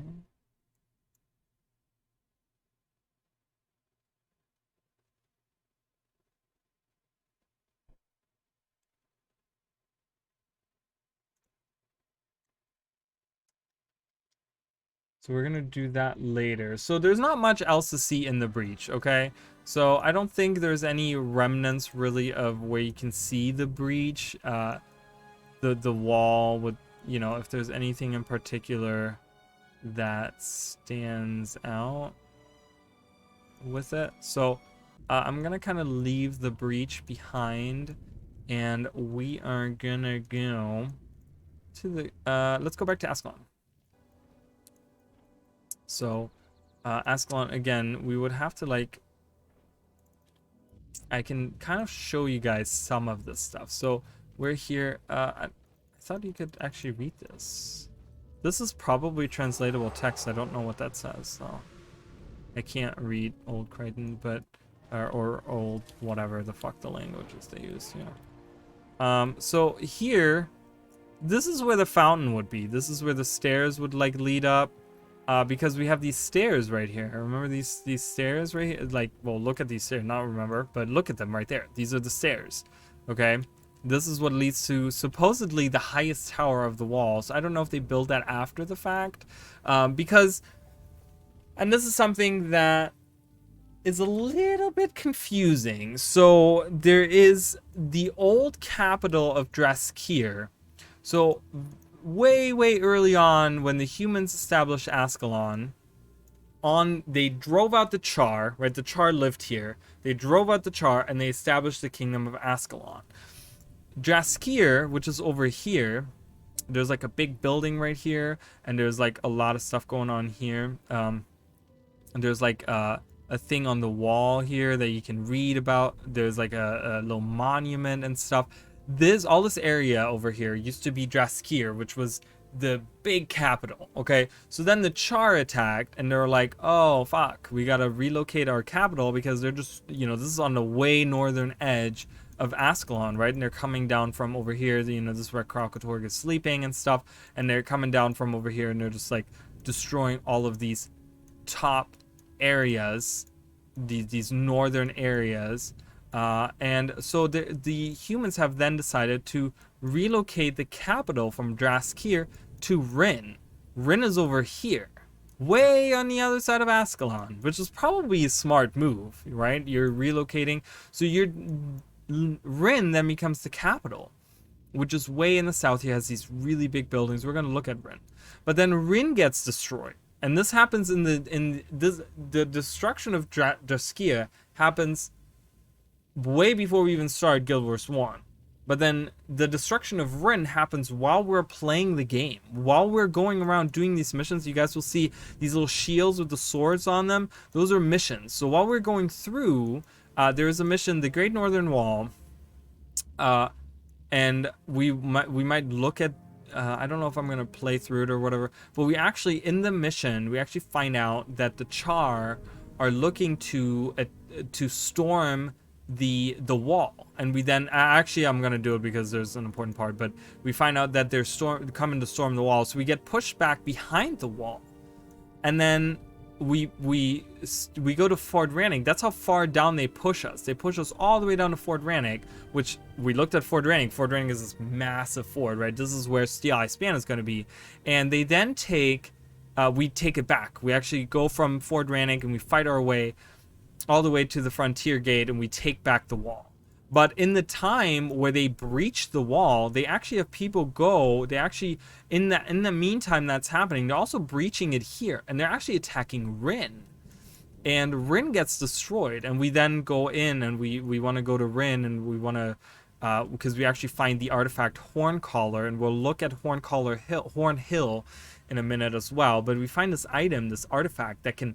The flame legion is who's attacking, right? They're the flame legion that's attacking Ascalon, and this item can call forth rain, which the flame legion uses like torches and pyres and stuff to strengthen themselves. They use the fire in the environment, so they make artificial fire by having pyres and torches and stuff, and we can actually put out their fire with the horn. And in order to use the legendary horn, we have to go to Horn Hill, which is right over here in Rin, and it's now in the Black Citadel. You can actually find the horn is there, and it's actually like a point of interest that you can go to in Guild Wars 2. And we'll look at that, but then it gets destroyed. So after that fact, Ascalon City actually becomes the capital, and I think that is when they're erecting this big tower that they talk about, because this is where the full fire happens. It's right in the center here. This is the full fire's heart. This is supposed to be where the largest tower is, and from the very tip, and you can see that if you go in the Ascalon Catacombs story mode, you can actually see Beats, you don't know. We'll come to the answer where you can see Roshenna, but it's gonna be really cool. So you guys are gonna love that. But yeah, so they built a big tower. I'm guessing after Ascalon becomes the capital, because we don't ever actually see this tower that Adelburn actually enacts the full fire from. We don't actually. It happens right here. Right here is the center. This is where he does it. But there's nothing. There's a mural of Dwayna. This is an old mural of Dwayna. That's Melandru, I believe, over here. Is that Melandru? Lissa. These are called the old Ascalonian murals of the gods. So you can kind of see a difference. So that's Lissa. That's Dwayna over here. And then that's Balthazar. Very bloody looking, right? It looks like he has like blood all over him. Just come from a battle. Melandru and Grenth over here. So you have like a little plaza of the 5 gods.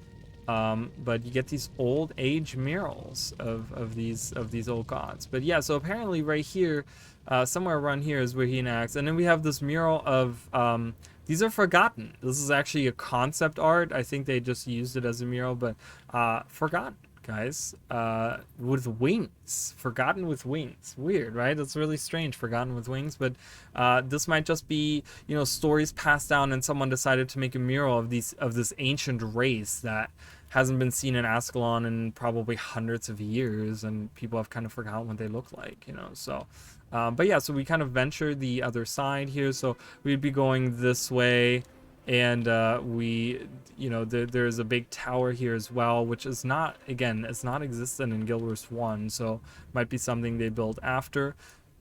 And we kind of venture to the far corner here, and here we can actually walk through, and there's a mission right here, the Great Northern Wall, and we're gonna do are we gonna do that mission? Yes, we're gonna do that mission. Why are we gonna do that mission? Because of a specific. Is this the? Yes, it is. I'm pretty sure this is the. So we need to do this quest. So or this mission. So this is a mission. They function a little bit differently. Is there a character here that we recognize? Nope, just a little outpost where you can start a mission. You guys will see enter mission. Missions were pretty much the so to say, story mode of Guild Wars 1, right? They would kind of take you through the story. There would be like little interactions, and you kind of see, well, there's a weight thing there. So we're gonna go in. We're gonna do the Great Northern Wall. Okay, and who is it? It's Captain Callahan. Captain Callahan. Okay, is really cool, and he says, "We fear the General Bonfaz Burnfur is out there." And he head north into enemy territory and found out what that mangy beast has planned. So he looks really cool, right? He has like this white armor. I think he's the only character that wears an armor like that. He's really cool. But yeah, he's Captain Callahan. So he kind of gives us the job of going across. And remember, guys, this is where we were before. Remember this? This is where we came across the bridge. We came down and we looked at the wall, and there were these stairs on the side, and I could kind of like see the stairs a little bit. We could look at it, but we couldn't go up there. That is the same area here, and then we have the bridge on the side. Now this will be in this area here, and that's but I do want to go somewhere else, so this is a different we'll do that after. So we'll do that after, but yeah, here we are. So the gate is closed. We can't actually cross that bridge. That, again, this would be this bridge right here. It looks way different, but we actually have to go around. And then we have that building in the back. I always love going towards, because we're going to go through that building. So it's kind of crazy, so just to see all that. But yeah, so we're kind of going along the bridge here, which, you know, we can't actually do. Again, in Guild Wars 2, we can't actually do that. So, but we're kind of going alongside the bridge. And again, the water is gone, and then it reappears in Guild Wars 2. It's really strange. Like, where was the point where the world, the area started, you know, becoming normal again? Let's use a Chaos Storm. Look at the Chaos Storm here. That's Chaos Storm right there. That's Chaos Storm in Guild Wars 1. Very, very different from, it's still a really good spell because it's only 5 energy. So it's really cheap to use, and it lasts for a long time, 10 seconds. 10 seconds, and it does pretty good damage, and it takes some energy away from enemies. I think it's a good skill. I like using it. I don't think a lot of people use it on their bars, but I think it's a pretty cheap skill, and it's pretty good for an AoE, so I like to use that. We're kind of, sorry guys, we're kind of just walking through. Again, we can't, there's really not much in comparisons. We have a boss here. This is Fleck Grok Spit. But that's okay, he died. We activate this lever. Again, none of that. The Flame Legion has kind of taken over this area in Guild Wars 2, as they have done in Guild Wars 1. But there's a specific thing that I'm looking for. That's why I'm going through this mission. 2 things that I'm looking for, actually. So we're going to have to actually do this mission. I'm sorry, guys. I gotta go over here. I gotta go to this wreckage. Do I have enough space? I do have more than enough space. I want to make sure, because I gotta collect some items here, and I will show you guys exactly why I have to do that. Boop. Okay.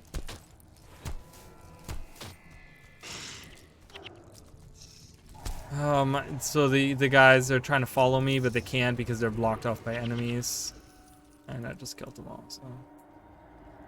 Whatever. Wrong way. I gotta go this way. So we're just kind of do this quest. I think there is another Searing Cauldron that you can find, but it's in a different mission. It's not here. I gotta go here.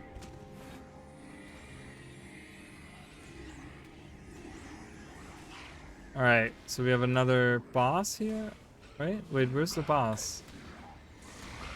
Oh, up there. He's up there.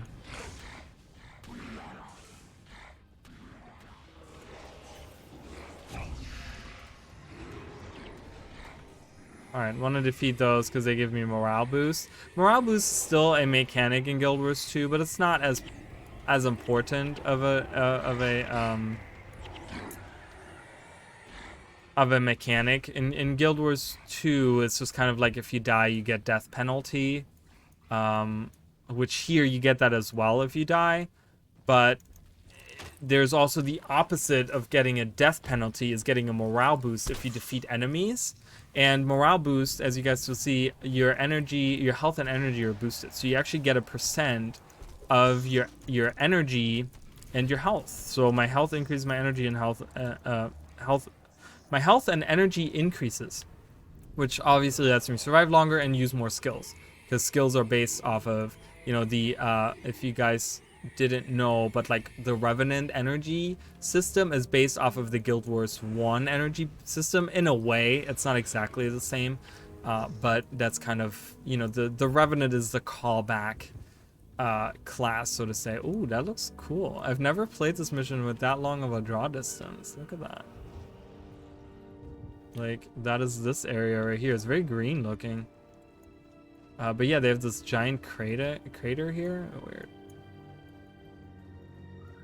We gotta come around this way for a specific reason. There's another boss. We can defeat him. We can get some more morale boost. I think this is the last one I need. I believe that's it. I needed to collect 4 items. Da, da, da, da.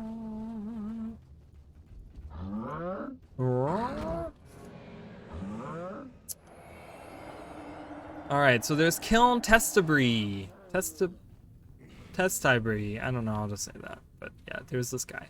Okay, so this guy, he gives us, so in the base game of Guild Wars 1, the first part of the universe or whatever that came out, which is this area with all the little dots over here. You can kind of see that.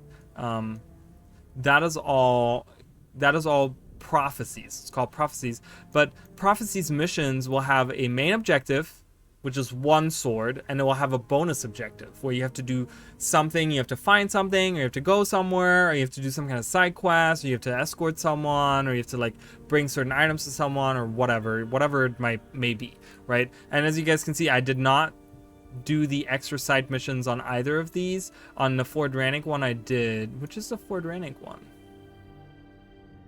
I don't remember. Yeah, I don't know. But then you have the, oh, I know, Ford Rannick one is easy. You have the main objective and then the bonus objective. I haven't done the bonus objective. I'm about to complete it, which is actually you talk to Kiln Testibri, and he asks you to find armor. And it says, in life I was known as a champion of Sirmia. In death I am but a restless spirit. Okay, he says, please help me. The enchanted armor that sealed my tomb has been stolen. So that's his tomb right here. He's a hero. Find it and return it to me so that I may pass into the rift. Okay? So that's his little, this is his little tomb. He was a hero of Sirmia. Sirmia, ruins of Sirmia. Sirmia was a very big city south of Draskir. It was another a city, and he was known as the hero of Sirmia. So then we bring him his items, we bring him his armor, and I get the bonus quest done. I will remember your kindness when we meet again in the underworld. Okay. So he looks really cool, right? He has a skull on this. He has a cool armor. So why is he important? Why is he important? Why do I bring him up? Well, because we can actually go to where this is, and it's an important part not important, but it's a point of interest, guys. Just so you guys know why you have to collect this point of interest is because this was, again, a side quest in Guild Wars 1. Right here, this point of interest is called Kiln's Rest. Well, who's Kiln? Well, you just met Kiln, okay? This is who Kiln is, right? He's this guy right here. Or, well, this guy right there. And then who's this person running around? Well, this is Scholar Amy Testibri. What? This is Kiln Testibri, and you can talk to her. And she says, my apologies, but I don't have much time to talk. I'm engaged in a personal project. Priority sanctioned, of course. I'm searching for remnants of my family history. Your family? This arch here is all that's left of my family mausoleum. My great-great-grandfather, Kiln Testibri, was buried here. He was a renowned champion in his time. What exactly are you looking for? I've heard that his ghost wandered these hills searching for his lost enchanted armor before it was finally returned to him. I thought perhaps I could learn more about it, but so far I've found nothing. Okay, so that's the same area. That's his tomb right here, and this arch is all that remains of the mausoleum. I don't know if it lines up perfectly with the entrance with this.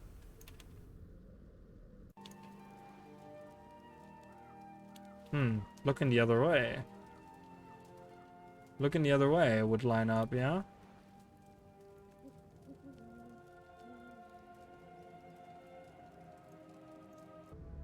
Would that be the same area? It would be the same area, right? So yeah, so this is right here. So now you guys kind of know that's why this is, you know, again, it's just a cool callback to Guild Wars 1. She talks about her ancestor, and that's why it's there. And there's nothing else about Tesseri. You will never see Kiln again. You will never hear anything about him.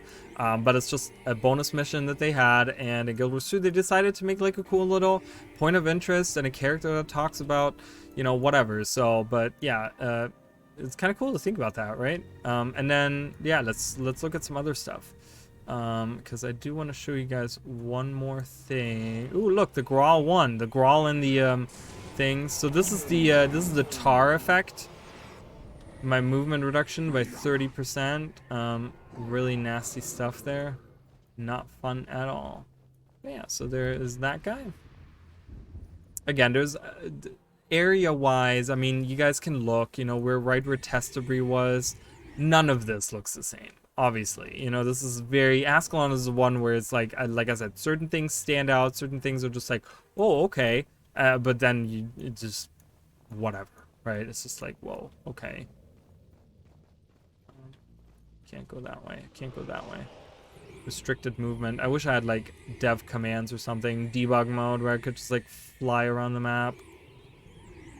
Made that a lot easier for me, but that's okay. But that's okay. Let me see if I'm missing anything in particular. Oops, sorry guys. I don't know. Every time I go into, we're gonna go defeat him. While I'm looking at, maybe I'm missing something. I don't know. I want to make sure that we are not missing any.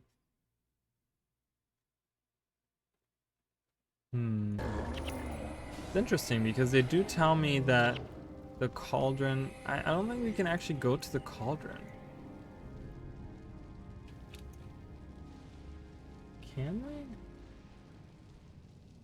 It would be at the side. Yeah, we can't actually go in there. They have this whole area marked as like part of the area, but I don't think there is a way that we can go there. I want to say, but that's so north of the bridge. It might be this little speck right here, or maybe further down. That might be the cauldron, where the cauldron was. I don't think you're gonna actually see the physical cauldron anywhere. So, but yeah, here we are, and I will tell you guys. So this is the most northern part that we can do right here. We will be able to go here, and we will be able to go there. But in this central area, this is the most northern part that we can do. But why is this important? Well, I will show you guys right now. So there's a cutscene that starts, okay? We're gonna watch this cutscene here. It doesn't start here, it starts there. Look at this. Look at what's going on. Remember, we're fighting the Flame Legion, and they get stronger with pyres. Look at all these pyres.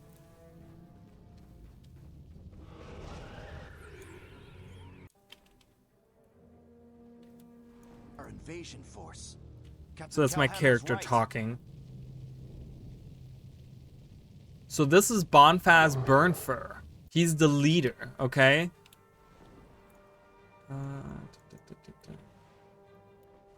So this is actually a timed mission. So now I have to run back. We can't hear the sound, but there's a reason for that because I gotta move. They spotted us. We gotta run back to the wall. So they open that gate we just walked by. They like storm that gate, okay, and then they come for us. So I'm gonna just kind of hang out over here. So okay, so we can kind of skip that, and they're gonna, oh well, just end it. Oh my god, they're right behind me. Okay, so here you gotta run. I only have 3 minutes to go back, but yeah, so you can kind of see the camp out there.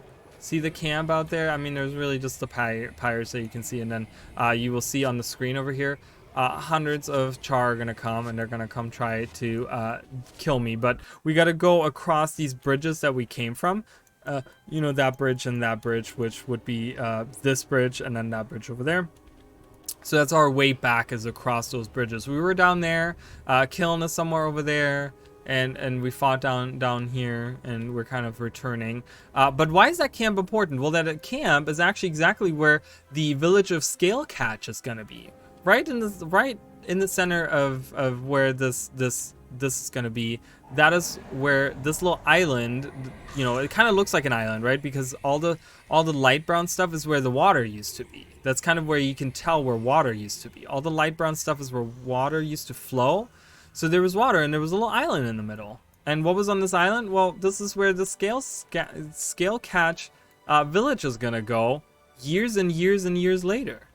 So really cool stuff that, you know, kind of doesn't really get explained. But yeah, so they eventually build this village here to catch scale, right, and train them. So that's like a very cool thing that you can, and we'll see Char. One of us died. Look at the army of Char over there, and then look who's coming from the side. And you can fail this, like if you don't make it in time, or if they like kill, like they can easily kill you, even if you're way over level. But yeah, so we're crossing that bridge again, so we're running away. I would say maybe up here is kind of where we're watching them from.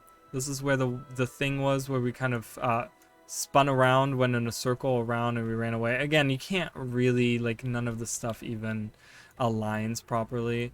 These guys are going to try to defend these Ascalon veterans, but they're just going to die to the Char. So we can kind of watch the map. I can flag my heroes to help them.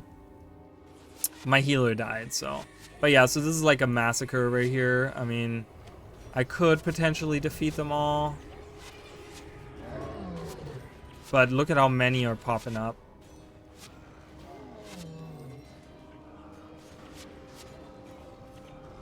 So, no, we're actually doing pretty good.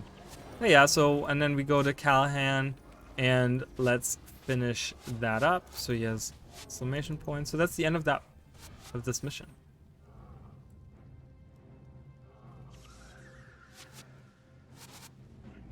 You're back. Well done.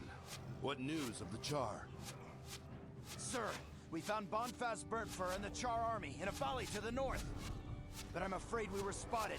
They come for the wall as we speak.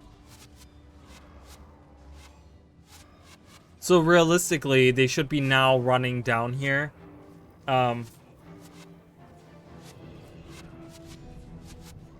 No, I don't think you can. I don't know if there's a way to like clip through that, but it blocks you off because that door, you can't open that gate that they walk through.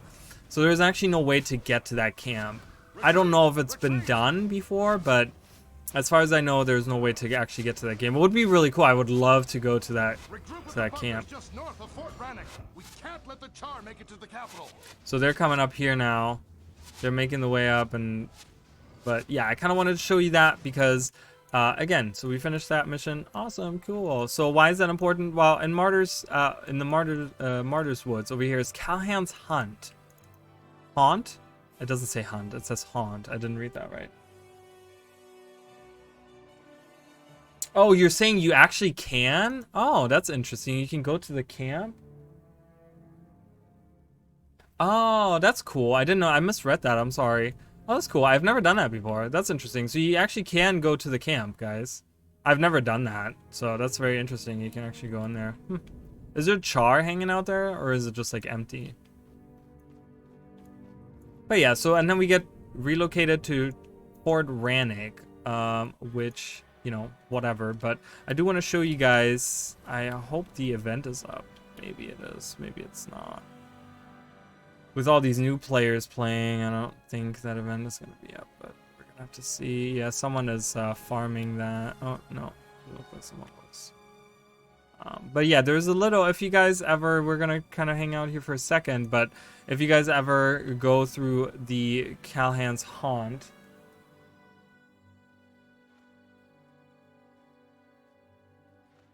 oh, really? Interesting. That's cool. That's good to know. So, yeah, but that's gonna be, that island is gonna be Scale Catch, and you can actually, there's an event here if you ever come through here. There's an event where Callahan's ghost will come out, and there will be scouts that walk down to ghost scouts, and they talk to him, and they're like, they literally do exactly what we just did. They inform him of, hey, Bonfaz Burnfur has made an army and he's coming for the wall. And he's like, oh god, okay, blah blah blah. And then he mistakes us for the Char, and he starts attacking us, and we defeat him. And then when you defeat him, he actually screams out like, Burnfur, I'm coming for you, something like that. I don't know, he has some kind of weird thing that he says or whatever. So I don't think any of the areas, but that's really cool. I want to do that at some point. Actually go to the camp. I might do that at some point. I don't know, but I don't think there's anything interesting there. Fort Rannick doesn't have anything important. The whole mission has nothing important, so I'm not even gonna worry about that mission. This is that whole mission over here, and I don't think there's anything. The very end of it is somewhat important because do I want to show that off? Sure, why not? I guess we're gonna do the mission, guys. Yeah, I'm already in it. I realized it too late. Because there's one important character at the very end of the mission. So we're gonna... It does. Oh, I know. I've only done it on... I think in Cantha, I want to say. But yeah, it really makes you go in all kinds of places. I know. I feel like Alona is the worst one because there's so many areas that like you don't go to during the like whole mission or whatever, and it's just like really bad.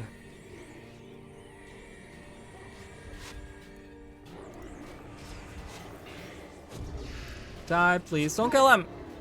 No. Oh, he made it. Oh, thank God.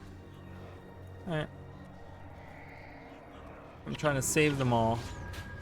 Alright, we're gonna go through this mission here, guys, because I do want to show you one character, and that's... Oh, he did die. He did die after all. Oh, well. I don't want to do that. That's the bonus mission. I don't want to worry about that. I don't think that's even referenced in Guild Wars 2 at all.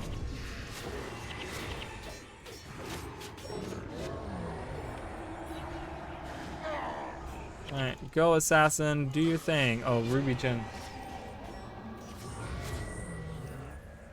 And we can kind of, maybe that event will pop up and we can kind of hang out here and have my wolf finish him off.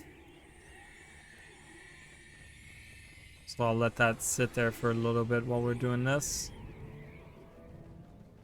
Yeah, if you go through here in Guild Wars 2, there's really not much to see. None of the buildings, none of the hills even a line or anything. Alright, yeah. You want me to do something. Yep, got it.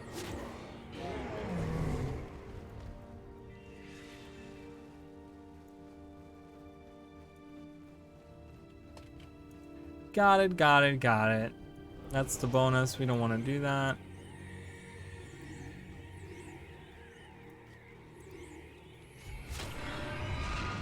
Yeah, sadly none of these buildings or anything is like left in Guild Wars 2.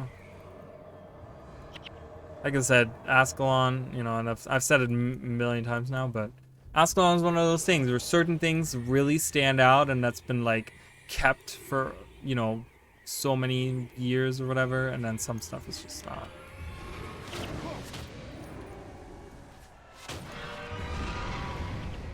I'm gonna actually go this way.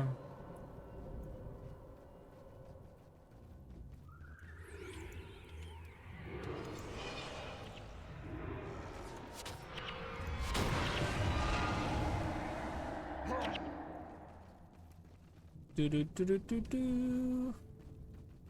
Just gonna walk by all these guys. Rarak Whitefire. Why is it gotta be white?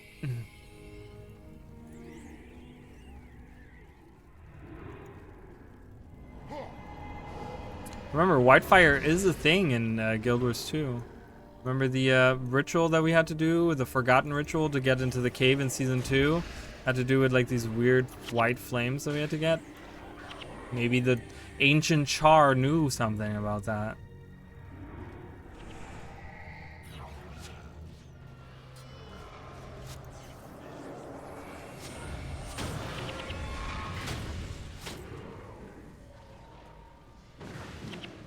Alright. We're making our way through. So that's the bonus over there. I need to save him, but I'm not going to do that. Couldn't care less. I just want to make my way through.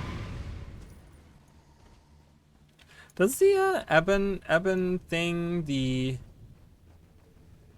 special agent, does that actually work?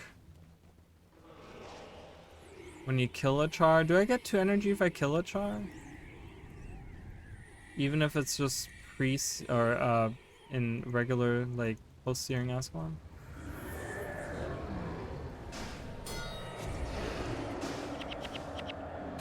I don't think I got any energy. I don't think that counted. No, definitely not. That would be really messed up if the rebel yell would work. All right, so we're slowly getting over here. Can I save the engineer? Probably not. Sometimes you can save them.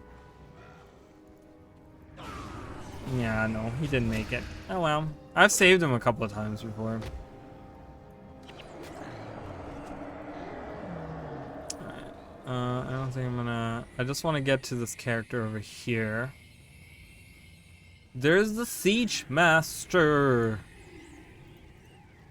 The Siege Master is who I'm looking for. This is at the end of the mission, of course. You know, the one character that I'm actually looking to talk to is right here. So there's the Siege Master, okay? Siege Master Lormar. Okay. Is he called that here as well? I think he is. But he's the pretty much the like meta event in Guild Wars 2. Okay, you come here and you have to defeat the enemies. This is who you defeat at the very end here. Okay, he's the guy that like pops up here and you have to defeat him. He's the champion right in the middle. At the end of the meta where you have to destroy the statues and the catapults and stuff, and he comes over here. He's the guy that you have to defeat. So that's another callback to this guy, some random guy that we talked to in the mission.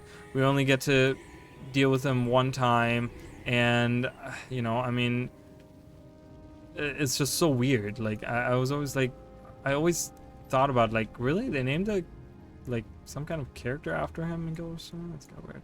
I'm gonna see if I can defeat these guys. Probably gonna die now, but that's okay. I was gonna die anyways.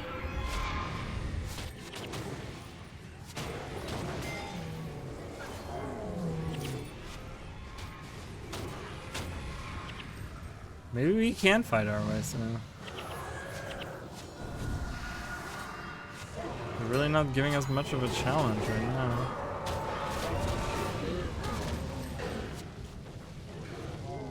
I was like, oh, I'm just gonna kill myself, and then that didn't really happen. And he attacked in Guild Wars 2, Guild Wars 1, all his money. Alright, anyways, so that's the character there. He's kind of like, I don't know if he gets relocated. He survives after this mission, as far as we know, anyways. But yeah, and then he pops up there, so that's an important character there. Dreskir, I guess we gotta do this mission. This is, it's kind of an annoying mission, though. Do I really want to? I do want to do that. Alright, before we do that, we're gonna go the Frontier. I don't want to do Frontier. I'm gonna go to the Serenity Temple. Alright, this is the answer to the quiz that I had earlier, okay? You've all failed the quiz. Priestess Roshenna can be found at the Serenity Temple, okay? And you can find her grave at Serenity Temple in Guild Wars 2. I haven't exploded, so I'm sorry, guys. We're gonna have to play some Guild Wars 2 here for a second and actually go there. So this is Serenity Temple. And there's Roshenna's grave. If you guys ever wondered why there's a random grave over here with someone named Roshenna, or for someone named Roshenna, this is the reason, because she's the like head priestess of Serenity Temple right here. It says, an ancient, weathered, smooth gravestone stands here. Much of its inscription has become illegible. I can't even say that. With time. The part that's decipherable reads, "May Dwayna watch over you and carry you through darkness." Which is, I think, a very often spoken thing in Guild Wars 1. Like one of those like common phrases. But that's Priestess Rashena right here. Look at her. She looks very... really creepy, actually. Welcome to Serenity Temple. May the goddess Mother Dwayna watch over you, over your steps, and carry you through the darkness. Ooh, where have we heard that before? Well, we just read it. So that's her. Right there. She's the priestess. This is Serenity Temple. Strangely enough, so this is the statue of Dwayna. Again, you can read the scriptures of Dwayna, which I think these are different than what is in Priest-Searing, but the statue is destroyed. Which it's not in Guild Wars 2. You see that? This is how... Remember how in Priest-Searing, we just had it earlier, guys. We were in Priest-Searing. Remember how the statues looked? This is what the statues looked like, right? Remember that? And they were like with blue light underneath them. But yeah, I don't know. This is destroyed. So I'm guessing Priestess Rashena, she's a priestess of Dwayna, and she probably went and repaired the statue. Because the only other statue that's here is Melandru's statue right here. And we've already seen a statue of hers. Of course, it was much greener with water running through, but everything has been destroyed. So, and you can read more of her scriptures. I'm not going to go through that because who wants to do all that? But, yeah, so this is Serenity Temple, guys. Looks, pretty bland, right? Kendrick Redstaff. I almost forgot about him for a second.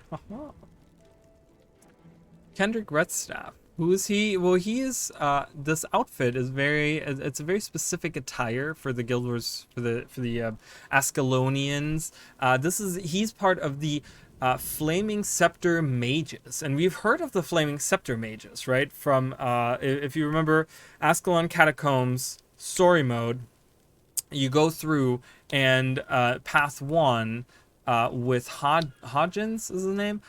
He talks about the flaming scepters that he finds. He finds 2 flaming scepters, and they used to be these the group of very powerful mages in Ascalon. They're very powerful mages, but he is a flaming scepter mage. As far as I understand, I think that's the outfit that they wear. We will come across more of these guys, but I think that's what that outfit is. But there's the little...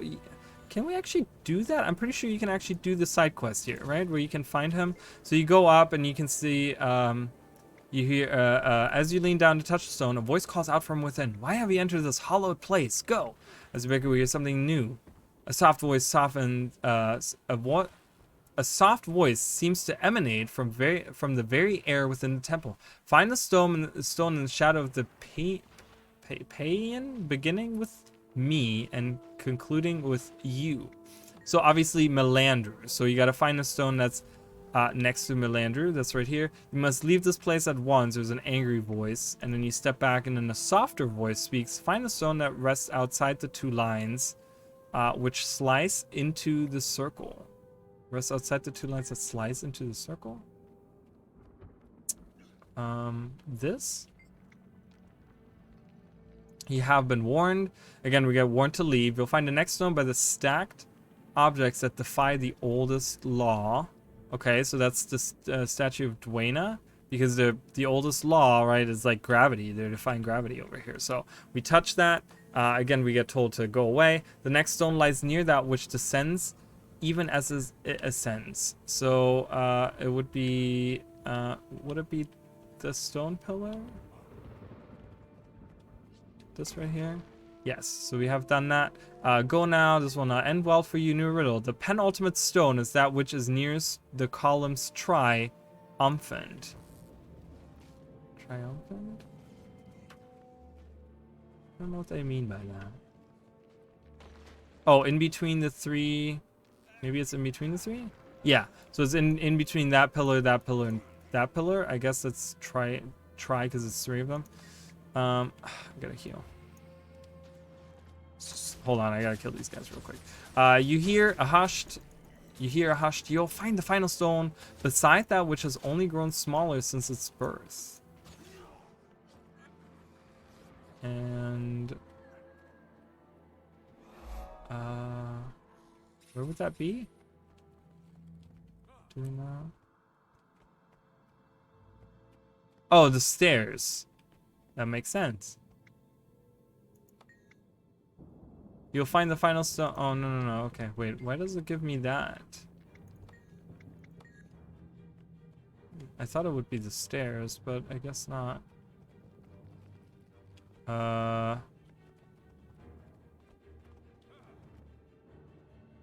Is that not correct? Broken pillar. Maybe over here? Is that it? Now you die. Wait.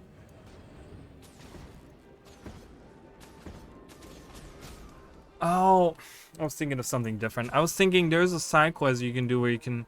I have to do the quest. I thought doing the little rocks challenge was how you summon Kendrick Redstaff, but it's actually you can summon him, but I actually did it wrong. I got to do the actual Serenity temple, like actually the event. I got to do the event chain.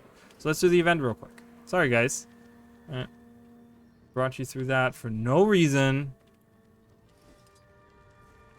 But that's okay. We've been playing a lot of Guild Wars 1s. We're going to play some Guild Wars 2 here. Kind of switch off and on.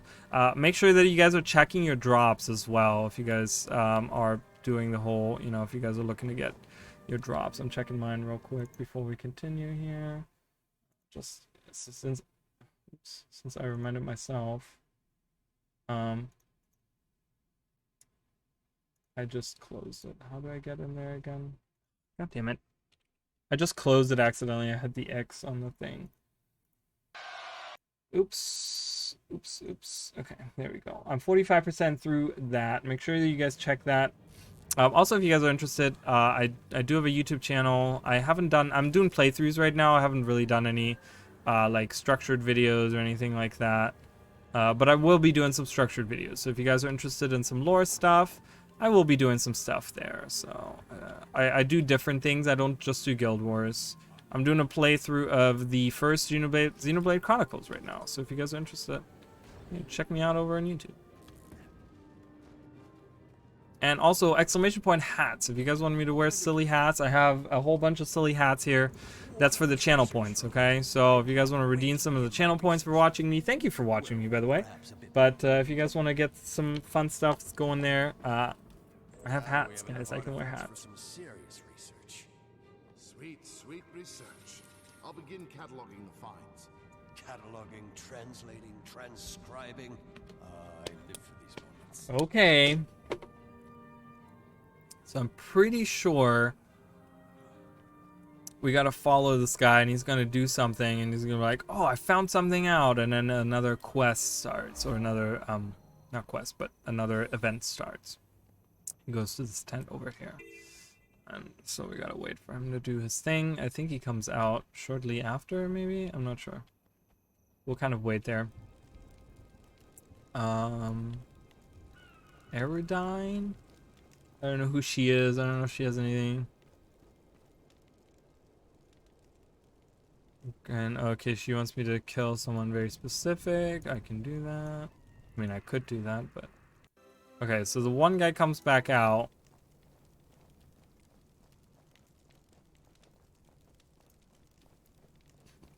I miss the other guy? No. No, I did not. Alright, come on. Come on, dude. Transcribe faster. You were so excited. So there we go. Look at this. Is that one of the new artifacts? Yes, but see these striations here? I believe this is a part of a bigger piece. I need to investigate this. Alright, so we're gonna volunteer to help this guy because we're looking... Follow me. I'll take you there. So I love how they don't just, you know, like Rashena's grave, right? It's just sitting there and you can find it in the open world, but I love how they have it like intertwined with like events as well, right? We do different events, we learn about different things from Guild Wars 1, so it's kind of cool to see that. All right, so we gotta help this guy. Ugh, reflecting my attacks.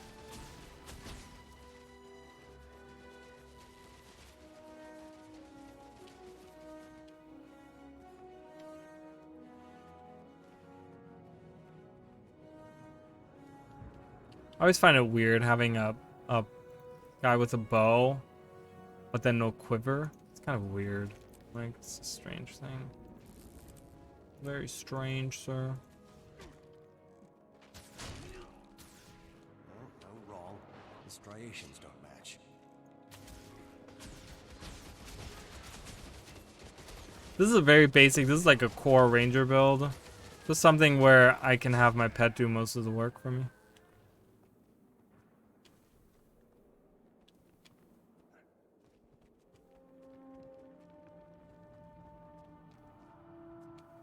Alright, this is gonna be dumb.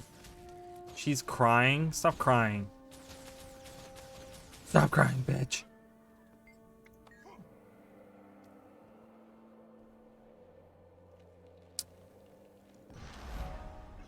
Oh my god, hurry up with your shit. Jesus.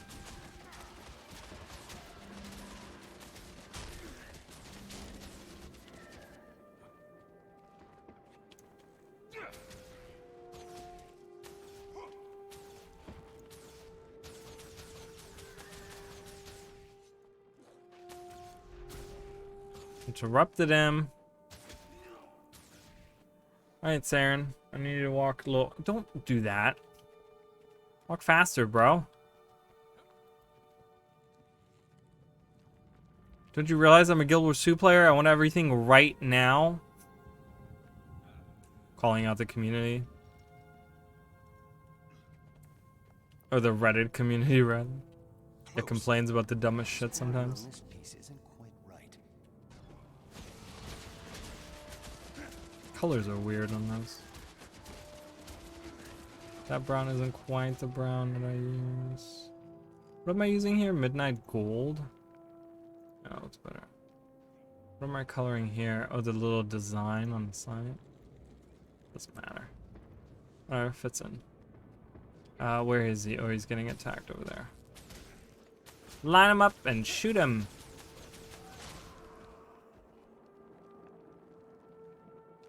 Come on, little Saren, you can do it. Get to the fucking part where you summon Kendrick Redstaff.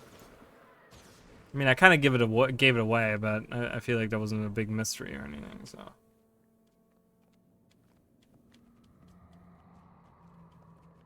Go! Choo, I'm floating.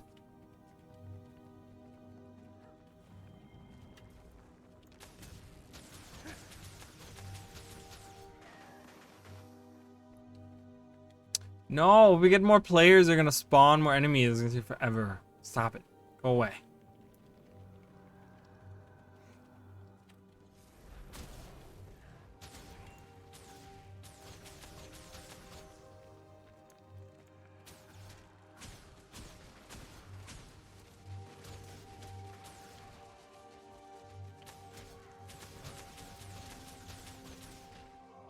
Nice.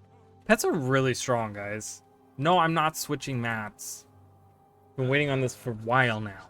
Oh my god. Jeez. See, that's what I'm talking about. Harbinger for the win. Is Harbinger still like OP in PvP? I played it for a little bit. It was super fun, but I haven't PvP. I've not used PvP, so. This is it. Material. All right, Fine nice. Detailed scoring, the art, they all match. I need a closer look at this beauty. It could be the find of the century. All right. And there he is. Kendrick Redstaff. Looks just like him, doesn't he? Same hair. Same everything. Oh my, this can't be good. Now, learn what I do to people who can't control their curiosity. But yeah, so that's who Kendrick Redstaff is. So that's the little... You can do that right there. With him. I don't know if he actually... Priests of Roshenna and the Acolytes of the Serenity Temple believe in the power of forgiveness and mercy. Do not repay this generosity with insolence. Who is attacking me? I see something down here. Okay, he finds something and then walks away. I don't know what he's finding. If you're disrespectful or disruptive at all while you're within the temple's bounds, rest assured that I will teach you how fully my own philosophy diverges from theirs. So he's a very aggressive, like, I'm gonna beat you up if you do something wrong, and it kind of shows, right? Because he does the same kind of thing here in Guild Wars 2. He has that same kind of mentality, so they translated that fairly well. So then we venture outward. Finally, we're actually getting some more comparisons going. You know, now that we don't have to wait 15 minutes on someone to spawn finally. But yeah, we go into the Pockmark Flats, okay? And again, this is somewhat, we can actually discover this area as well. I think it's called this, either the same or close to that. Same as called Pockmark Roughs. Okay, and we go around here and blah blah blah blah blah. We go down here and we're kind of going down the same, we're going the same path pretty much that we're taking right now. We're coming across, what is that? Okay, it's the big searing crystal. So this crystal right there is the same crystal right there. So we're looking at the same crystal here. Again, they look a little different, but obviously, I mean, graphics are different and stuff like that. So, but yeah, that's the same thing that we're looking at there. I think it even has, does it even have the water around it? Is that water? What is that mist? It's mist, it's not water. There was water around it once upon a time, but yeah, so as you guys can see, we can kind of, we can't go in the water, so we're kind of like, oh, oh, this is tar? I think this is tar, I don't think this is water. So that's why it's not there anymore. But yeah, there you go. There's that big crystal in a big circular formation, just like it is here. There's a big circle around it, which you can see on the map is here as well. You can kind of look around and it's in this big circle there. It made a big impact landing. This is probably the biggest one. I think this is the biggest crystal, right? I did want to show you guys that. I guess before we go into this area, we're gonna have to do the Ruins of Sirmia mission. Sorry we have to do all these missions, guys, but you know, that's just how it goes. That's just how it goes in Guild Wars 1. You gotta do the missions. This mission is a little bit more hands-on because I actually have to defend Rurik because he's an idiot. Quickly, this way. Yeah. So they have us go, we gotta go through this building there, but they have us go all the way around to get to that building. So we have to go all the way around and then we come down there and then we go into those buildings. So kind of to do that.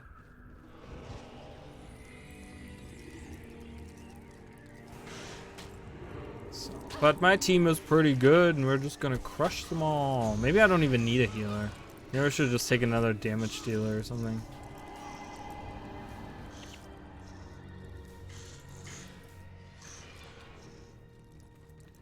Alright. Ew,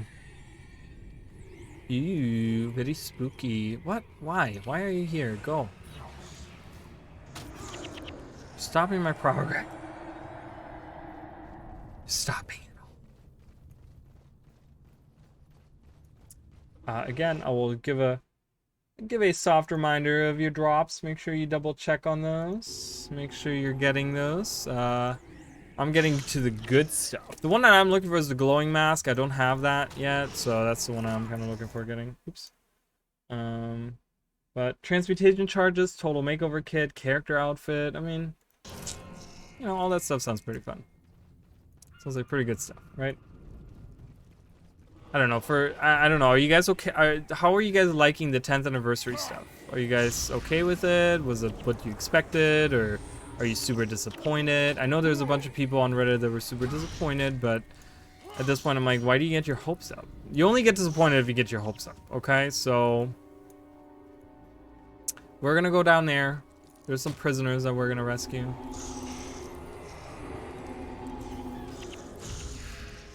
But I've been pretty happy. I mean, you know, they did it all at once, right? It's the Steam launch, which means a bunch of new players, and then we have the anniversary, which, you know, is through, you know, the Twitch drops, plus the stuff for our birthdays, plus the anniversary stuff, because that's two different things, right? You get like the anniversary gift, and then you get the character birthday gifts.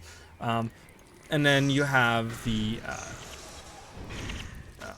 yeah, I don't know. You have like all these different things going on. Balance patch today, right? That's like something that's like really cool.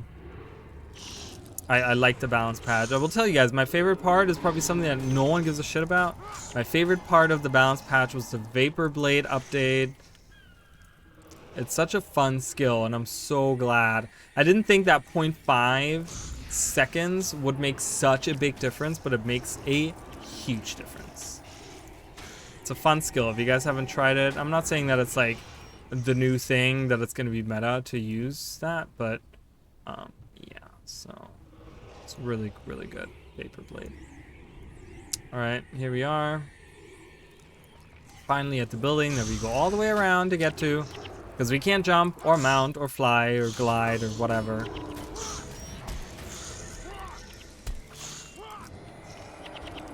Oh, I rubber banded. Look at that. Look at that fun rubber band there. Nash underfoot. Nash underfoot. Time to give me a morale boost, friend. Thank you. Oops. Okay. Oh, that's it. Alright, this is where we're gonna deal with Char. So Prince Rig talks about how he used to spend time here as a child.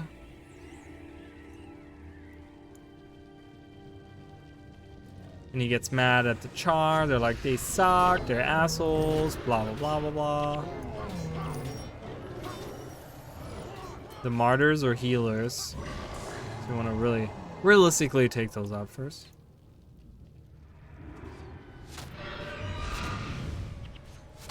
Fear my chaos storm. I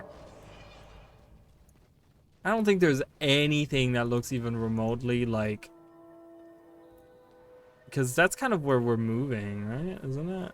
Yeah, we're kind of moving along here, but there's really nothing. I mean, we're really close to Kiln's Rest, but when you look, Kiln's Rest is right over here. Right here, actually, is that one? Oh, it's right there, actually. So we're kind of moving along that on the right. We can't really do that, right? Because Blaze Ridge Steps ends right here.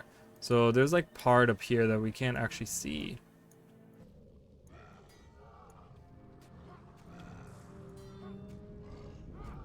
Well, no, I mean it was drops in Twitch, but what I'm talking about is the anniversary. There was anniversary stuff. Didn't we get anniversary stuff? Wasn't anniversary stuff that we got? Or is that still coming or something? Tomorrow we're getting a raptor. Are the anniversary drops tomorrow? I don't know, but it's like you're gonna get like, for your account being 10 years old, for your whole account, you're gonna get something, and then you're gonna get something for your character being 10 years old. You're gonna get two different things, and apparently they're giving a raptor out. I heard something about a raptor skin that was data mined, and apparently that's what we're getting tomorrow. Someone was saying we're gonna get that, like everyone is gonna get that or something. I don't know. So I heard something about that, and it was apparently was officially confirmed by ArenaNet. So yeah, so I don't know, raptor mount. I don't know what it looks like. I don't know. I have no clue. I only heard. I only read about it. So I don't know. But yeah. So it's like two different things that we had drops for, and then we have the Twitch drops. So it's like three different things that you can get pretty much right now if you have a character for 10 years. I don't have any Head Start characters. My Head Start character I ended up deleting, and after the Head Start was done already, I had made my character that I still have. So I'm not gonna get anything until like 3 days from now, but I don't care. I'll survive. You know what I mean? I'll be okay. But I think it's what, August 26th? That's what, August 24th. So in 2 days. Well, it just switched over, so. But yeah, anyways. And I heard people were complaining about the drops. They were saying like, oh, literally, guys, okay. And I had this rant earlier on. When no one was really here, but someone was complaining. They wanted to get. They were hoping for a full legendary armor. I'm like, what? Why would you want the most prestige item to just be given to you like that? Like, you don't even, at least with the like return 2, you actually had to like do some kind of stuff there. You have to like actually go in and do some stuff. Like what the fuck? Okay, why are we?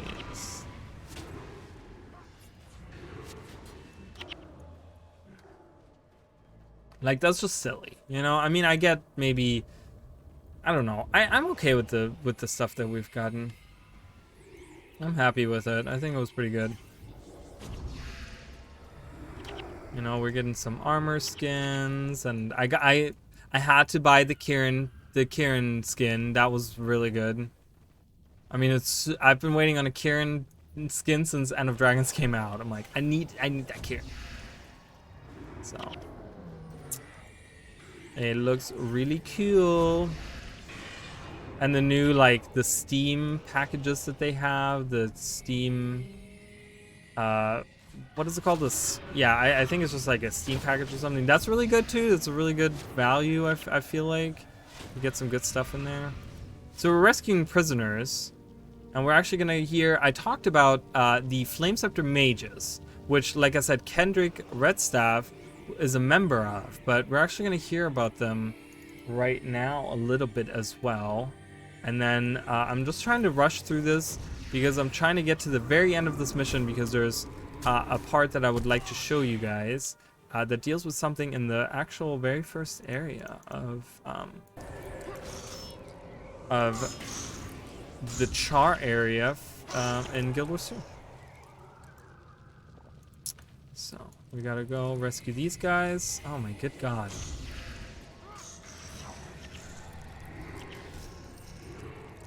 I don't know why I'm not summoning a Ruby Jin. He could really help out. Alright, let's watch this cutscene.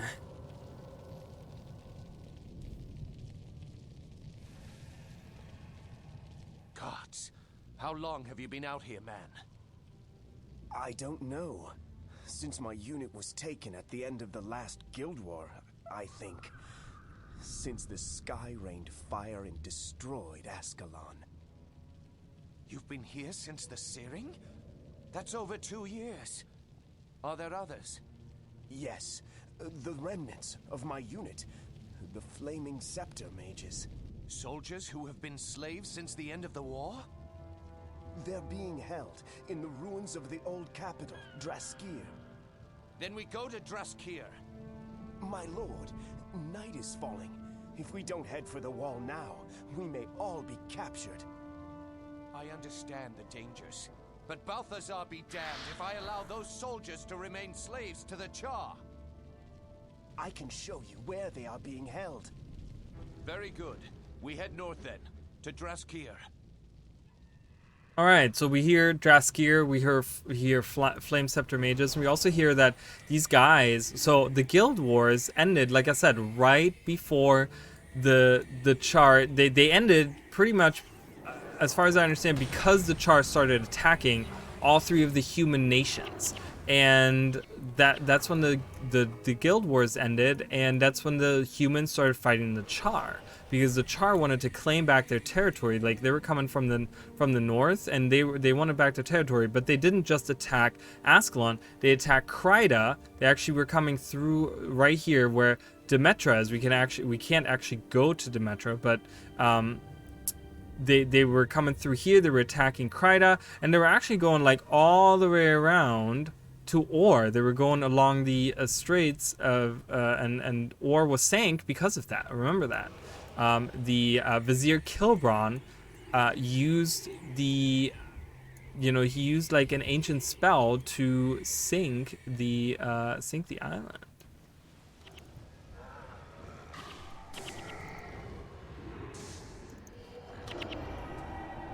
Alright, so here we're gonna have to cross the bridge, but the bridge is down, so they're gonna be like, oh, open it up for us, will ya?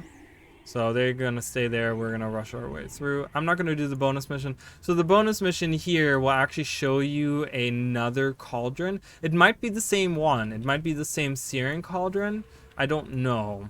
But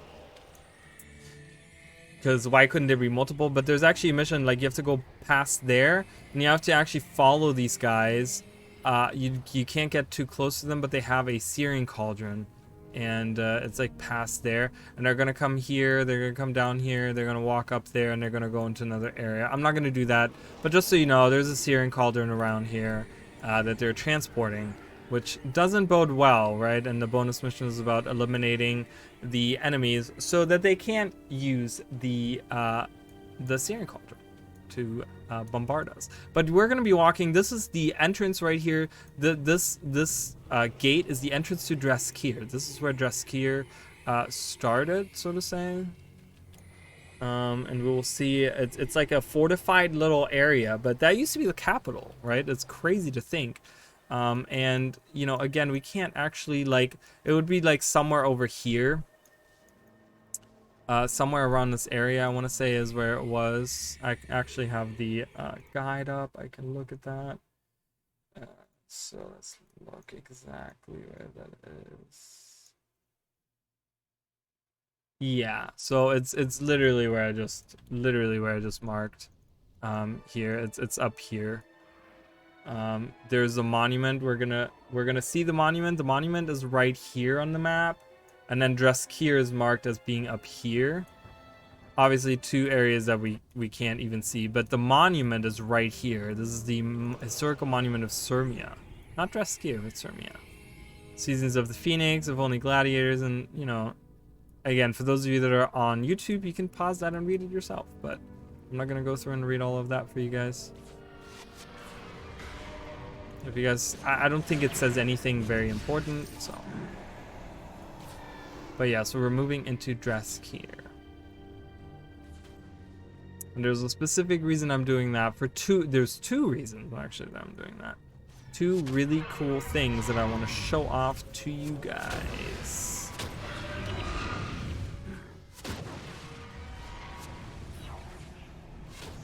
Alright, open the gate so that Errol and Prince Rurik can come across. Come on, Prince Rurik. Get a move on, fucker. I'm gonna free the path for these guys. This is a fight we cannot win, so they're telling you to not go straight through the middle because there's a big army of them down there. So they're telling you to go around, so I'm already doing that. I grew up in the city. Okay, you grew up in the city. Prince Rurik, you're so slow. Hurry up, we want to get this done. People have things to do, okay? They can't sit here and watch me for 20 hours.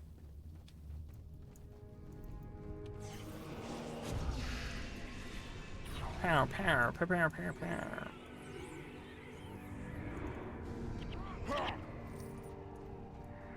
So that's the big army over there on the side.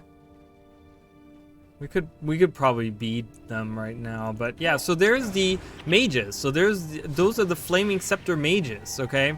This is the unit, like I said, the unit that was taken 2 years ago. They've been slaves for 2 years since the Guild Wars. The Guild Wars ended, and then right after that the searing happened because that's when the Char attacked, and since then they have been slaves.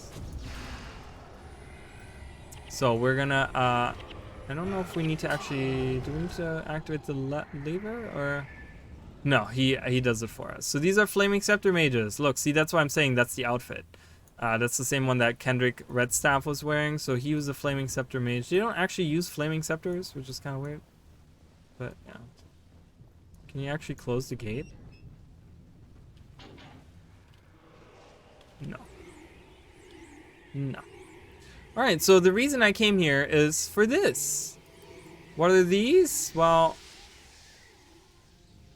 these, why are they all on one? Can some of you come over here, please? I control this obelisk. It will strike any foe who venture near. We're gonna kind of, we're gonna have to defend these guys. I'm not too worried about this. Oh, the third guy needs to go on this spot over here. So the Char attacking us, the massive force that we had earlier, they're coming for us, but again, they're small fries, so. But yeah, so what did they say? Our only chance is to run for the obelisk in the ruins of the Royal Academy. So this is the ruins of the Royal Academy. So this is where the Flaming Scepter mages get trained. Bring those men. I have a plan. So, oh, he's almost dead. That's not good.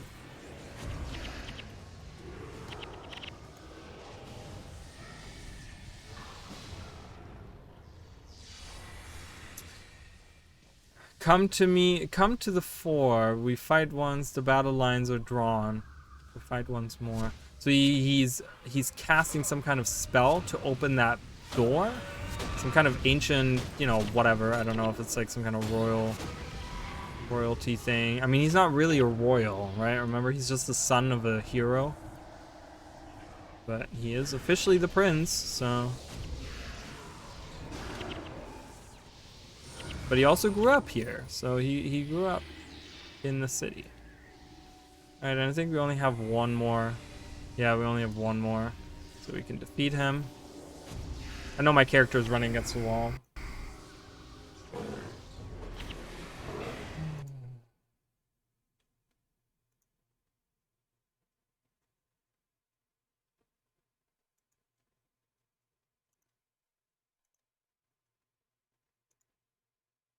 Hold on, guys, sorry.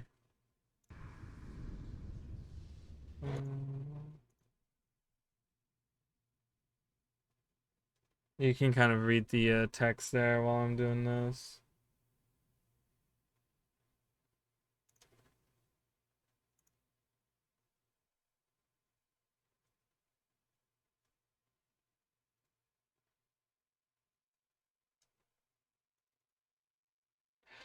I'm just gonna do this.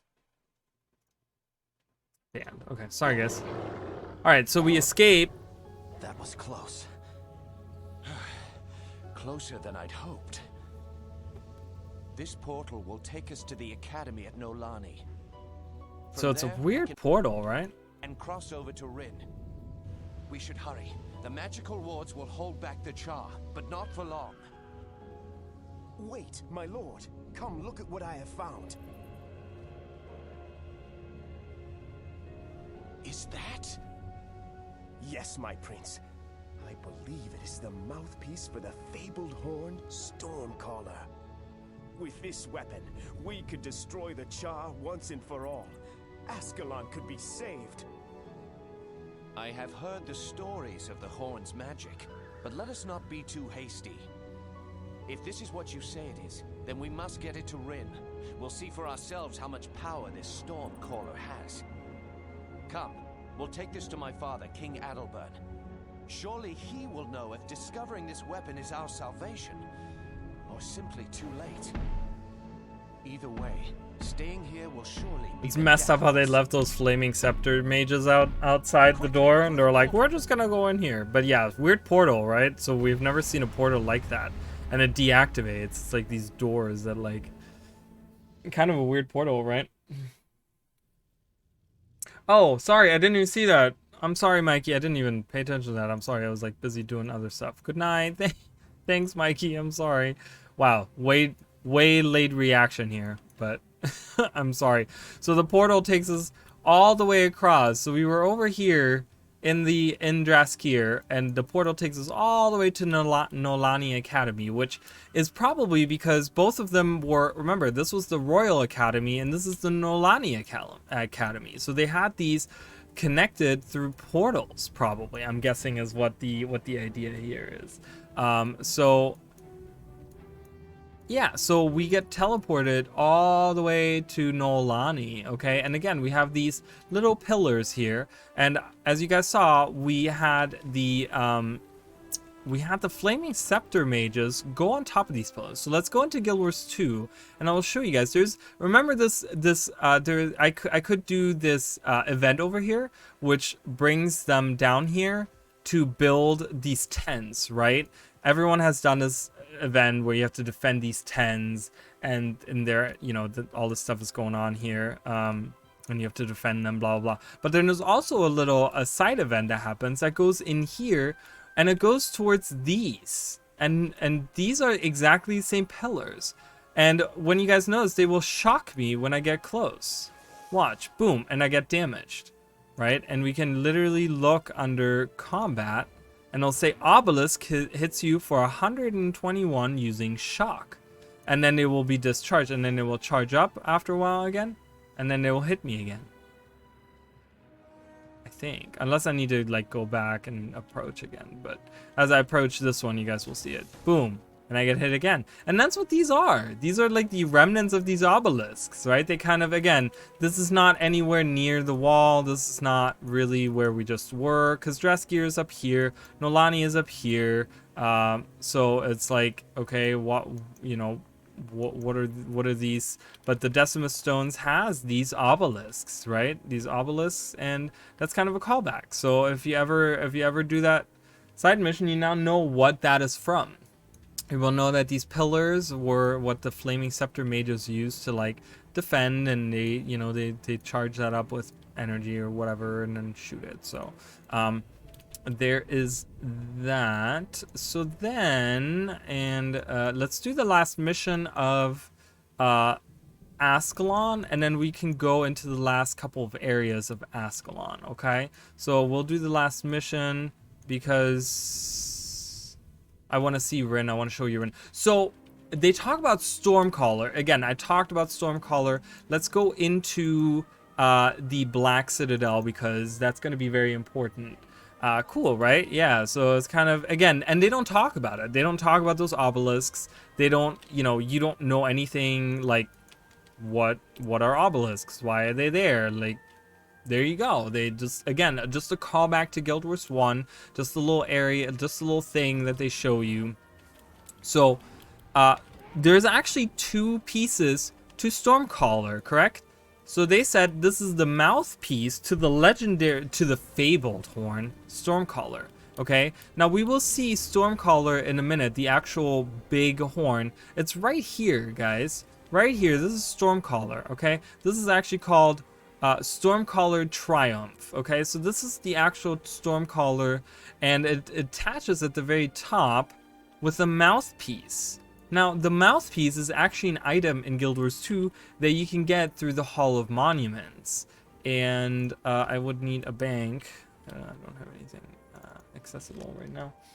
But it's an actual item that you can use in Guild Wars, okay? So they're talking about how powerful Stormcaller is, right? It's really cool because Warhorns are something like, you know, who uses a powerful Warhorn in anything, right? Warhorns aren't really, Warhorn isn't really like used or anything. I'm gonna put in Livia. Or no, wait a minute. Can't we do, we can use spirits, right? Let me see what he has. Yeah, that's good. We can use him. He has some healing stuff on there, so.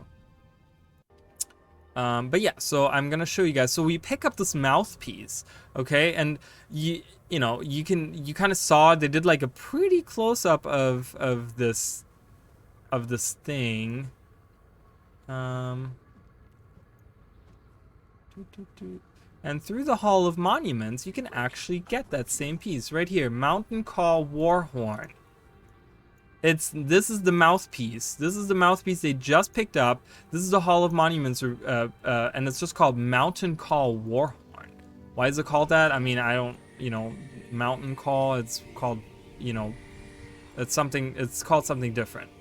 But here, there's pretty much 2 ways to do this mission. You can either go. Yeah, you can either go across the mountains and go all the way around, or you can just fight the Char. We're just gonna fight the Char because I don't really care. I'm pretty sure I can defeat them. I'm not too worried about them. So when we open the gate, so they give you multiple options, but yeah, so these Flaming Sector mages are gonna use the obelisk to defend against these Char, but I think we will be okay by just.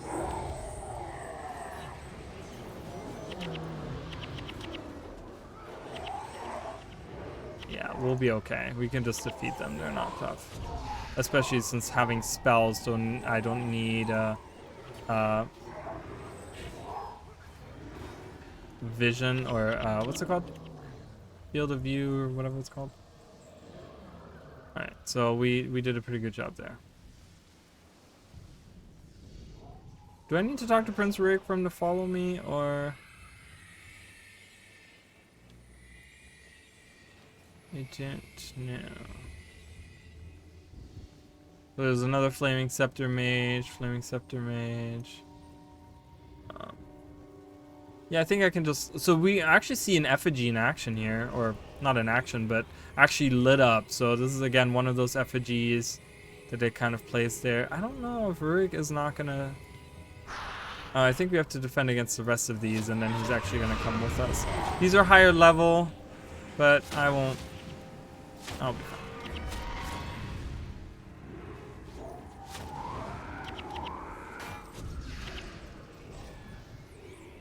And we're gonna just get this last group there.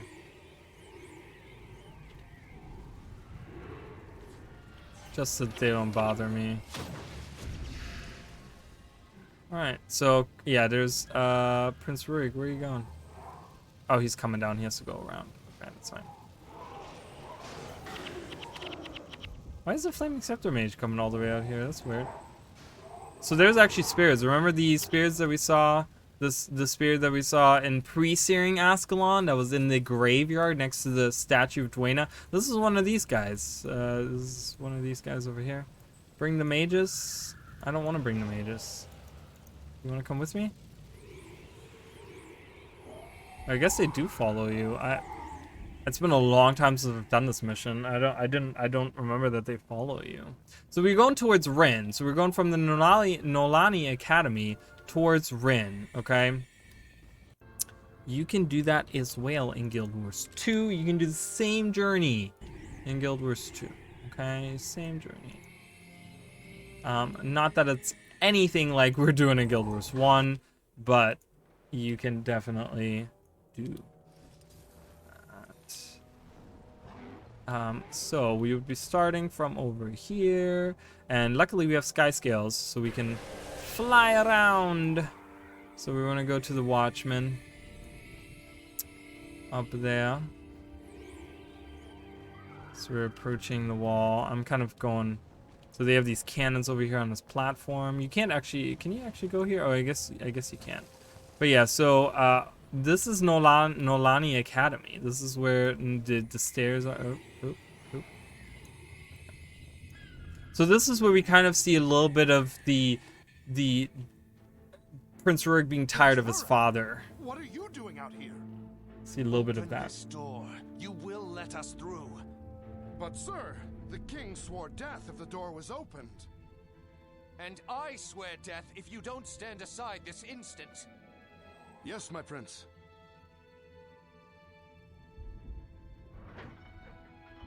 I defend Ascalon against another Char invasion. And my father trifles with doors. You'll speak to the king, won't you? You'll tell him I had no choice. He just walks away without giving him an answer. It's really funny. By Balthazar's beard, Rin burns. I told the king the Char would not be held for long. We must get to Hornhill. Only Stormcaller can save the city now. Alright, so we must get to Hornhill. So this is pretty much Nolani Academy. We come down, we go across, right? It's not quite the same because it's like very, like, goes down into a ditch. Maybe they dug out a lot. Prince Rurik. Why must you be so hasty on movement and stuff? We'll just follow him. So we kind of journeyed through this valley. That's kind of what we did. Just now in Guild Wars 1, we journeyed through this valley. And I don't know, the wall is like somewhere up here. So I don't know, maybe Nolali was up here. Ruins of Oldgate. Maybe that's where the academy was. Trying to figure out exactly. It doesn't perfectly. Oh, this is called. Now they're called Moa birds. Okay. Prince Rurik cannot die. If he dies, we lose. So we don't want that. But again, he just kind of goes off on his own because he thinks. Oh, I'm sorry. I'm killing the Moa bird. I'm sorry, Mr. Moa.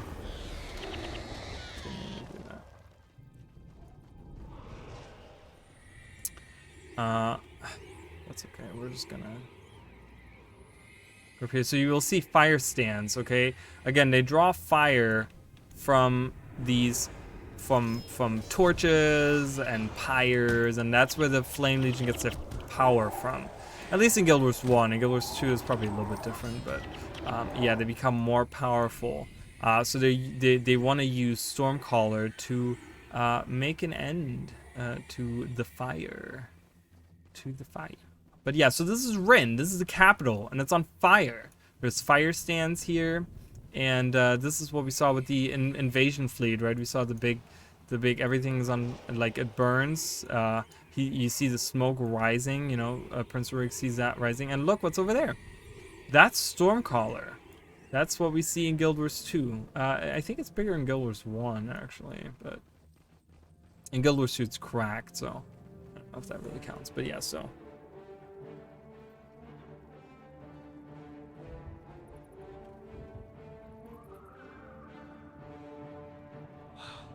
Praise be to Dwayne if this works. So you actually attach the mouthpiece to the very top. And he blows into the horn, and all the fires go out, so that weakens them.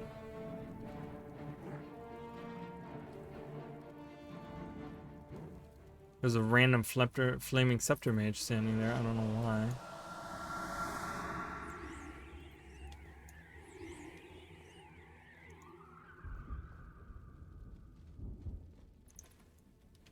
It says, one day the city of Rin may fall. Yeah, so it's raining. So it's called Stormcaller because you can actually use it to call rain. That's why it's called Stormcaller. Take this. So we're freeing Rin, but even Stormcaller, I mean, they're still powerful, right? They're still powerful, the Char. They're still fighting us, even with all their flames put out. Oh, there's prisoners, so we can rescue these prisoners. I would suffer 1,000 deaths before something. Alright, we're gonna rescue these prisoners. I don't think it matters if you can save them or not.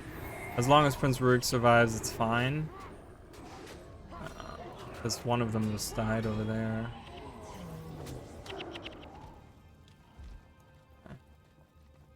Just trying to get to the end of this so I can show you guys some stuff in Guild Wars 2. If this wasn't timed, or if Rurik wouldn't be moving around so much, I wouldn't be doing all of this. I'm sorry, guys, but yeah, look at the big buildings of Rin. Like, this was some massive buildings, you know? No wonder that became the new capital after Draskir was destroyed. And there's Bonfaz. Remember him? He's the guy that led the invasion army. Remember that. He's the guy that we saw in the camp, right? When we were in this mission over here, the Great Northern Wall, where the island was, where Scale Catch village is gonna be. That's who was leading the army. He's the one that's leading the invasion army on Ascalon right now. So we're gonna kind of cut the head off here and finish this guy up. So let's look at this last cutscene before we can actually talk about some cool stuff with Rin and kind of look at some of the stuff. But yeah, so we kind of see a little bit, like I said, there's a lot of, you know, Rurik was like, you know, the king must be near. So, you know, I defend Ascalon from another Char invasion, and my father trifles with doors, right? So there's like a disconnect between the two, and there's a couple side quests you can do throughout that will show you a little bit of, you know, like I said, a little bit how they disagree on a lot of the methods. So, but there's King Adelburn and his like royal guard, I guess. They all have like flaming swords, but he's holding Magdare. Rise, my son. You have done well. The discovery of Stormcaller is surely a sign of victory. It is a powerful weapon, but I fear not powerful enough. The Char have amassed an army of many thousands. You overestimate these beasts, Rurik. Do not be afraid. I am not afraid, father. I have seen them in battle. Rin has been destroyed. It would be wise to escape while we can. We should make for Kryta and rebuild our strength, not wait here for death. I will never allow Ascalons to live in the shadow of the Krytans. It is Rin that will be rebuilt. And you will learn your You have grown proud, Adalbern of Ascalon. Proud and foolish. You would dare call your king a fool? I will hear no more. I banish you from Ascalon. You are no longer my prince, and you are no longer my son. People of Rin, your king will lead you to death. If you wish to see better days, if you wish to live, then leave the beasts behind and follow me over the Shiver Peaks. We make for Kryta and a new life, free of the Char.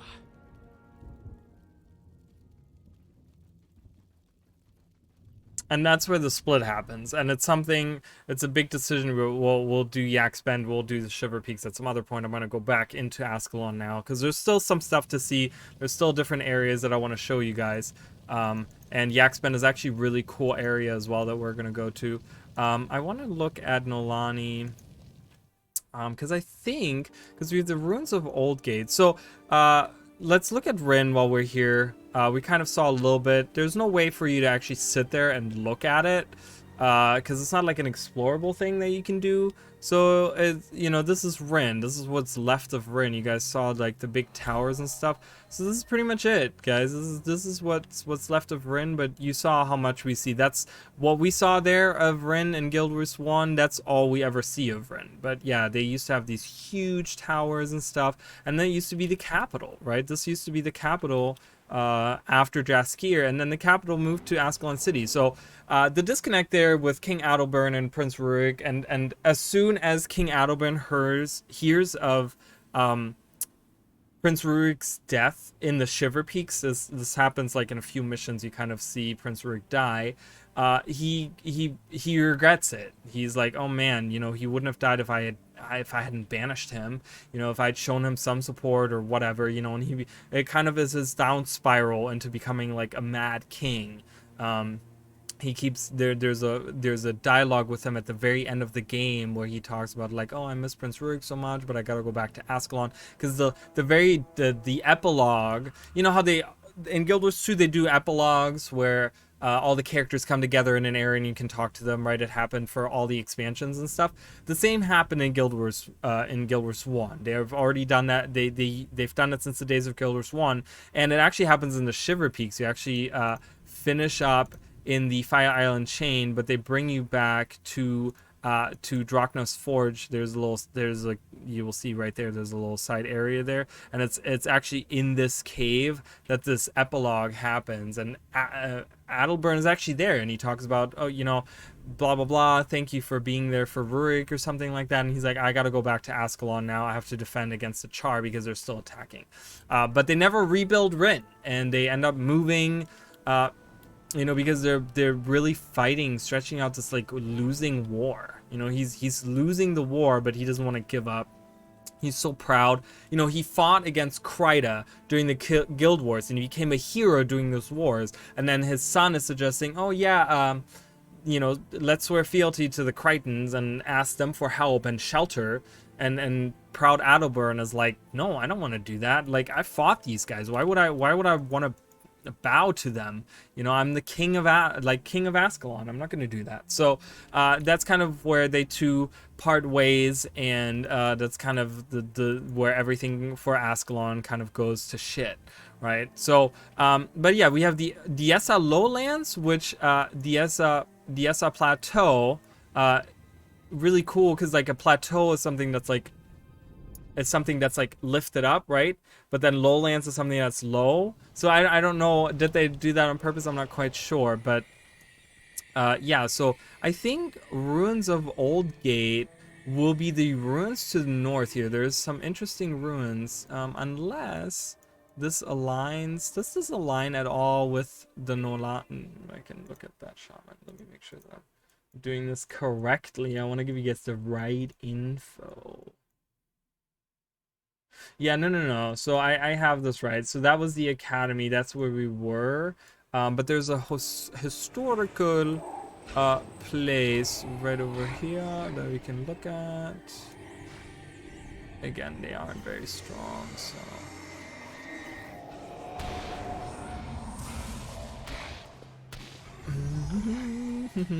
So we're kind of getting to the end, guys. So we only have a few more areas to really, and it works out perfectly. But yeah, so we have these big buildings over here with these.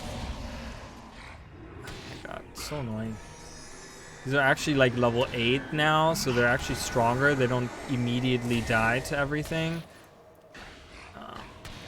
There's a boss right here. He's gonna be obnoxious as fuck. That's okay. We killed him. But yeah, we have these buildings here.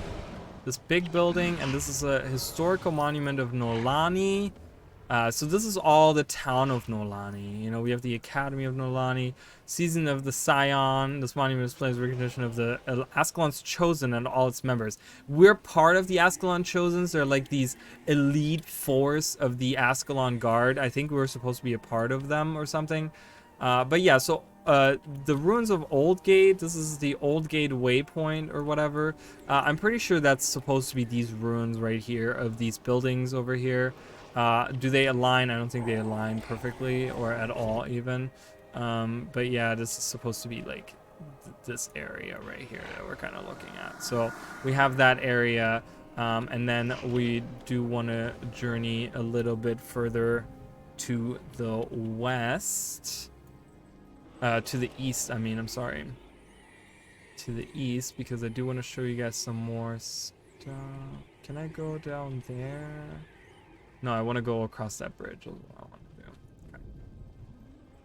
So, and that's pretty much all of Ascalon. Ascalon, like I said, there's certain things that are like, boom. You can see it. It stands out one for one. And then certain things were like, maybe. But a lot of stuff has just been lost, right? Because of the searing and stuff. We will see a lot more of, ooh, that's cool, when we go to like Kryda, for example, like Lion's Arch and stuff. You can see a lot of cool stuff from old Lion's Arch, and you know, there's other things that we're gonna be seeing. So super fun. I'm having a good time doing this stuff. I hope you guys are enjoying this. Obviously, you guys can see I'm more in my element when I do something like this than my regular streams, but yeah, so check on your drops, by the way, while we're kind of hanging out here. Make sure you get your stuff done, get your stuff in there. I'm almost there for the next drop, so I'm sorry you guys are probably not going to be able to finish on my streams, but I don't know how life is going to go. I don't know what's going to happen. Look at all these fuckers over here. So this is where this is the pyre that they sacrifice Althea on, or somewhere around here at least. This is like this little temple that has been built, but they take it over and they use it to I'm gonna summon here. Can I summon this? Yeah, look at that.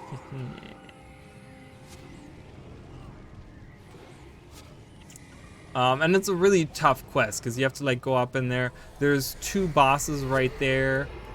You know, if you're at that same level, it's really tough to go through. But I don't know if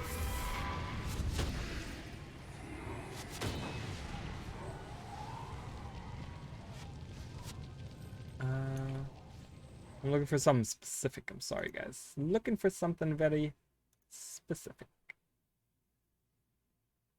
So this is, so you guys will kind of see, okay, this right here, I think this is what it is, right? Is this the prison camp? Or is there another prison camp?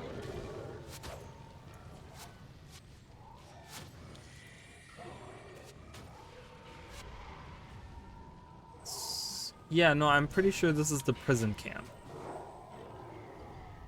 Let's kind of move down. No, Gwen, I see you walking over there. I don't think... Again, I'm trying to find the correct places to go. I'm pretty sure this is the prison camp. So the prison camp, okay, there is a location that's I thought my phone was ringing. I was like, what the hell? This late? So this is the prison camp. Like I said, this is where they bring Althea. They burn her and you come to collect her ashes. I think on one of these pillars or something. You have to defeat a boss, and it's like an item that you have to collect, and you have to bring it back to Prince Rurik. I think that might even be. Is that something that I can actually do? Is that a side quest I can do? That would be interesting to do. Because again, I think because you have to bring an item, and you can't bring an item across different areas. So I think you have to do it in this area. So Prince Rurik might be in this area somewhere. Obviously, this is like a different point in time. Like we're kind of going back in time. This is supposed to be done like right after you get out, when you actually get out into the world of destroyed Ascalon or whatever.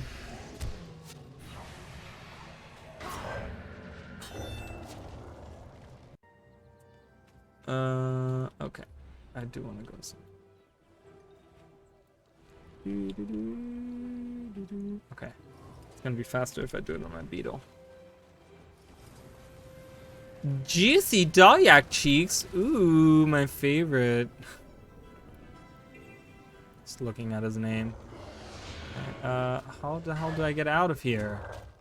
This is so confusing, guys. I don't know. Did I go the wrong way? I went the wrong way.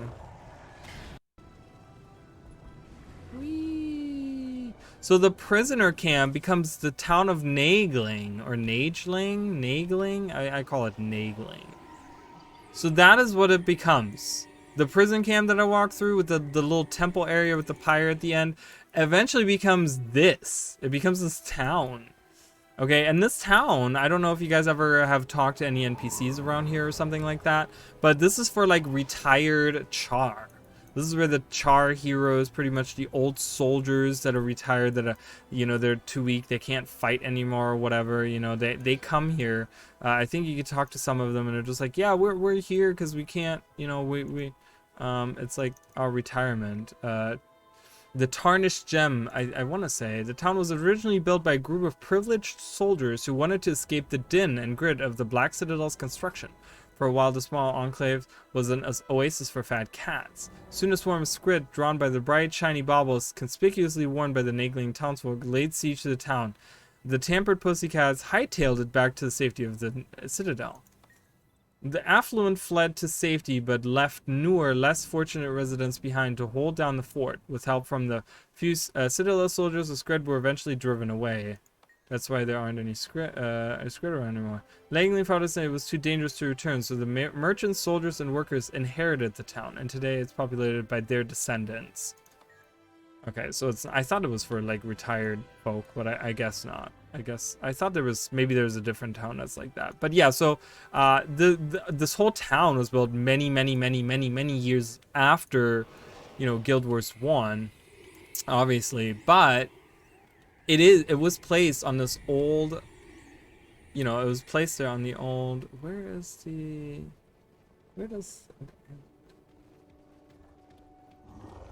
or maybe, does Rurik give you the quest, or does Althea give it to you? It might actually be Althea that gives you the quest itself. She should be somewhere around here, but I don't see it.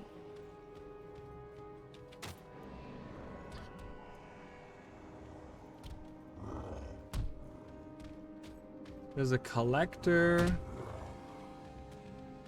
This leads to the breach, so we've been in the breach, but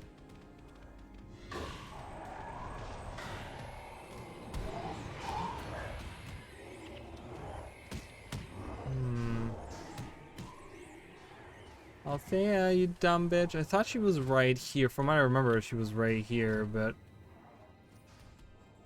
it's showing me that she should be to the south, which I don't really understand.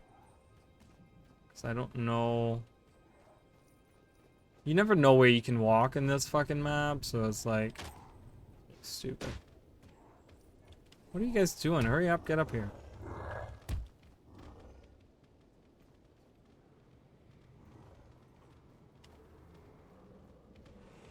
I don't see her anywhere.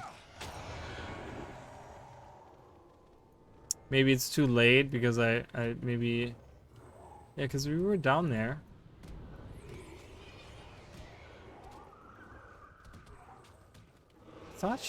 I thought she appeared somewhere, but I guess not. You can find, I think it's her spirit that gives you the quest, maybe something like that. But you can find her somewhere around here if you guys ever play. And then like I said, the Char camp, the prison camp becomes the town of Nagling at some point, which is like really weird, right, to think about. So, and then her ghost is actually sitting like right out in the plains over here. That, you know, that's where it would be anyways. Yeah, I don't see her anywhere, so I don't fucking know. There's some Char over here, but maybe she's further down this path. No. It's telling me like right over here somewhere. So, whatever. But yeah, so you can find her ghost, and she has died, and she's like, hey, get my body back, please, you know, blah, blah, blah, whatever. So then, let's check out the, I want to say this would be, no, it's not the last, because there's one more item that I would like to look at. Yes. Okay, so we have 2 more things to go through. So we're going to the Greenwich Courtyard. Ooh, let me just stretch for a second. Yeah. Okay. We're almost there, guys. We're getting there. So we have the Greenwich Courtyard, okay? That is an area in Guild Wars 2. So that's north, pretty much way north of, you know, this is where the prison camp was. This is where the town was, you know, the town of the Nolani Academy, town of Nolan, but the Nolani Academy. And then that's where Rin is. And then over here is where the breach was. The breach was over here, actually. So, like, breach over here. And, you know, up here is the Greenwich Courtyard, which, you know, that's, like, way to the north. Greenwich to the north. But, yeah, so let's actually look at it. This is something, again, that's, like, okay, you can see it totally. You know, you can totally... identify it. So here we are. This is the stairs leading up to the courtyard. I'm gonna go out, and then we can look from the outside in, kind of like we're doing now. So we're kind of looking at it now. Boom, there we go. Looking at the same thing here, pretty much. Yeah, we can go in. I don't know if there's a collector out here. He collects singed gargoyle skulls. Yeah, so we can go in, and then there is really not that much to see. So there's a couple of these weird pillars. We saw a similar looking thing with Kiln. These actually is what we saw with Kiln, and then they have smaller ones here. This is a little outpost. I don't know. So we go in here, right, and we have all these tombstones. Can we read? Here lies beloved magician, the amazing Nathan. Or does he? Amazing Nathan. Is he a character here? Or... oh my god. Look at this, guys. Fucking Nolani. Tombstone. Malden Hurst. Is that a character here? What was the guy called outside? We gotta look at that name again. I gotta look at that name. I don't think that's a character. I don't think that's him, though. Unknown visitor. Cradled forever in Ascalon's arms. This is Leonard Aberrant. I will keep that in mind. So it's 1076. I don't know what year that is, but unknown visitor there. Thomas Benton. Wasn't that someone that we just read? Nope. I'm sure they have, like, I don't know, trusted friend of the Ettons. Alame Lauren. Ted Todd. Boris Fenning. Liza Wenzel, Hank the blacksmith. I don't think that there's an actual blacksmith here, is there? No, I'm looking for some of these characters to be on. Hammond Gray. Maybe these upper ones, right?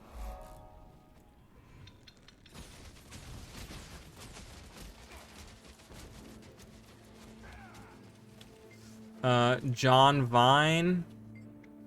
Unknown. Dressed in all red, a man came to town and saved 3 sinking children before he himself drowned. Sander Halfend. Here lies Jotunhunter Radolf Molter, or at least what was left of him. None of these characters? Oh, come on, ArenaNet. You could have done something there. My beloved Andrus, gone too soon. What was the years on that? 2 years? Oh, Jesus. Is that a pet? Might have been a pet. Mathis Craven. Milton Carson. Gertie. Bessus Turtle. Helder Torlak. That's it.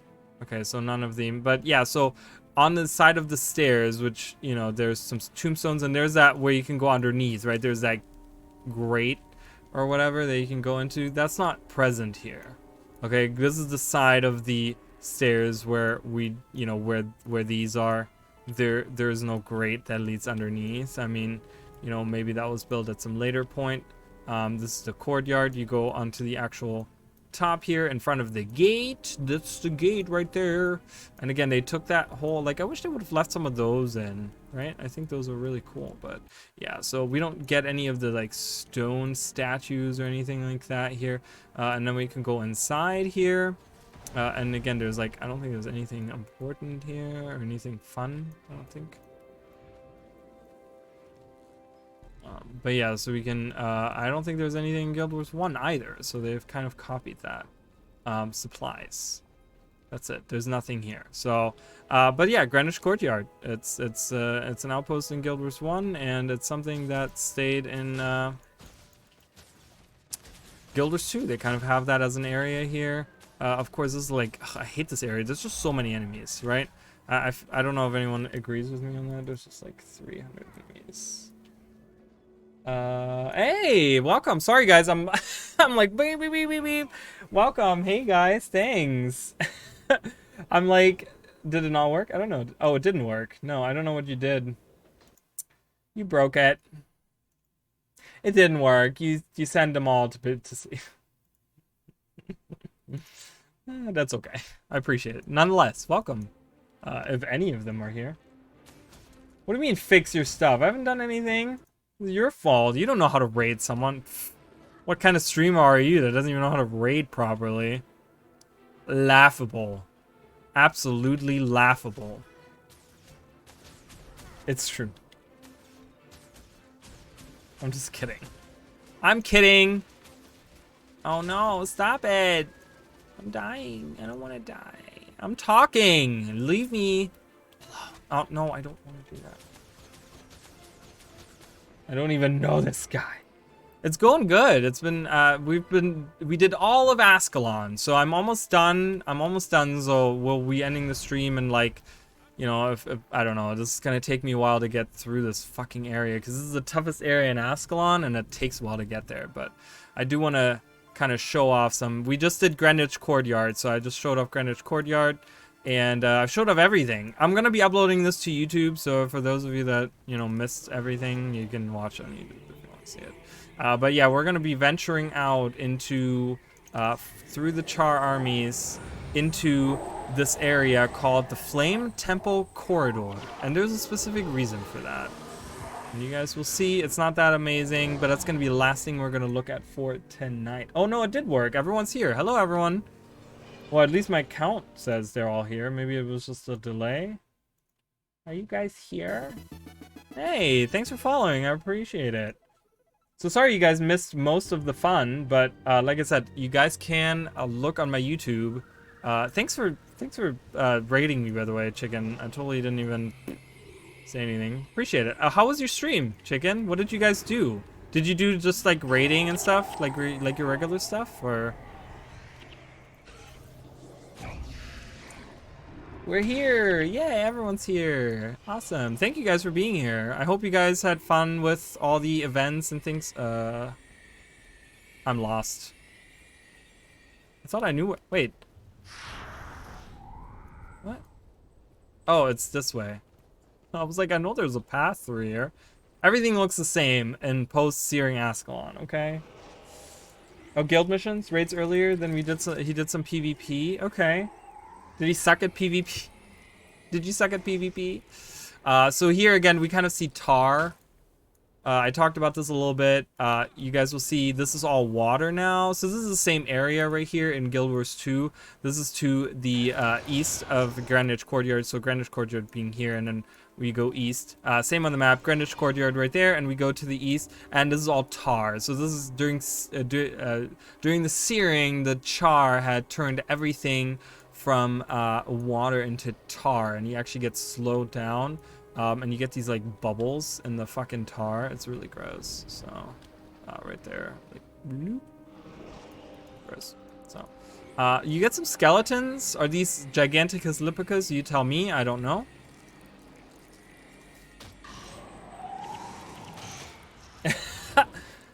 What? You know, I wasn't there to save you, so that's why you were sucking. I'm just kidding. I'm sure you were fine. I can't PvP. Are you kidding? So we're slowly going into the flame corridor, but yeah, look at these giant, look at these giant skeletons. Is that a Giganticus lipicus? Probably. We don't know any other creature that's this big on Tyria that has actually has a, look, right there, you can see it.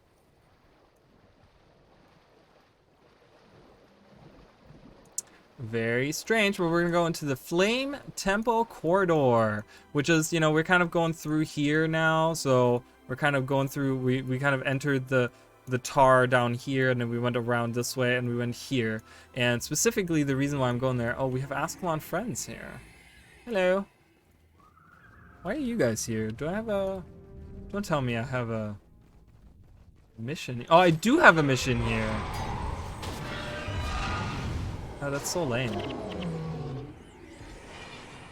I mean, this is hard mode, but I'm not in hard mode. So this is where the Char kind of are gathering their armies to attack. I'm guessing you know, we just watched the mission of attacking Rin, right? How they attacked Rin and Nolani Academy and stuff. I think this is where the forces are gathering from.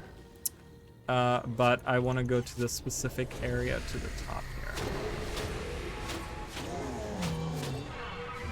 Oh, stop it. Where's my healer? Come on.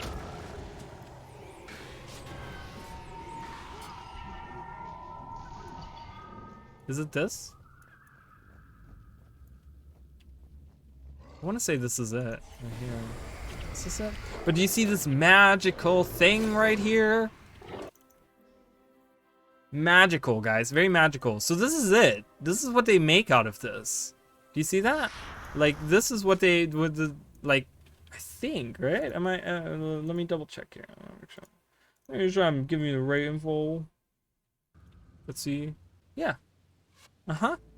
This is it. Yeah. Because there's another area in the middle that has, like a temple-y area in the middle or whatever, and there's Dragon's Gullet, which I don't know why they call it that, but that's like the very end of Ascalon. That's the farthest you can go in Ascalon.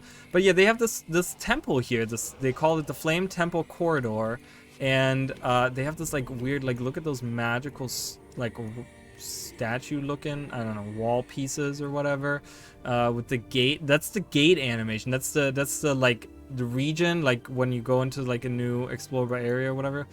That's the gate stuff there. So, but yeah, so this is turned into this. This is where what that gets turned into. Really weird. It doesn't at all look the same, but it's the same area. So that is what they do here. So once the Char take that over, they make a whole weird temple out of it that you can go inside of, and has all these like ancient ruins and stuff. So yeah, but I want to say this is pretty much it for Ascalon, guys. Dragon's Gullet goes all the way up to what is in Guild Wars 2.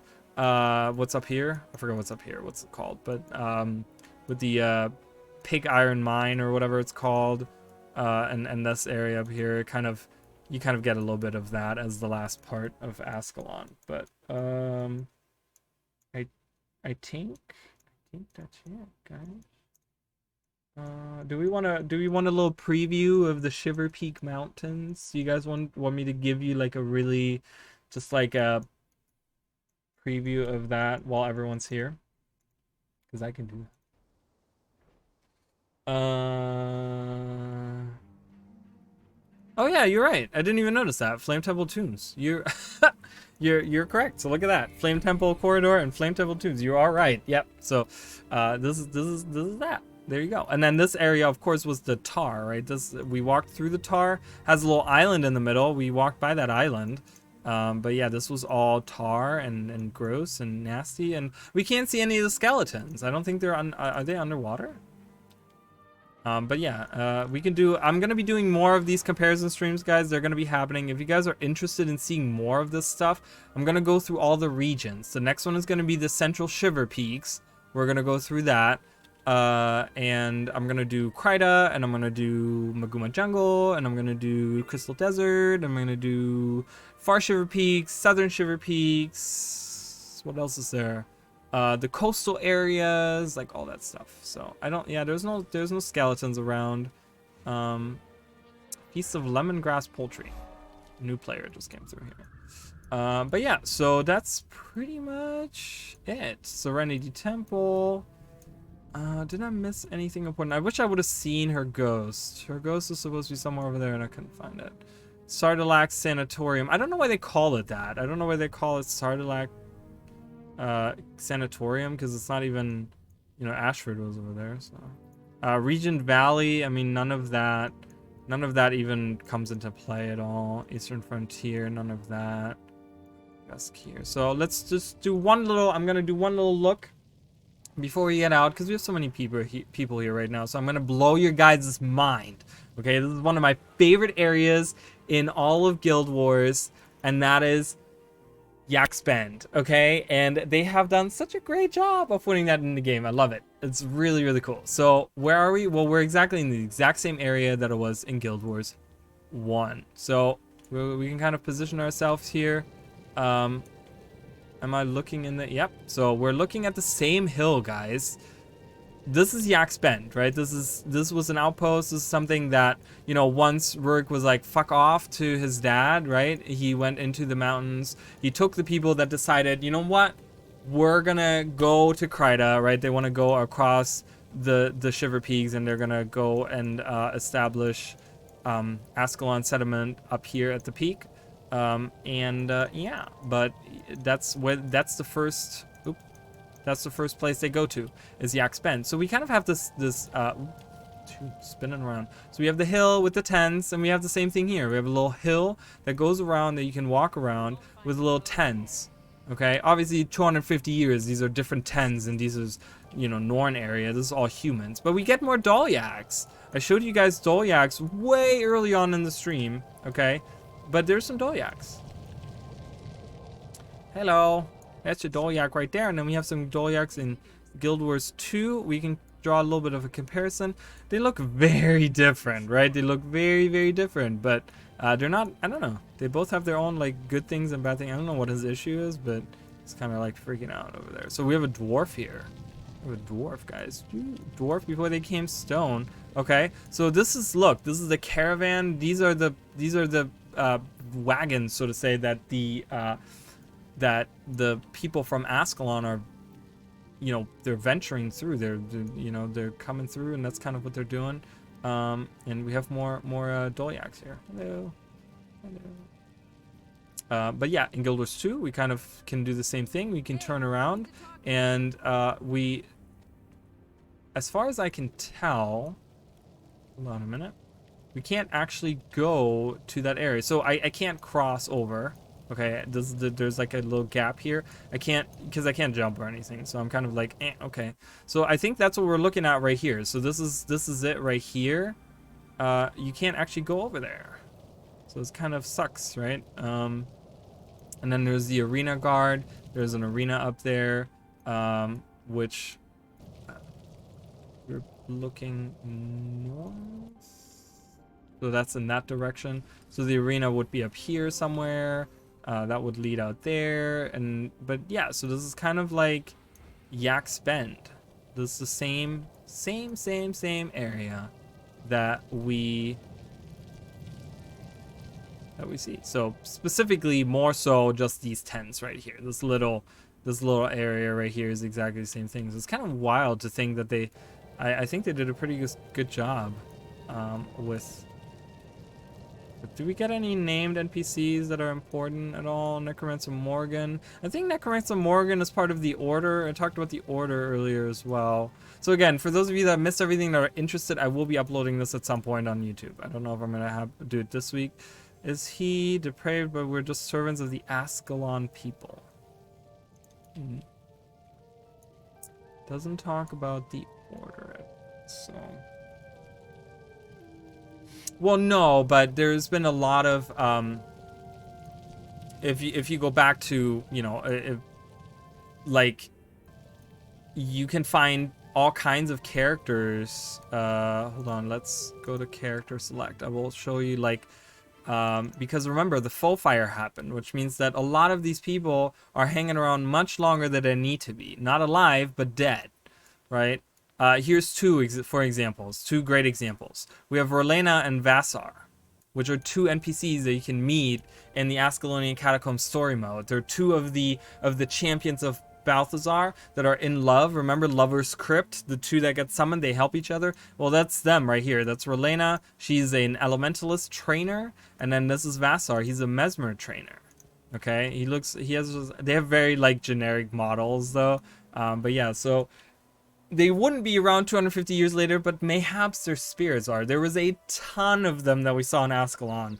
Farah Capo, Armsman Pitney, Warmaster Grass, Duke Baradin, Althea, who we have her ashes in Guild Wars 2. Like, there's so many, and so that's why I look at names, because I'm like, maybe there's some kind of reference to this guy or whatever, you know. So there's a lot of characters that you can meet that we have met today, that we went through and we met them, you know.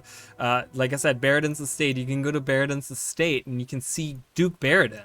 Like, I'm like, hey, Duke Baradin, he's actually a warrior trainer in Guild Wars 1, right? So this is Baradin's estate. And we did all of this earlier, so if you guys are interested in seeing that, you will have to watch back the stuff.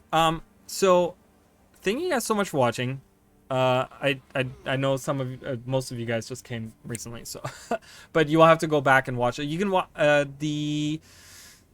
it will be on Twitch for a while, so you guys can even watch that back. You don't have to go on YouTube, but you know, whatever you want to do, YouTube or Twitch, you can watch it on either place, for at least on Twitch for a while until it goes bye-bye. But so yeah, I will be doing the Central Shiver Peak Mountains in the next stream. I don't know when that's going to be. Maybe tomorrow. I'm hoping for tomorrow, but I don't know. So maybe tomorrow night, if not, next Monday. Yeah, next Monday, because I was like, do I have anything on Monday? Next Monday, I will be doing that. And on Sunday, I will be doing some more Zelda stuff. So if you guys want to join me for Breath of the Wild, I'll do that. But yeah, so we will be doing Central Shiver Peaks. We're gonna go through all of this stuff, leading into Kryda, and then we're gonna do Kryda, and then I'm gonna do Maguma Jungle, which is gonna be Maguma Jungle is gonna be fucking crazy. Okay, it's gonna be nuts. Because there's not a lot of areas that I can say like, look at this, look at that, but there's concepts and ideas and things that you can see, and those are gonna be. I'll probably have to attach some stuff together, so like there's gonna be some certain things that I'm Tarnished Coast, we'll do one side of Tarnished Coast and the other side of Tarnished Coast, or we can't do because it didn't exist in Guild Wars 1. Crystal Desert is gonna be so awesome. You guys are gonna love Crystal Desert. There's a lot of stuff, right? There's Augury Rock, there's the Salt Flats, even I think they're somewhere, I think right over here. I think these are even mentioned. There's gonna be Amnoon. Like, you guys gonna be like, what? This is Amnoon? So get ready for that. Southern Shiver Peaks, we're gonna do that as well. I'm gonna have to do some of that. I don't know how much. Actually, we're gonna do all of it because there's some important stuff in Mount Maelstrom to talk about the mountains. Thunderhead Peaks is very important. That's like there's some really crazy stuff in there. Central Shiver Peaks, I don't know how far I'm gonna take it. I might take it to the end of Lornar's Pass, as not part of the southern, because I want to start the southern at somewhere where I don't have to like walk around too much. And then we'll do the Far Shiver Peaks. We'll do all that up here as well. So all of that stuff. But yeah, so thank you guys so much. Kesho is not. Kesho is actually not something that exists in Guild Wars 1. Believe it or not, it is. Let's see here. Yak Spent. Kesho is not a thing. So we have. That's Augury Rock right here. Amnuno Ace is over here. Dragon's Lair. So this is Glynn's Lair. Okay, we will do Glynn's Lair as well, guys. That's over here, right? This is the Prophet's Fall. This is where originally Glynn's Lair was right over here. But remember, it was just in a kernel of sand. You couldn't find it. Southwest of Augury Rock. No. So it'd be somewhere over here. Vulture Drifts is actually an area that you can... Vulture Drifts. Of course, remember, lore-wise, Palawa Joko redirected the Elon River, and it's actually flowing through the desert now, which it didn't do that. It stopped here. It stopped at Amnoon, right? It stopped up here, but he actually made it flow, and he flooded parts of this, but it made, you know, all this green. All of this was green. We will look at this area right here. This little area, the Throne of Palentia. Palentia, whatever it's called. This is a mission. There's something really fun that we're gonna have to look at, that we're gonna see. Kesho is right here. So that's like northwest. I mean, I haven't even explored that area, but I don't think there's anything at all that resembles that whatsoever. But Amnoon is gonna be crazy. And then we're gonna do that, and then Southern Shiver Peaks, Thunderhead Peak over here. I don't know if there's anything else in the Southern Shiver Peaks. They're missing like a big chunk out of here, right? So, we won't see that, but. And then we will do Far Shiver Peaks, which is also super fun. There's gonna be Bureau Marches. Look at that, same name over here. Yaga Moraine, I think a little bit of that. Sifhala, for those of you that know a little bit about Bureau Marches, that's going to be kind of a fucky thing. Drakkar Lake, that'll be interesting because we see Drakkar Lake right over here, Fractured Lake. This little area right over here is actually also present right there. We'll look at that. Yeah, so anyways, but that's gonna be all that stuff. I don't know how many streams from now. Yeah, they did a great job with it. For those of you that are interested of just, you know, if you guys want to sit there and listen to me talk for 7 hours, 8 hours or whatever, there is a really cool thatshaman.com. You know, he's one of the data miners.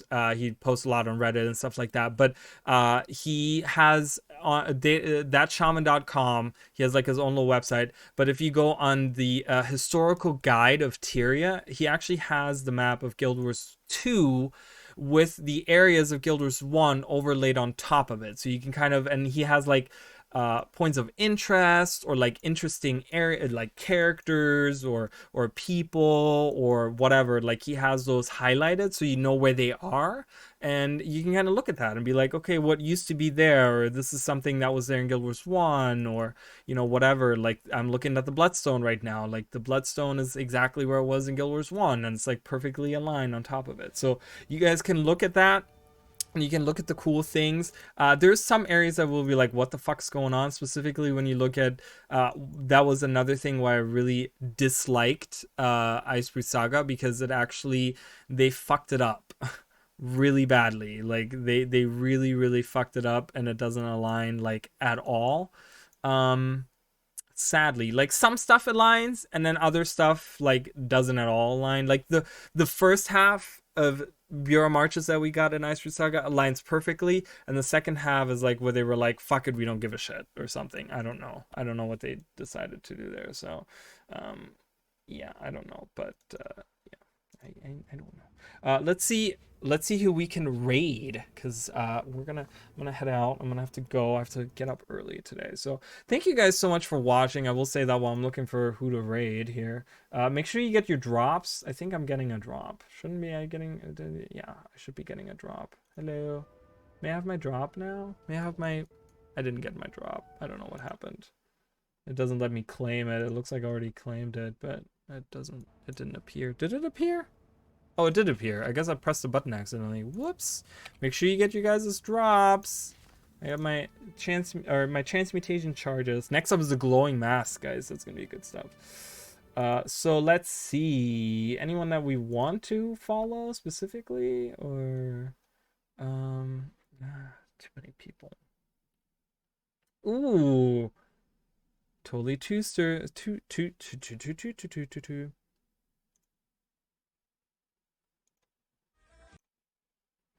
Okay, so we're gonna do tater tots and tabletops. A friend of mine, or acquaintance. I don't know him too well. I can't say friend. So, but ooh, I'm getting a Genshin Impact thing. But yeah, tater tots. See, look at that. We're great minds think alike. So, but thank you guys. So I appreciate it. Guildmate too. That's right, Guildmate, because he's in the guild as well. Yeah, that's right. I forgot about that. I forgot that was how the connection was made. I don't remember what I did yesterday. So, but yeah, thank you guys so much. Again, like I said, if you want to see more, I will be doing more of these. Make sure you check that out. I usually stream Guild Wars on Mondays, so these will probably be happening on Monday nights. But I will be uploading them to YouTube when I get the time. So make sure you subscribe to me on that as well. And let's try to get this. How do I rate again? Speaking of fucking speaking of people that don't know what the fuck they're doing. Oh my god. Thank you, Skyla. You do as well. I appreciate it. And I appreciate all you guys that were here, and I appreciate